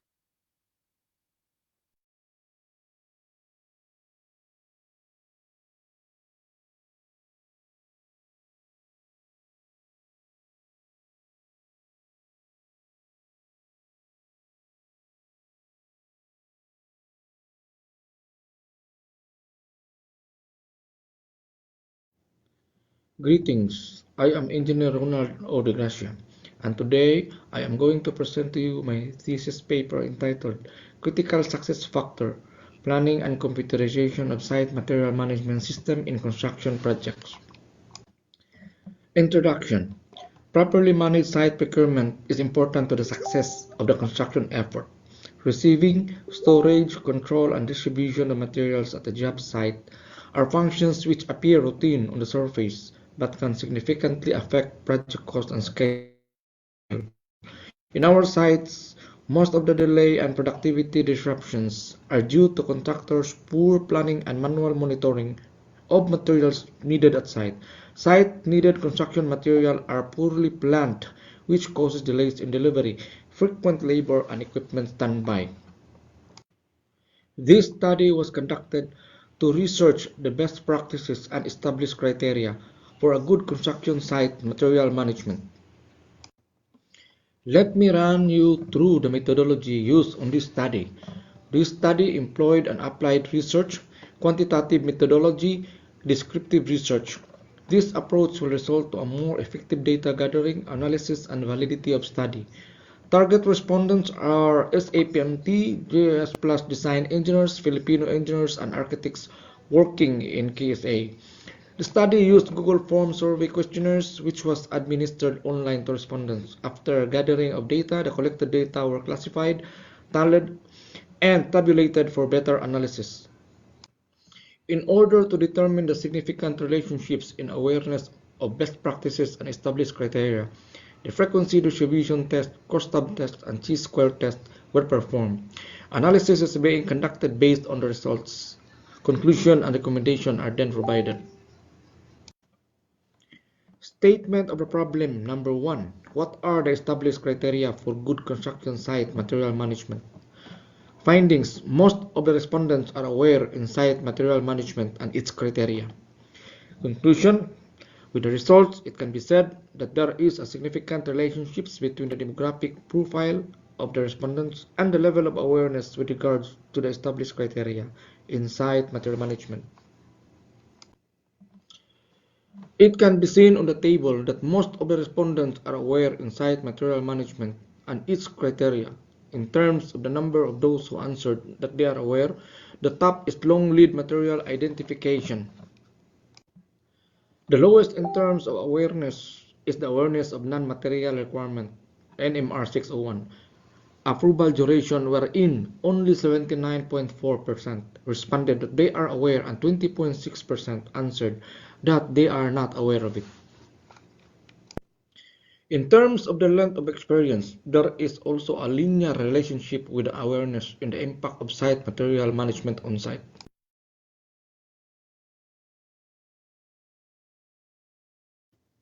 It is also the same for the role of the respondents in construction as seen on the tables. With this, it can be said that there is a significant relationship between the demographic profile of the respondents and the level of awareness with regards to the site material management.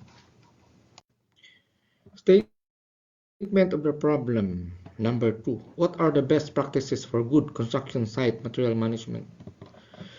Findings. Centralized material management team coordination between site and organization, 100% totally agree. Proper control, tracking, and monitoring of system, 100% totally agree. Awareness and accountability within the organization, 3.2% agree and 96.8% totally agree. Conclusion. As we can see, as per the analysis of cost-tab and chi-square test. Continuation of statement of the problem number 2. Findings. There is an efficient MIS integrating all aspects of material management, 100% totally agree. Availability of detailed scope development, 3.2% agree and 96.8% totally agree. A detailed material storage and preservation plan that should be developed in the early stages of capital project planning, 3.2% agree and 96.8% totally agree. Conclusion, as per the analysis of cost-tab and chi-square test. To make materials management on-site effective for construction projects, there needs to be an integrated material handling process from the design stage to the usage of materials. The respondents were asked on their agreement whether the best practices suggested are effective for them based on their knowledge and experience on the field. It can be seen in the table that none of the participants disagree to the stated best practices. Thus, these practices can be recommended to be done or implemented on the process of materials management on site. It is clearly important to manage all materials from the design stage to the construction stage. There is is a need to develop new approaches to improve the efficacy of the production process, such as IT applications or computer software for automation of the records of the materials, which should be accessible to all stakeholders involved in materials management in construction projects. Summary: a construction project depends upon having the right people with the right skills and equipment that can deliver the project on time and on budget. The materials on a project can represent anything from 30% to 70% of the cost of the work. Yet, material management has not received a lot of attention from researchers. Thus, this research aimed to determine the best practices and establish criteria for good construction site material management. Quantitative method was utilized to achieve the objectives of the study. A survey questionnaire was administered to the target respondents in order to collect data for analysis and discussion. There are a total of 63 respondents who answered the survey online, and a statistical analysis was done to analyze the data. Based on the result, the stakeholders are aware of the site material management and its factors and processes. They are also aware of its impact on a construction project. All the respondents also agree to the best practices such as coordination within teams, proper control, tracking and monitoring of system, having an efficient MIS integrated all aspects of material management, accurately specified and updated quality assurance and quality control of materials and equipment. Recommendation: moving forward, it is highly recommended on the following. Number 1. Awareness and accountability should be created within the organization. Accountability in the workplace means that all employees are responsible for their actions, behaviors, performance, and decisions. Thus, it can create an effective work environment in the construction site and less issues of who to contact if there are problems on the management of materials. Number 2. A proper planning of material management practice right from the start of the project execution should be practiced on site to ensure timely execution of the project and standard of the work delivery within reasonable cost, time, and quality. It is also recommended to have proper communication, scheduling, and tracking tools, since these will prepare sites for material storage. The reliance on pen and paper methods of organization in the construction industry can often lead to errors and miscommunications, which contributes to many of the problems and delays. Thus, it is recommended to start turning the digital solutions available. Number 3, it is recommended to have a computer software that can generate automated reports of the material list and the materials needed by the construction site. However, the software should also be regularly updated by a specific employee that has knowledge in managing these kinds of construction applications. Trainings and workshops should also be provided to those who manage the system to avoid mistakes. Proper turnover should also be implemented. References. References are enumerated below. Thank you. So thank you very much, Sir De Gracia. And now our third presenter is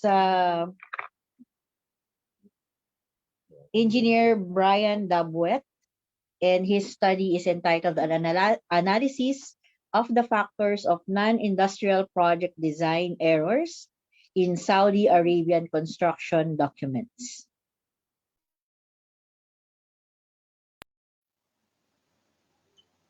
Good day, everyone.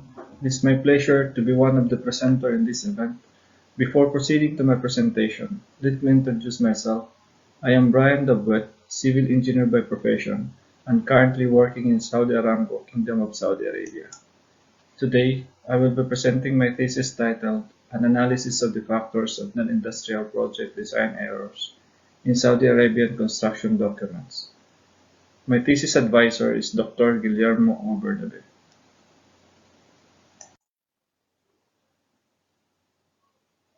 The outline of my presentation are as follows. I will start with introduction, followed by the methodology, and I will brief you with the result of the research.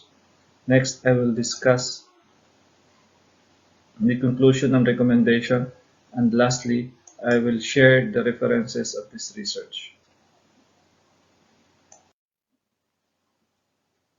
The researcher caught his interest in the study of factors of non-industrial project design errors in Saudi Arabian construction documents due to the strong conviction among engineers working in Saudi Aramco that error in the preparation of design document is in dismal state, and this is a great concern. It is worth mentioning that the quality of design document has a major influence in the overall performance and efficiency of construction projects. Designers provide graphic and written representation which allow owners, consultants, and contractors to transform concepts and ideas into physical reality. How effectively and efficiently this transformation occurs depends largely on the quality of design documents provided. The main objective of this study is to address the problem of error in preparation of design documents in non-industrial projects in Saudi Aramco. This study is focused to achieve the following. First is to gauge into the various types of design documents found in the non-industrial project in Saudi Aramco and determine the most predominant errors. Identify the factors that are responsible for the reception and recognize what adverse effect these errors introduce in the project. And lastly, derive a possible preventive measures that may be undertaken to prevent their occurrence.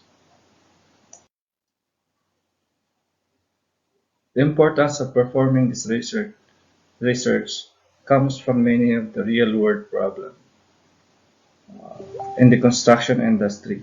It is hoped that by assessing the problem relevant to error in design documents, the following targets will be attained, like minimizing cost, optimizing performance, improve accuracy of estimate, preventing rework, eradicating finance issue, and boosting consultant reputation. To achieve the goal of this study, it is important to devise a methodology. This method came in form of adopting a set of activities that aided the realization of the objective of the research. First, the researcher conducted literature review and analyzed them relating to the various errors, causes, impact of error, and preventive measures. Next is generated a survey questionnaire to analyze those errors, factors obtained from the literature review, and then data evaluation. The function of this stage was to transform the data acquired from the field into meaningful information. Statistical treatment. An ordinal scale was used in the case section of the questionnaire. This scale is qualitative in nature. As a result, the problem with this scale is its inability to allow for quantitative comparison between intervals. The implication of this is that parametric methods such as the t-test may not be applied. To remedy this shortcoming, the scale had to be converted into interval scale. This was accomplished by giving each interval weight. Essentially, the scale not significant is given a weight of 0 and very significant a weight of 100. The intermediate scales receive weighted 25%, 50%, and 75% respectively. This section outlines the information relating to participants who partook in the study. This is summary of the proportion of the contractors and consultants who participated in the study. The table shows that the consultant represented more than half of the participants. This section shows the experience distribution of the contractor and consultant. The contractor prevailing category is 11 to 15 years. while the consultant is 16 to 20 years. The educational qualification of the contractors and consultant is summarized in this slide.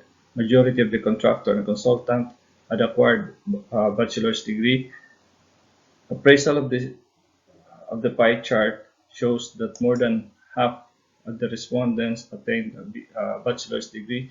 This is followed by the master's degree.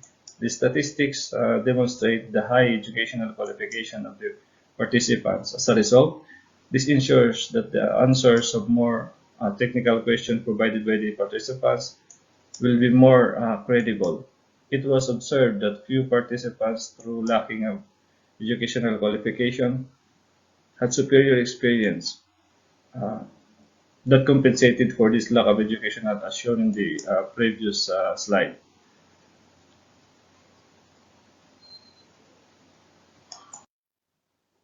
This slide shows the contractor and consultant ranking of frequent preparation of design document and the T-test agreement. Examining the table reveals that the top three most frequent error in design documents are non-conformance to Saudi Aramco Code, design team coordination, and design errors. Testing the agreement of contractor and consultant, the trend of the graph indicates that there is a level of concurrence among the parties.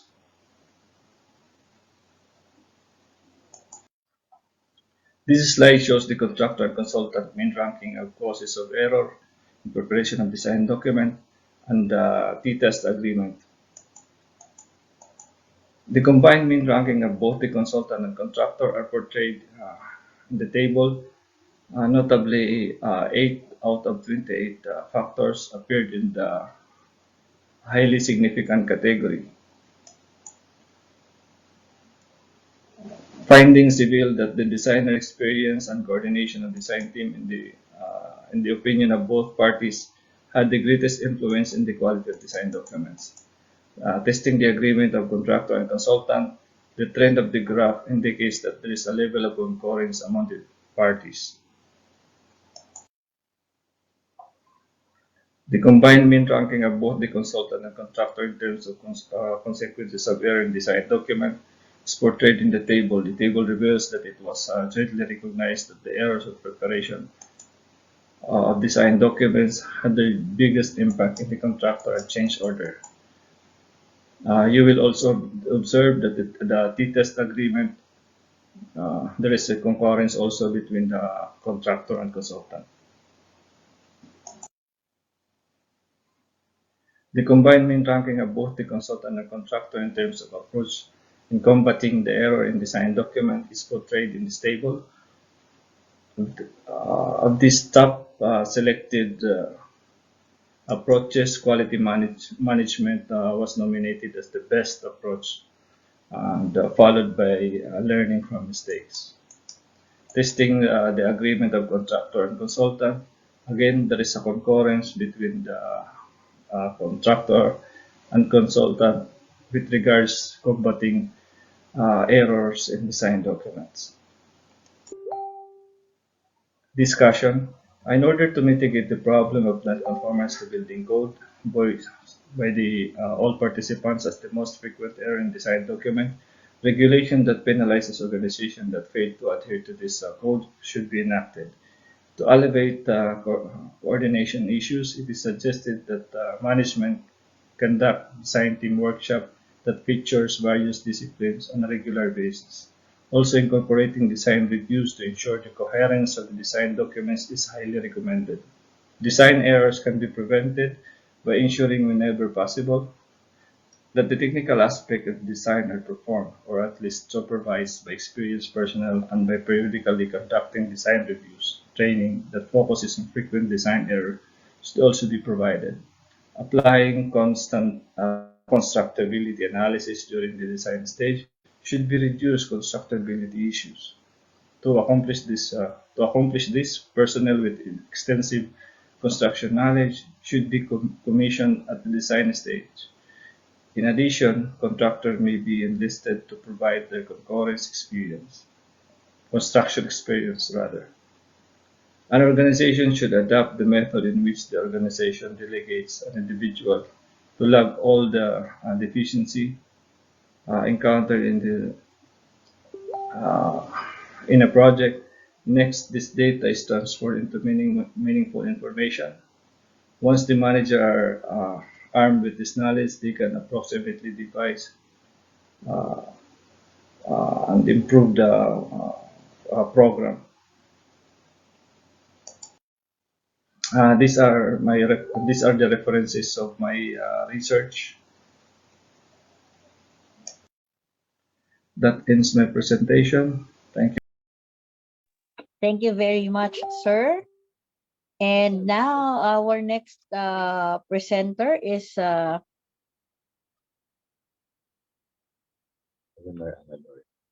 Elmer Amador, or Engineer Elmer M. Amador, and his study is the study of cause and effect of factors affecting the performance of ongoing construction project due to the COVID-19 pandemic. Good day to all. This is Elmer M. Amador, and my advisor is Dr. Guillermo Bernabe. I will be presenting to you my thesis entitled The Study of Cause and Effect of Factors Affecting the Performance of Ongoing Construction Project due to COVID-19 Pandemic. Global and dramatic spread of COVID-19 has traveled much faster than our response plan.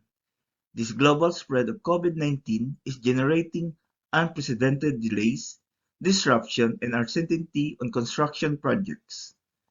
Travel restrictions, social distancing, and quarantines are increasingly disrupting supply chains, contractor workforces, and the availability of governmental personnel for project inspections, with resulting delays and increased costs. The owners, decision-makers, and every professional should be able to compare the pros and cons of each approach and need to make appropriate decisions depending on the nature of work. This study aims to investigate, analyze, and evaluate the cause and effect of the factors affecting performance of construction projects due to COVID-19 pandemic to the completion of the project. Significance of the study. The result of the study will benefit the construction companies in the Kingdom of Saudi Arabia, since they will have knowledge of the cause and effect of the factors affecting the performance of ongoing construction projects due to COVID-19. This study will also benefit the project managers and engineers on site, since they will make them understand the factors that affect the completion of the project during the COVID-19 pandemic and can help them think of ways to lessen it. This will also help the construction clients, since they will now understand the impact of the pandemic in the construction sector. This can help them make reasonable decisions during the time of pandemic. This will be an additional literature regarding construction issues and challenges during the COVID-19 pandemic. This will be useful in the future generation for readings and reference for research. Method of research use is a quantitative research, since the research problem is specific and gathers a range of numeric data. The target population of the study are the Filipino engineers who are currently working in MYDP Maritime Project and NEOM projects. Also, the members of Philippine Institute of Civil Engineers, or PICE, in Eastern Province and Riyadh chapter in the Kingdom of Saudi Arabia. These are the discipline engineers, planning, cost, and construction professionals. A research survey questionnaire has 3 parts. The first part is about the respondent's socio-demographic profile in terms of highest educational attainment, length of work experience, and current role in the construction industry. The second and third part use a 5-point Likert scale to measure the respondents' opinions on the statement provided regarding the cause and effects of factors affecting the performance of ongoing construction project due to COVID-19 pandemic. survey questionnaire used as the data collection technique, and the Google form was used to gather data for this study. Statistical analysis used for the gathered data and the result encoded in the Microsoft Excel. A survey was conducted for this research, and a total of 85 respondents participated in the surveys. Based on the survey result for the highest educational attainment, majority of the respondents are bachelor's degree holder, comprised of 88.2%, and the remaining 11.8% are already earned their master's degree. Most of the respondents are civil engineers with 31.8%, and site engineers the least respondents who participated in the survey. For the length of experience, it is impressive that majority of the respondents have more than 10 years of experience in the construction industry with 80%, and none of them have below a year of practice. For the part 2 of the questionnaires, respondents are being asked to indicate the level of agreement or disagreement for each statement using the 5-point Likert scale. Showing the table are the results of the survey questionnaires. The yellow font gathered most of the responses in each statement using the 5-point Likert scale. On the next slide, I will show the assessment of the respondents on the causes of factors affecting the performance of construction projects. Showing are the results of the assessment of the causes of factors affecting the performance of ongoing construction project due to COVID-19, with a grand mean of 3.43, which are interpreted as somewhat agree. And the highest weighted mean statement is government-mandated protocols, based on the respondent responses, which interpreted as strongly agree. While the no safety engineer working on site has the least minimal effect in the performance of ongoing project, since even before pandemic, it is a requirement that a safety engineer or safety professional is present on site. For the part 3 or last part of the survey questionnaires, respondents are being asked to indicate the level of agreement or disagreement for each statement using the 5-point Likert scale. The table indicates that the result of the survey questionnaire. The yellow font gathered most of the responses in each statement using a 5-point Likert scale. On the next slide, I will show the assessment of the respondents on the effect of factors affecting the performance of construction projects.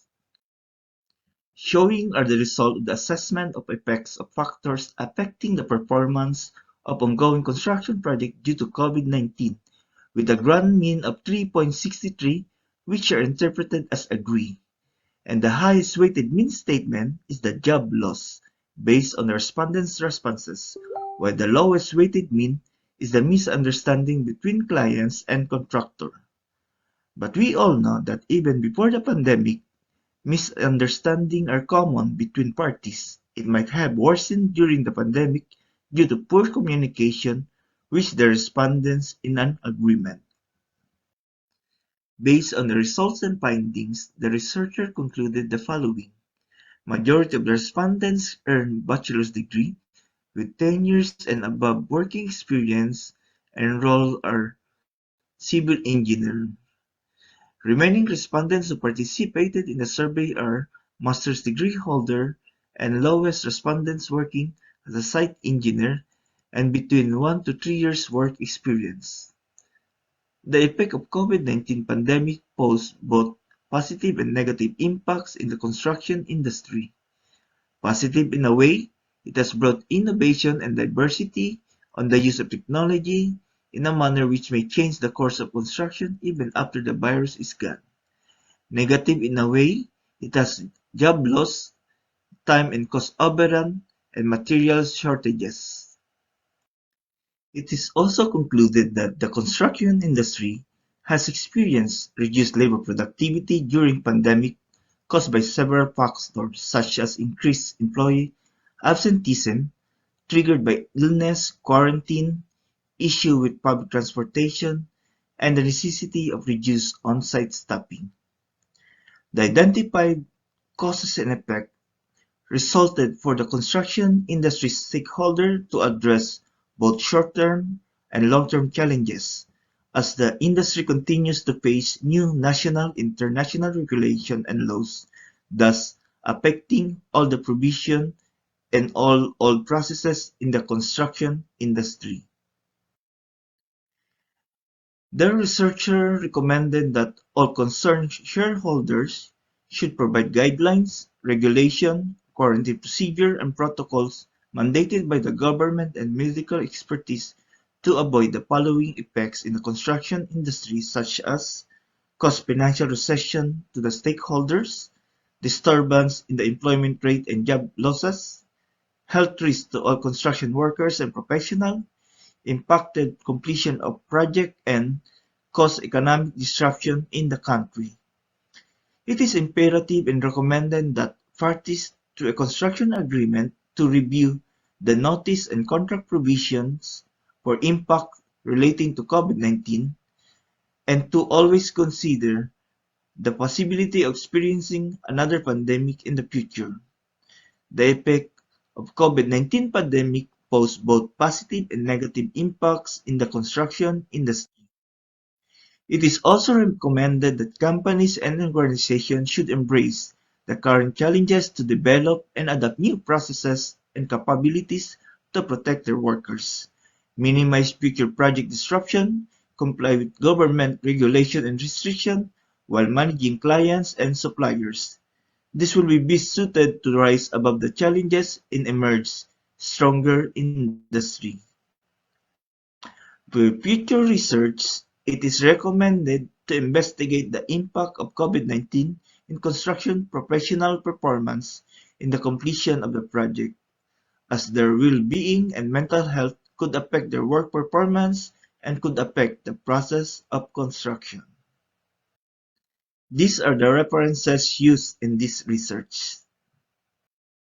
This is the end of my presentation. Thank you and have a great day. Thank you very much, Sir Elmer Amador. And in the interest of time, we'll be continuing with our rest of presenters for this afternoon. So next, we have Sir Jonathan Dizon to present his paper, Application and Management of Green Technology in Construction Projects. Greetings to the event organizers, to PUP Open University System, faculty and staff, to IPMA Philippines, to our speakers, to my fellow presenters, and to all the attendees of this event. My name is Jonathan Dizon, and today I am honored to present you my thesis titled Application and Management of Green Technology in Construction Projects. To begin with, here's my introduction. There is a growing concern over the state of climate change and how the construction industry affects the framework to implement such change. The implementation of green construction projects continues to encounter several challenges about the project management techniques applied in different construction projects. Green technology makes building more energy efficient and sustainable, so they have a lower carbon footprint and a reduced impact on the environment. Builders, building owners, and tenants all realize considerable benefits from the application of green construction technology. These benefits are environmental, economic, and social. The study aims to minimize the environmental impact of construction process and maximize both economic viability and the social benefit of construction works by providing proper management in construction projects. With the help of proper management in construction projects, we can reduce the effect of global warming to humans and environment. Theoretical framework. Buildings have a large effect on the environment, human health, and the economy. The successful adoption of green building development can maximize both the economic and environmental performance of the building. The concept behind green construction lies far beyond the construction of buildings without harming the environment, as it tries to establish the conditions that would eventually upgrade the quality of planet Earth. In simple terms, green construction is defined as an attempt to build responsibly while reducing waste and helping preserve the environment.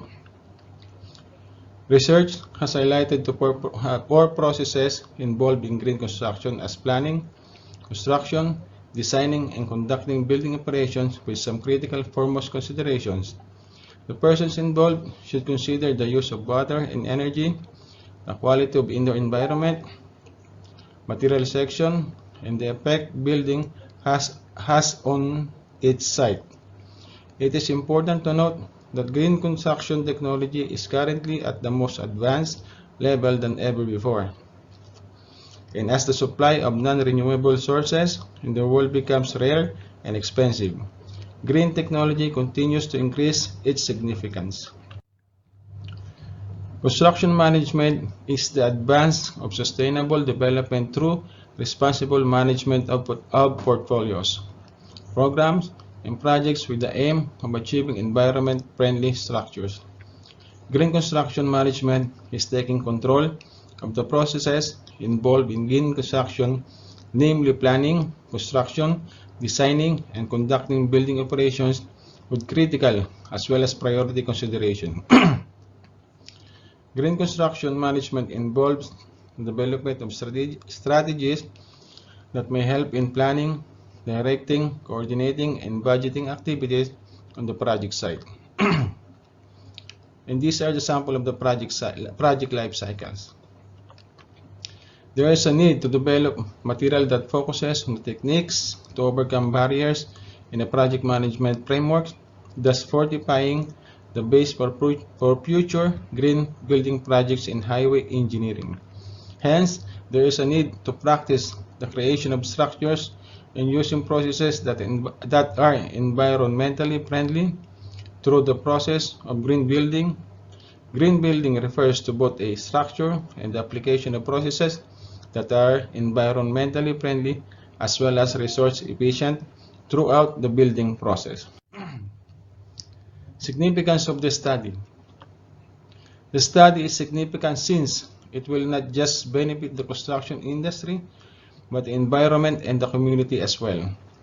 Green technology has long-term effects such as improving construction processes and reducing waste materials, which will also benefit the environment. Significant to the construction industry since there is an issue regarding construction waste materials and the vast use of resources. This is also significant to construction stakeholders since there are still gaps that are needed to be addressed in terms of green technology in construction, and there is still a need to promote it and its benefits in the industry. This will discuss the green technology, its concept. This will somehow refresh the knowledge of the stakeholders and will also make them knowledgeable on how to manage and apply green technology in their construction projects. The findings of the study will act as background information for future researchers who will intend to conduct further research on green construction management and its impact on the construction projects. Methodology. So we use the qualitative approach method. This research is a type of research that aims to gather and analyze non-numerical data in order to gain an understanding of individuals' social reality, including understanding their attitudes, beliefs, and motivation. Tradition of inquiry and data generation method. In order to achieve the objectives of the main research, the information will be gathered through primary and secondary data. Primary data will be collected from the selected respondents in order to prioritize the problem and help to develop solutions through interviews. Secondary data will be gathered through literature in order to identify problems, previous research, and gaps from online libraries, books, databases, journals, newsletters, and etc. Professional societies or bodies, international forum, conference, seminar papers that can be found through the internet. Sources of data. The respondents of this study are project managers, site managers, site engineers working in a green construction project in the United Arab Emirates. Instrumentation. The research prepared open-ended question for an interview, face-to-face and online via Zoom and Google Meet. So, the results. Respondents were asked regarding their current work location, gender, highest educational attainment, role in the construction company, and the length of their experience in working and/or managing green construction projects. There are a total of 50 respondents who voluntarily participated in the research and completed answering the online questionnaires. The respondents revealed 6 key themes on their underlying challenges in the management of green technology construction. And these were, first is the focus on the reduction of the effect of greenhouse emission using material-related approaches. Secondly is focus on managing the total life cycle of products and services.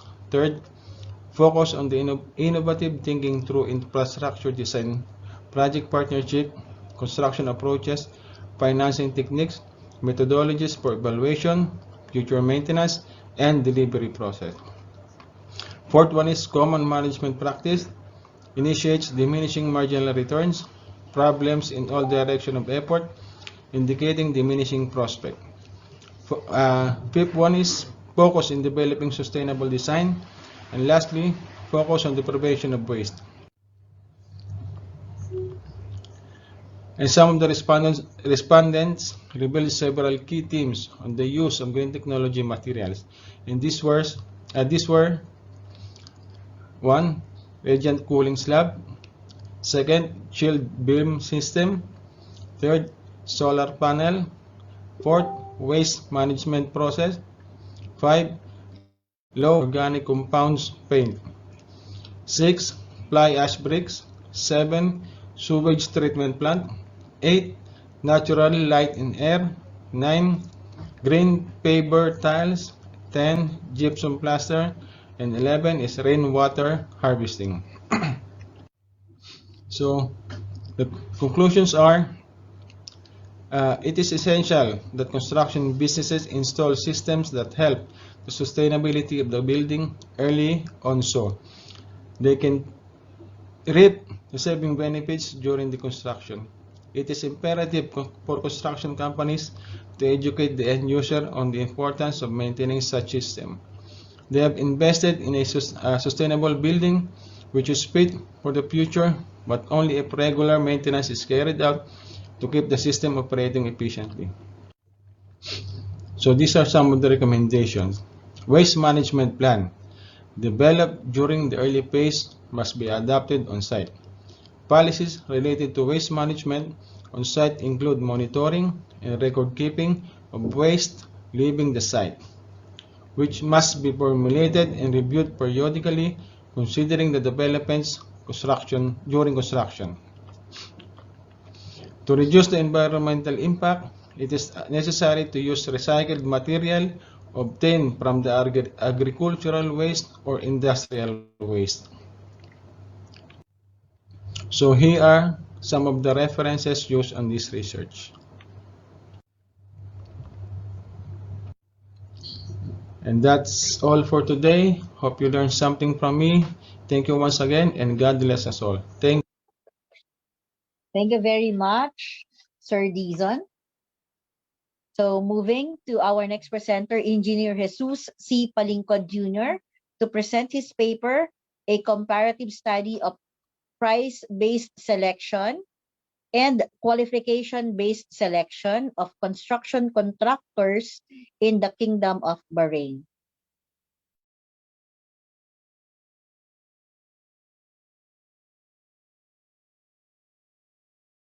Recording stopped. Recording in progress. My name is Susi Palincod Jr., currently working here in Bahrain as a senior architectural engineer in the Ministry of Works, and I'm here to present My thesis research title, A Comparative Study of Price-Based Selection, PBS, and Qualification-Based Selection, QBS, of construction contractors in the Kingdom of Bahrain. My advisor for this research is Dr. Guillermo O. Bernabe. In the world of construction, there are two primary methods of procurement: price-based selection and qualification-based selection. Most of the time, the clients select based on price rather than focusing on the best possible outcome. The selection of contractors for the building works is a complicated process and depends on its major aspect of the correct preparation of the procurement tender specification, where all the needs and requirements of the contracting authorities are precisely defined. Selection of contractors has been primarily on the basis of bid prices alone, and the lowest tender price is usually described as being the key of winning a contract. This study aims to determine the difference between price-based selection (PBS) against qualification-based selection (QBS) and why project owners are preparing PBS. It is also to investigate why PBS is currently the practice of contractor selection in Bahrain, which resulted many disadvantages in the project execution. Architectural engineering services are often complex and strategic procurement with the value of services equaling a small portion of a total life cost of building, maintaining and operating a public facility. While fees are not recommended as a selection criterion, emphasis is placed on joint development of an agreed upon scope of services and a fee that is fair and reasonable to both parties. Selection of the most suitable contractor is an important process in the public construction projects. Evaluating contractors and selecting the best bidder requires a sophisticated knowledge and experience to ensure that the selected contractor is capable of executing the project according to the owner's requirements. The researcher will perform this study based on IPO model.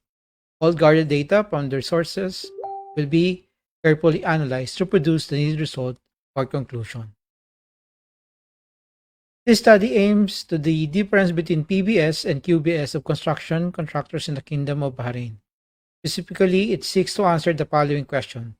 What are the profile of the participants in terms of A, highest educational attainment, B, length of experience in the construction industry, and C, current role in the construction industry?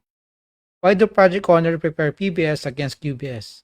Is it possible to develop a mixed PBS and QBS selection criteria without compromising quality over price selection?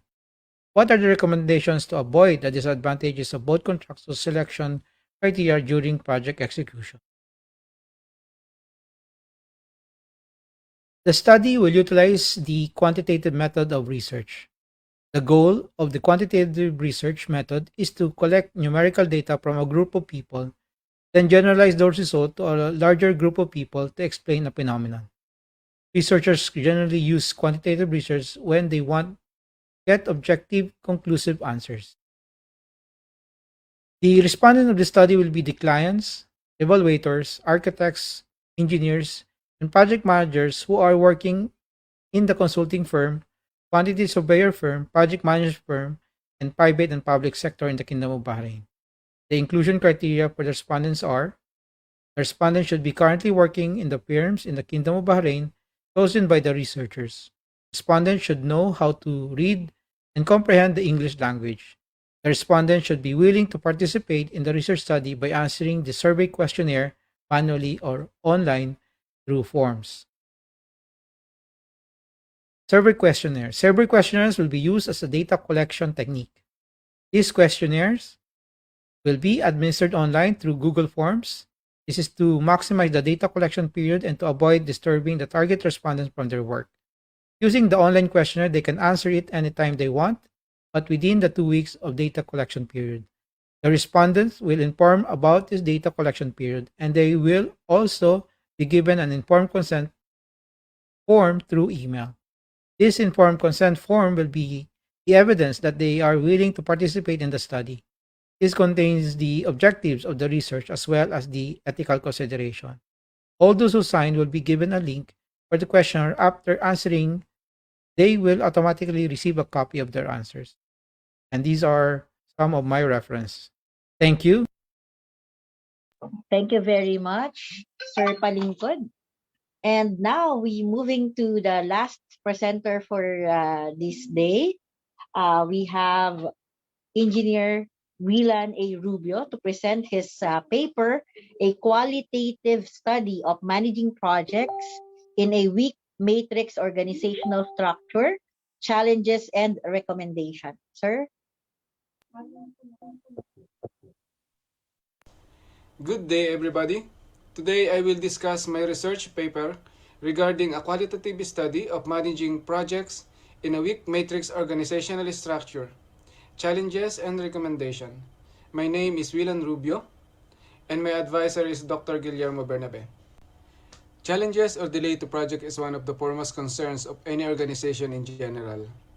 The main aim and objective of this thesis is to evaluate the various types of challenges or delays and the reasons for those delays in managing projects under matrix organizational structure. Measures from previous research to reduce or eliminate these challenges or delays by method of mitigation or accelerations are analyzed by the case studies considered for this research. There are various types of challenges or delays which are identified. It is important to identify whether the delay is critical or not, as identification of critical delay helps in taking appropriate measures at the right time. According to respondents of these studies, the reason for delays are primarily due to an incomplete detailed design, construction drawing, and specifications, design delays due to approval of drawings, sudden changes in project plan when the process is halfway through, delays in ordering long lead materials, and lack of resources and labor productivity. Research done earlier indicates that change of work complicates a project and invites delays. Molnar 2007. This study is a hybrid type of research using a combination of two market research techniques, whether it be qualitative and quantitative, using an in-depth interview and a survey questionnaire as a methodology. The data were collected, tallied, tabulated, ranked, and analyzed using the appropriate statistical tools with the assistance of the statisticians, and outcome of this study was validated by a panel of subject matter experts. This study was administered to 8 respondents by in-depth interview and 56 respondents by survey questionnaires. All respondents are from different departments of different organizations who are the primary stakeholders of the project, starting from project managers, project engineers, architect, quantity surveyor, purchasing managers, engineering managers, purchaser, planning engineer, HR personnel, supervisor, and quality control. The findings from these studies are that the main delay to the projects and matrix organization are caused by insufficient details or specification, whether from detailed drawing or from project scope. Sudden change in the project plan when the process halfway through that leads to an expected increase in material requirement, thus not enough time for long lead materials that will cause definite delays to the project, and delays caused by lack of resources and labor productivity. Proactive action of the project manager, early identification of risk, and by using project rushing are among the top recommendations by the respondents in preventing and mitigating the delays to the project. For a company, the structure influences every aspect of the business in both seen and unseen ways. It dictates reporting structures, provides clarity around rules and responsibilities, and provides employees with a sense of security about where they fit in a big picture. No organization design or method of management is perfect, and any form can suffer from a variety of problems that develop because of the design itself. We know that matrix organization has advantages and disadvantages, but this study will focus on determining challenges in managing projects in a weak matrix organizational structures and give recommendations on how to address and resolve this. The research setting will be the researcher's current organization, which is 𝒐𝒐, located in Abu Dhabi, United Arab Emirates. According to Wisberg, there are several difficulties with this kind of matrix. First is that there are tendencies towards anarchy and there are power struggles. The essence of matrix is dual command. For such a form to survive, there needs to be balance of power, where its locus seems to shift constantly. Each party always jockeying to gain an advantage. It is not enough to simply to create the balance, but there must also be continual mechanism for checking the imbalances that creep in. The researcher will perform this study based on IPO model. All gathered data from the sources will be carefully analyzed to produce needed results or conclusion. In input, I'll be using organizational structure and background of the research setting. In process, I'll do literature review, interview of the respondents, and analysis of the data gathered. And the output will be the challenges in managing projects and recommendations on how to manage the projects in a weak matrix organizational structure. This study aims to determine the challenges in managing projects in a weak matrix organizational structure and create recommendations on how to address those difficulties to avoid delays in the project. Specifically, it seeks to answer the following question. Number 1, what are the difficulties faced by the employees in a weak matrix organizational structure? Number 2, how can an organizational structure be effective in construction? And number 3, what are the implications of these challenges in a construction project? The strength of qualitative research is its ability to provide complex textual descriptions of how people experience a given research issues. Thus, this study will employ a qualitative method. Common qualitative method includes interviews with open-ended questions, observations, and literature review. Primary data will be collected from the selected respondents to be able to have an in-depth knowledge on the topic and to be able to achieve the objectives of this study. The respondents of these studies are project managers, functional managers, engineers, and other employees of 𝒐𝒕𝒄. The researcher may also conduct interviews from other companies' employees who have the same organizational structure to gather additional data. To be able to achieve the objective of the study, the researcher prepared 11 open-ended questions for an interview. There might be some follow-up questions based on the responses of the respondents that might need further explanation or clarity. The questions are created based on the study's objective. The knowledge and experience of the researcher is also considered in construction of the questionnaire.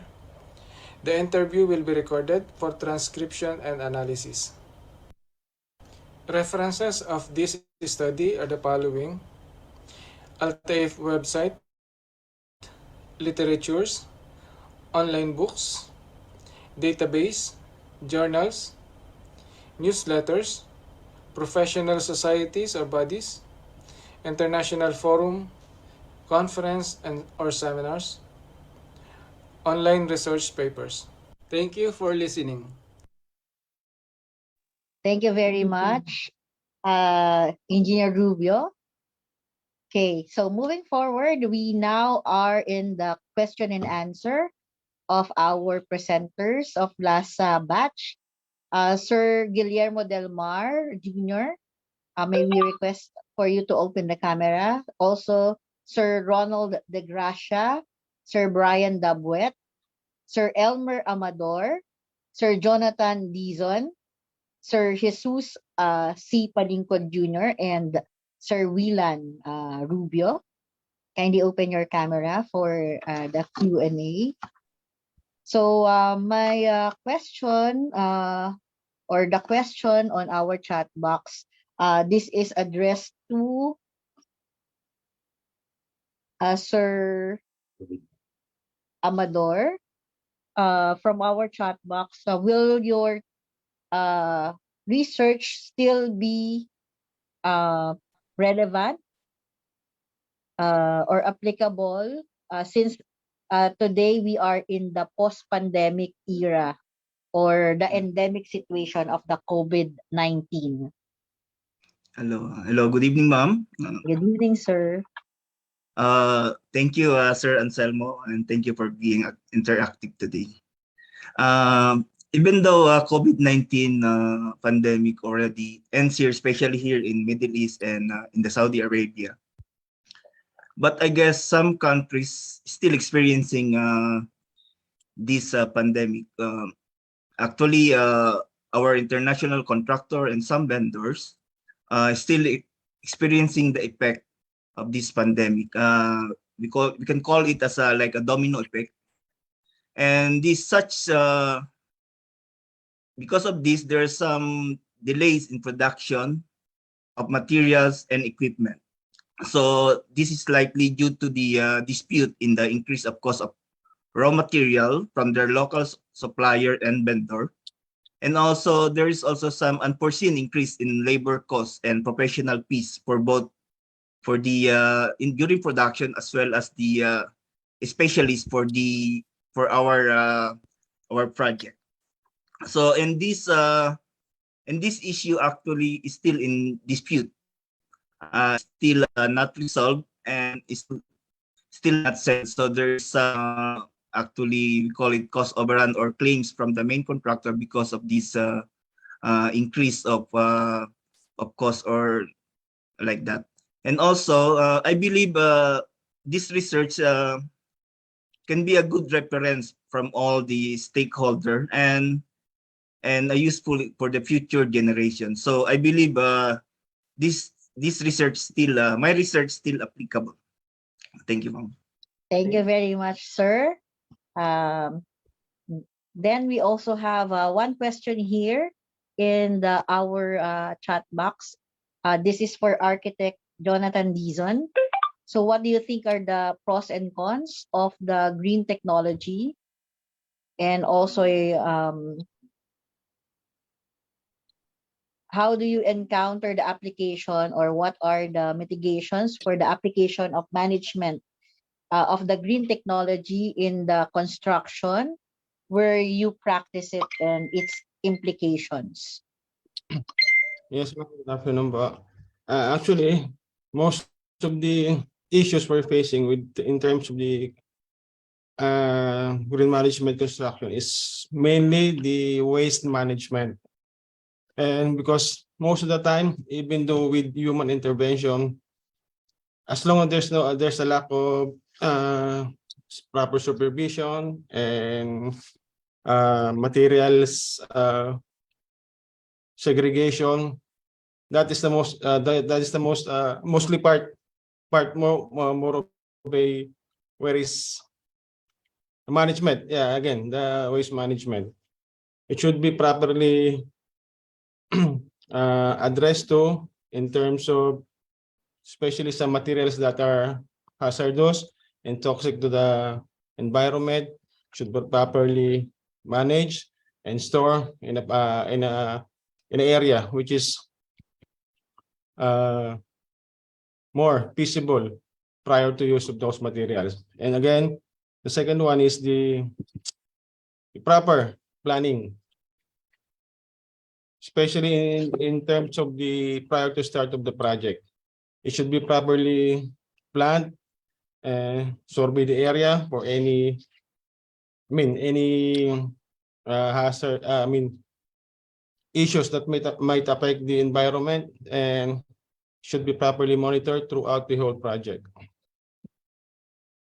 Okay, thank you very much, sir, Architect Dizon, for that. So hopefully our green technology will really be implemented in our society.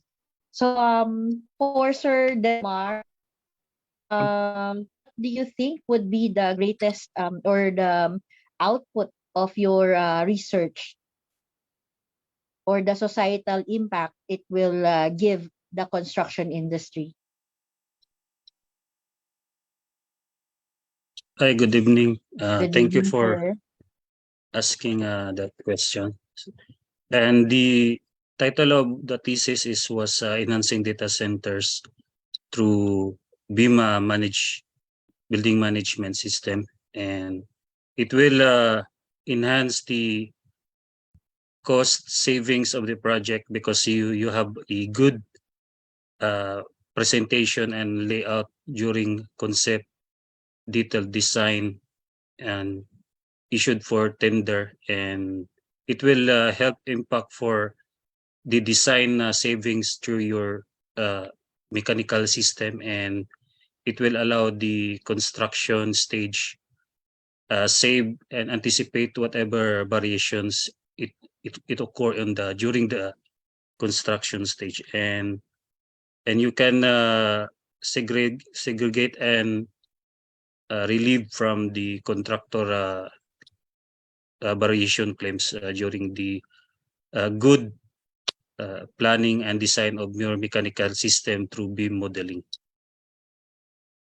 Thank you. Thank you very much, Sir Delmar. And for Sir De Gracia, what do you think are the factors that would hinder, based on your research or your findings, the implementation of computerization in the construction industry? First of all, we know very well that the material management in construction project is generally important, and most usually what hinders here is the proper administration and also the project procurement of the materials outside, especially the packaged materials, wherein these materials really involves with the engineering drawings or the shop drawings, I mean. So there should be a proper monitoring and control for all the milestone steps that are required in order to achieve the alignment for the required at site. And somehow we usually heard and observed that there are some novated items that had been, but it's not enough. So it's really better to have better indexes in order to overcome the hindrance in material management. And the reason that the study is providing the what you call this one, our established criteria, and also the best practices. And what are enumerated in the best practices, most of the participants agree that none of the participants disagree to the stated best practices that enumerated in the study. That's all, and thank you very much. Thank you very much, Sir De Gracia. For Sir Brian Dabuet, sir, what do you think are the beneficiary or who will benefit from your research? Good evening, everyone. Good evening, sir. Thank you for that. Thank you for that very important question for my research. Okay, but the construction industry will largely benefit with my research, as it is endeavors with the frequent error, the causes of error, and the impact and preventative errors, and preventing on those errors. And this is very significant because, you know, with preparation the design document, it is important to apprehend these errors at the beginning of the project in order to avoid activity disruption, cost, and time overruns. I think in addition also, it would help also to execute the project efficiently and optimize the cost. Thank you very much. Thank you, Sir Dabwet. And I think really the impact of this particular findings or paper of yours would benefit the construction industry and prevent those design errors during the construction documentations. And we have a question for our Sir Jesus Palingcod Jr., sir. One of our audience have asked if what are the criteria when owner prepares the QBS or qualification based system or the QBS, sir? Thank you for that particular question. Well, QBS or qualification-based selection is a method of making decision. Actually, it is not a evaluation procedure for the owners to seek and identify the qualified supplier for the project, rather than the description of work and the processes or the precise qualification for project services. QBS is a standardized methodology. Expectation differ from project to project. So if a client would have an RFP or a request for proposal, should include a well-defined description of the project, including its needs and goals, so that replies may be evaluated by matching abilities and the experience to the project criteria. Proposers can establish teams and credentials that satisfy the project measurement with a specified scope of work. At the very least, the project description should include, of course, dapat mayroong project name, location, project outline. There should be a description of function and spaces needs. Kung medical ba to, for medical mission, for technical, so dapat may mga ganong description and functions. Budget estimate, scheduling, including the phases. Sa completion, dapat define yon, dapat nalalaman, or it should be defined and well organized. Description and copies of works done on the project to date, if any, no? And description of specific services requested. These of expected deliverables and outcomes. All of this will become a criteria to have a qualification-based selection. Thank you, ma'am. Okay, thank you very much, sir. It's a bigger scope of how you will really develop the better process for the construction industry, and if it will be implemented, then it's a good thing for the society, or the societal impact will be really great. So thank you, sir. And last but not the least, for Sir Whelan Rubio, sir, what do you think would be the impact of your research, especially in the organizational structure? What is your expected output?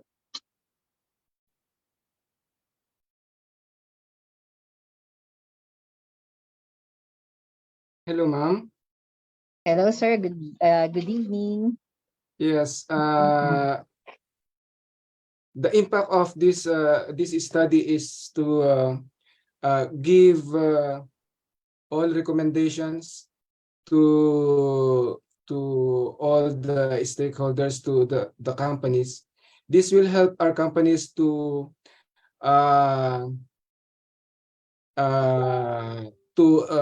prevent, say for example, an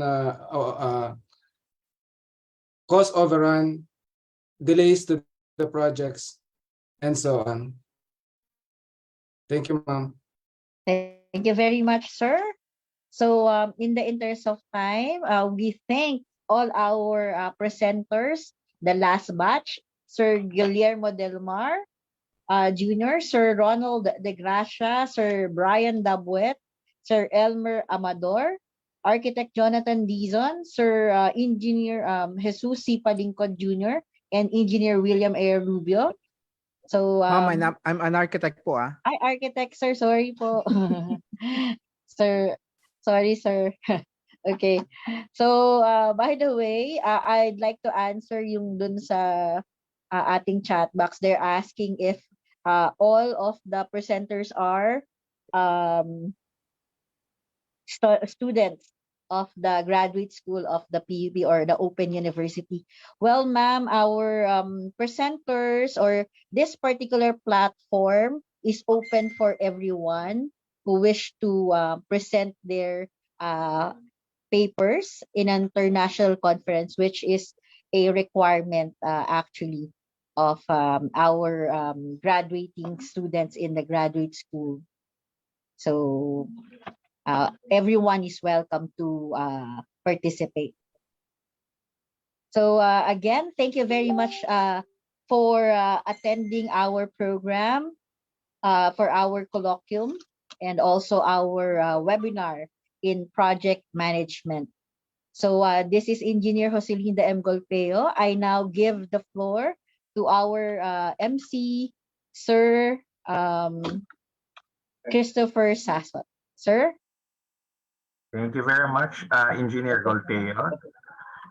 All right, so thank you so much.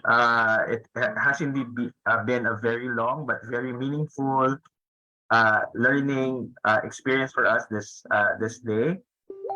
So at this juncture, we will be proceeding to the awarding of certificate of recognition to our Sir Dag, presenters. Sir Dax, excuse lang po. We'd like to request first our presenters as well as our audience for the photo opportunity for our last batch of presenters, sir. Sorry. All right, no worries, ma'am. Thank you, sir. So everyone, kindly open your campus, especially our presenters. I will now begin to take a photo. In 1, 2, 3, smile. Another one. 1, 2, 3, smile. Last one. And 1, 2, 3, smile. Thank you so much and congratulations. Congratulations, everyone. Congratulations to all of the presenters. The evaluation link will be posted in our chat box. Ayan, sir. So, Sir Dags, the floor is yours. All right, thank you very much once again, Engineer Golpeo. So the evaluation link for today's event will be posted on our chat box, meeting chat.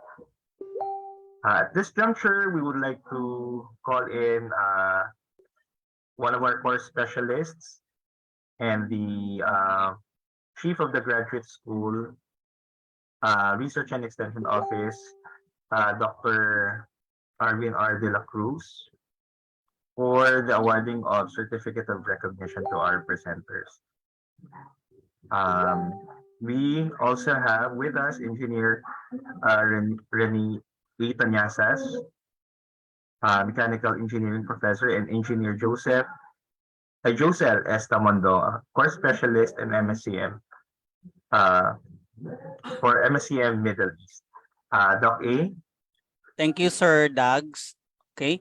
For the certificate of recognitions for the presenter, let me read the citations of the certificates.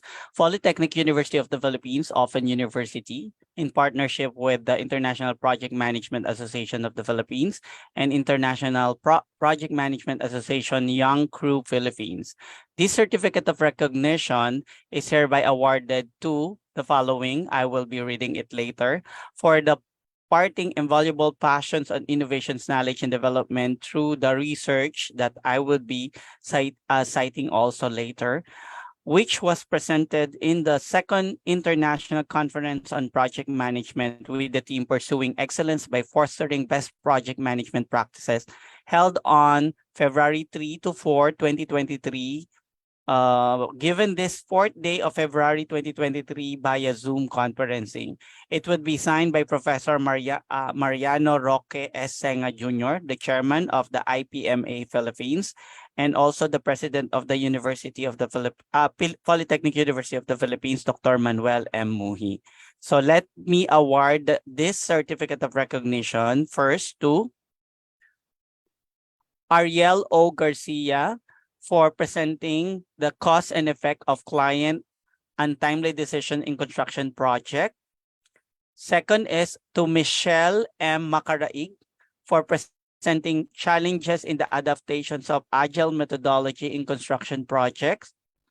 Same citation will be given to Michelle A. Amparo for presenting the critical success factor in executing construction project. Next, the same citation to Roylito A. Flora for presenting the applications of failure mode and effect analysis in improving reliability of power distribution system in oil and gas facility. Next is to Mark Anthony T. Farol for presenting the risks and challenges in managing process technology partner licensor in a chemical plant construction project, a qualitative case study. Same citation will be given to Rodeline S. Senga for presenting systematic approach in managing renovations and pit out projects in bank retail branches in the state of Qatar.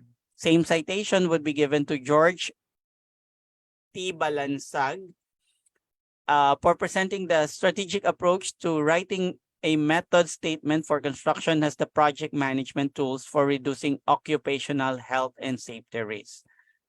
Next would be given to Windel L.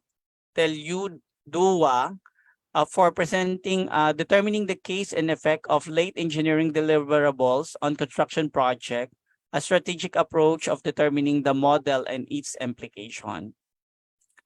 Next, we have the same citations. So it would be given to Nader El Abdul Karim for presenting a study on the challenges of road widening of the Marawi City Rehabilitation Project, a basis for the development of strategic approach model. Next is given to Joseph C. Amores for presenting a project, a qualitative study of the level of awareness of Filipino professional in total quality management, the competitive edge in engineering and construction project. Okay. The other certificate would be presented by Engineer Tanasa.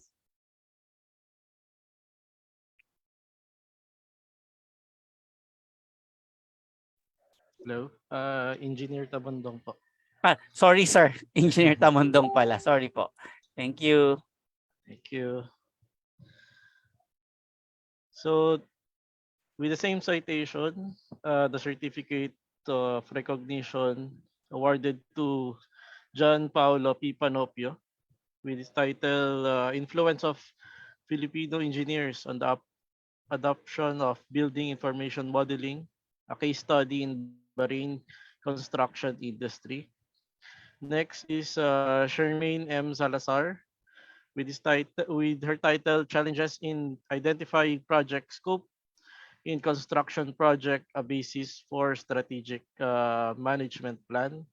Next is Ryan U. Javier with the title Time Effectiveness for Ductwork Prefabrication in Construction using Monte Carlo Simulation. And next is Clint C. Marquez with the title Alternative Solution to Non-Implementation of Liquidated Damages in Construction Industry. Next is Alejo L. Acosta, study of the importance of project scoping in managing construction projects. And next is Leslie M. Bulala, cause and effect of cash flow in the construction industry in the Kingdom of Bahrain. And next is Gerardo A. Burgos Jr., title Barriers to the Implementation of BIM in the Construction Projects in the Kingdom of Bahrain.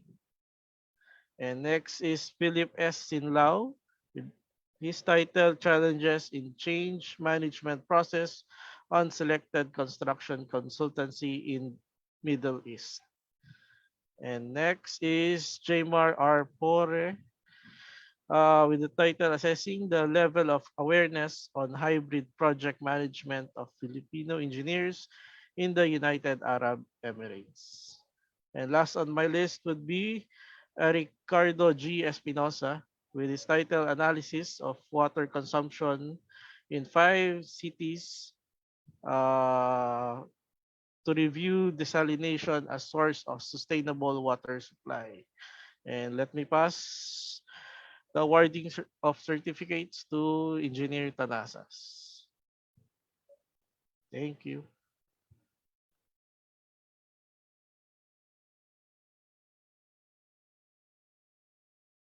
Sorry naman.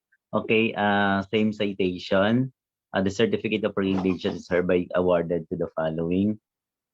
Erwin Luge, research title, Stakeholder Management Challenges and Stakeholder Participation in Sustainable Construction Projects in the Middle East. The other one is Eduardo Gaspar, research title, Awareness of Filipino Engineers in Preparation of Extension of Time Claims Application.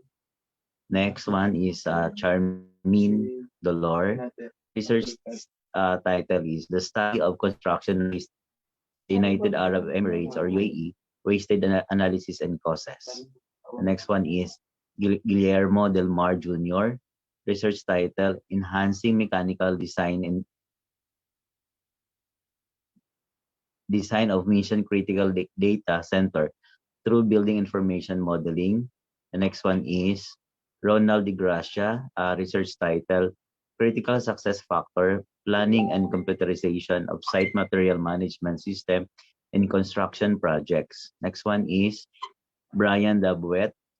The research title is Analysis of the Factors of Non-Industrial Projects Design Errors in Saudi Arabian Construction Documents. Next one is Elmer Amador, a research title, The Study of Cause and Effect of Factors Affecting the Performance of Ongoing Construction Project due to the COVID-19 pandemic.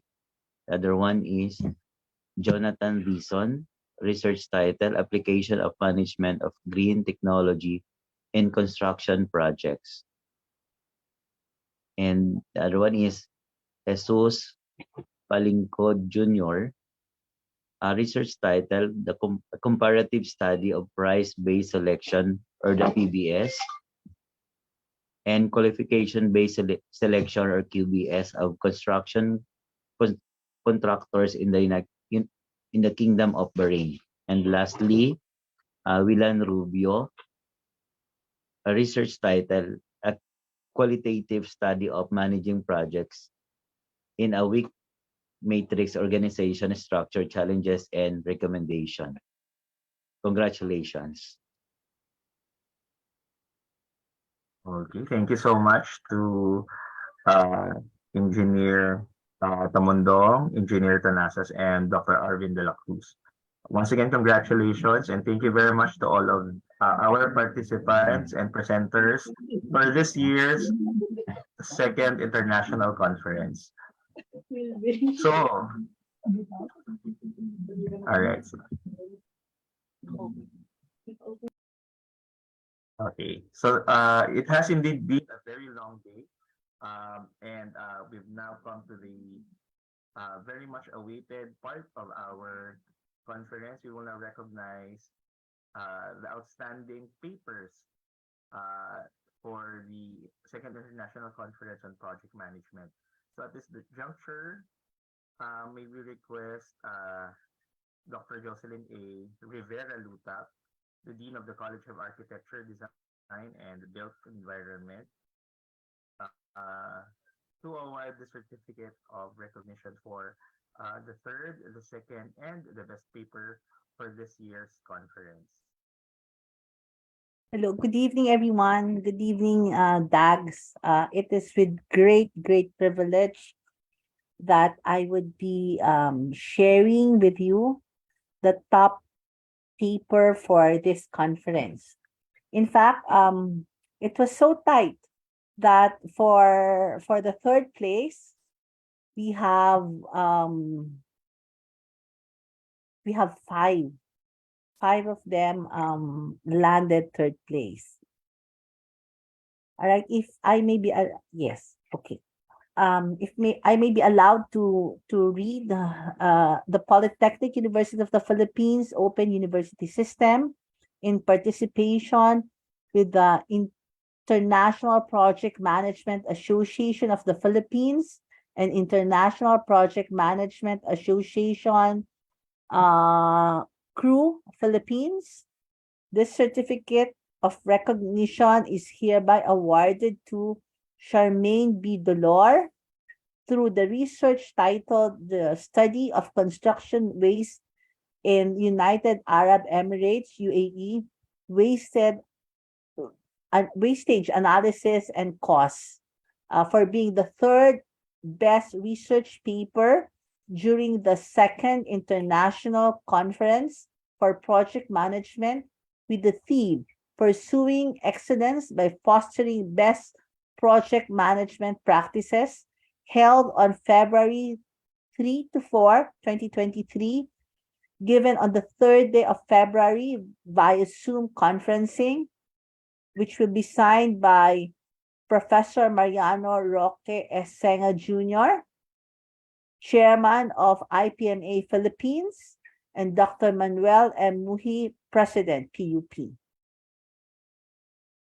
The same citation is given to Edward D. Gaspar with research title Awareness of Filipino Engineers in Preparation of Extension of Claims Application.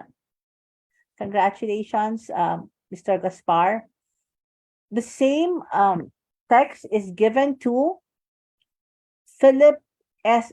Singlao with the title Challenges in Change Management Process on Selected Construction Consultancy in the Middle East. Congratulations. Same text is given to Mark Anthony F. Farol with his title Risks and Challenges in Managing Process Technology Partners Licensor of Chemical Plant Construction Project, a Qualitative Case Study. Congratulations, Mr. Farol. For the last awardee for third place is Roylito A. Flora with his title Application of Failure Mode and Effect Analysis in Improving Reliability of Power Distribution System in Oil and Gas Facilities. Congratulations.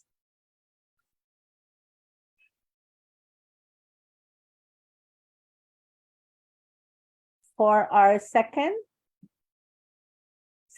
best paper research is given to Rod Kenneth V. Lumbong with title Managing a Framework of Project Success for Fabrication and Installation Stage of 18 TPH Biomass Boiler Project for Coconut Processing Plant. Congratulations, Mr. Lumbong.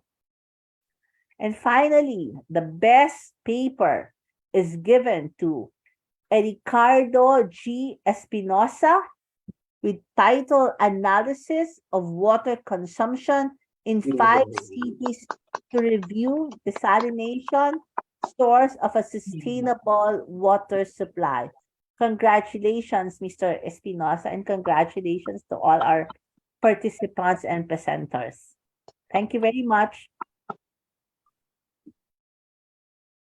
Thank you very much, Dr. Lutap, and also congratulations for the recognition for the Polytechnic University of the Philippines for making it as a top performing school in the recently concluded architecture board examinations. Congratulations also, Dr. Lutap.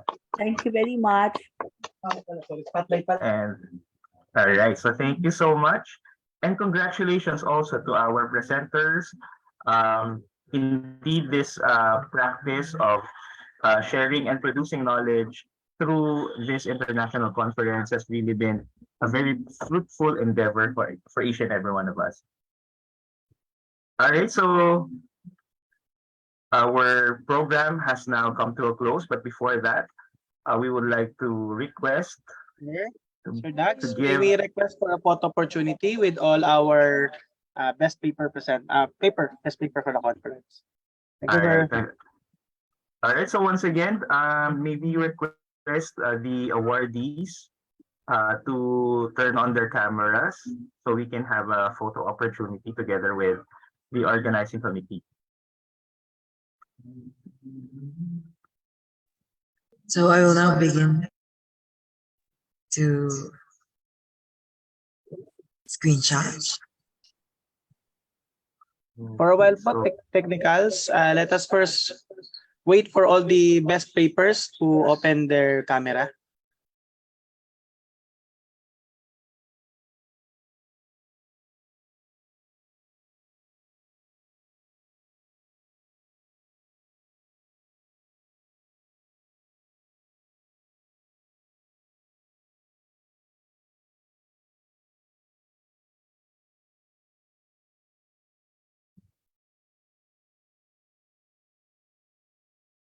Okay, so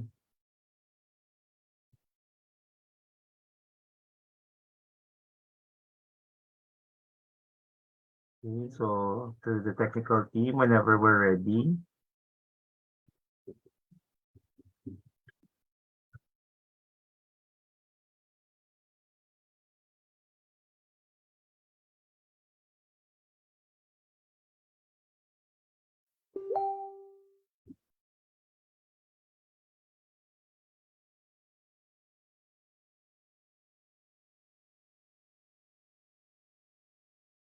Okay, so there we go.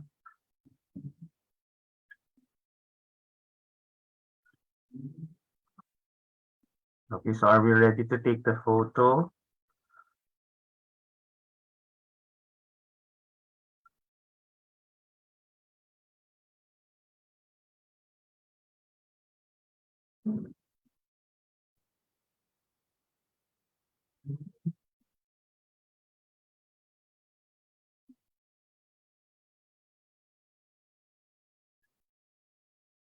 All right, I think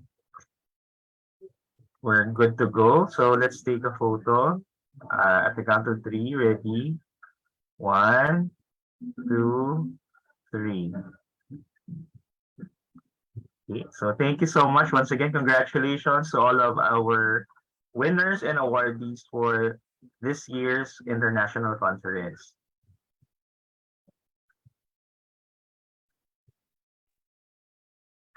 Congratulations to the organizers and congratulations to all our participants. Congratulations, everyone. Thank you, Dr. Lutap, once again.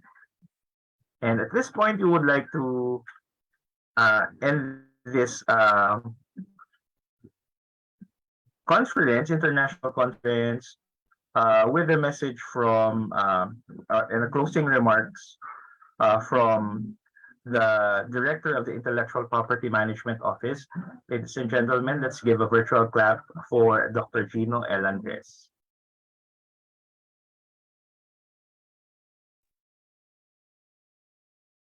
Okay.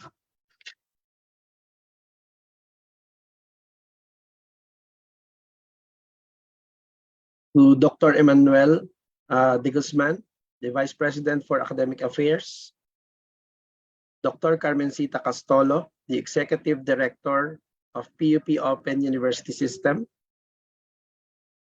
fellow university officials, honorable guest speakers and participants, of course, to our beloved President, Dr. Manuel M. Muhi, the President of the Polytechnic University of the Philippines, the organizing committee, a blessed evening to all of you. It is my honor to deliver these closing remarks. Of course, if there is a beginning, there is also an ending. Through this second international conference on project management 2023, spearheaded by the Polytechnic University of the Philippines, gave us opportunity not only to showcase our research results, but also gave us the opportunity to exhibit our expertise and chance to create and expand network to collaborate with other researchers. As mentioned by Dr. Philip Ermita in his welcome remarks, the Polytechnic University of the Philippines envisioned to embed to our students the culture of research and innovation through collaborative efforts. Thus, the Open University, with its mission and vision, will always be committed to deliver quality research that will create impact to our society. The second International Conference on Project Management 2023 have reached its end, but surely it will also begin a new journey to our careers and further the innovation of our researches. Ladies and gentlemen, I would like to congratulate everyone for the success of this conference. And I would like to express my appreciation to our distinguished speakers and panelists for their valuable contribution to our symposium. I would also like to take this opportunity to thank the organizing committee to the untiring effort to facilitate this conference. Again, thank you and enjoy the rest of the weekend. Congratulations, everyone. Thank you so much, Director Andres. So that wraps up our second international conference on project management in behalf of the Polytechnic University of the Philippines and also our partners, International Project Management Association of the Philippines and International Project Management Association of Young Crew Philippines. I'm Doc Dags. Thank you so much to all of our organizing committee, to everyone there in PUP right now, Sir Joseph, Sir Bernabe, Ma'am Jo, Engineer Tanasas, everyone in PUP right now, to our organizing committee, to our officials who graced our event, our two-day event, and most especially, of course, our presenters and participants. So hopefully we all see you again next year for the third International Conference on Project Management. Once again, this has been your host, Doc Dags, but before we formally end, let us all sing the PUP hymn. Once again, good night and thank you.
Thank you so much to all of our participants and organizers. Shall we take a photo first before we end?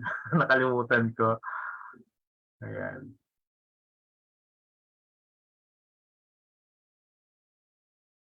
Don't forget to accomplish the evaluation form for day 2.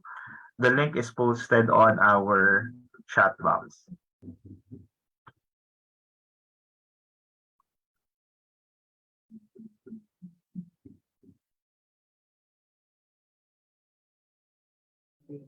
Okay, let us now have our photo op. So everyone, please give me your brightest smile. Ready? 1, okay, 1, 2, 3. Okay, next slide. So total of 3 galleries. 1, 2, 3. Okay, then for the last one. Okay, ready? 1, 2, 3. Okay, so that's it, Sir Dags. Thank you. Yeah, thank you so much. Thank you everyone for attending this year's conference. See you all on the 3rd International Conference on Project Management. Thank you and good night.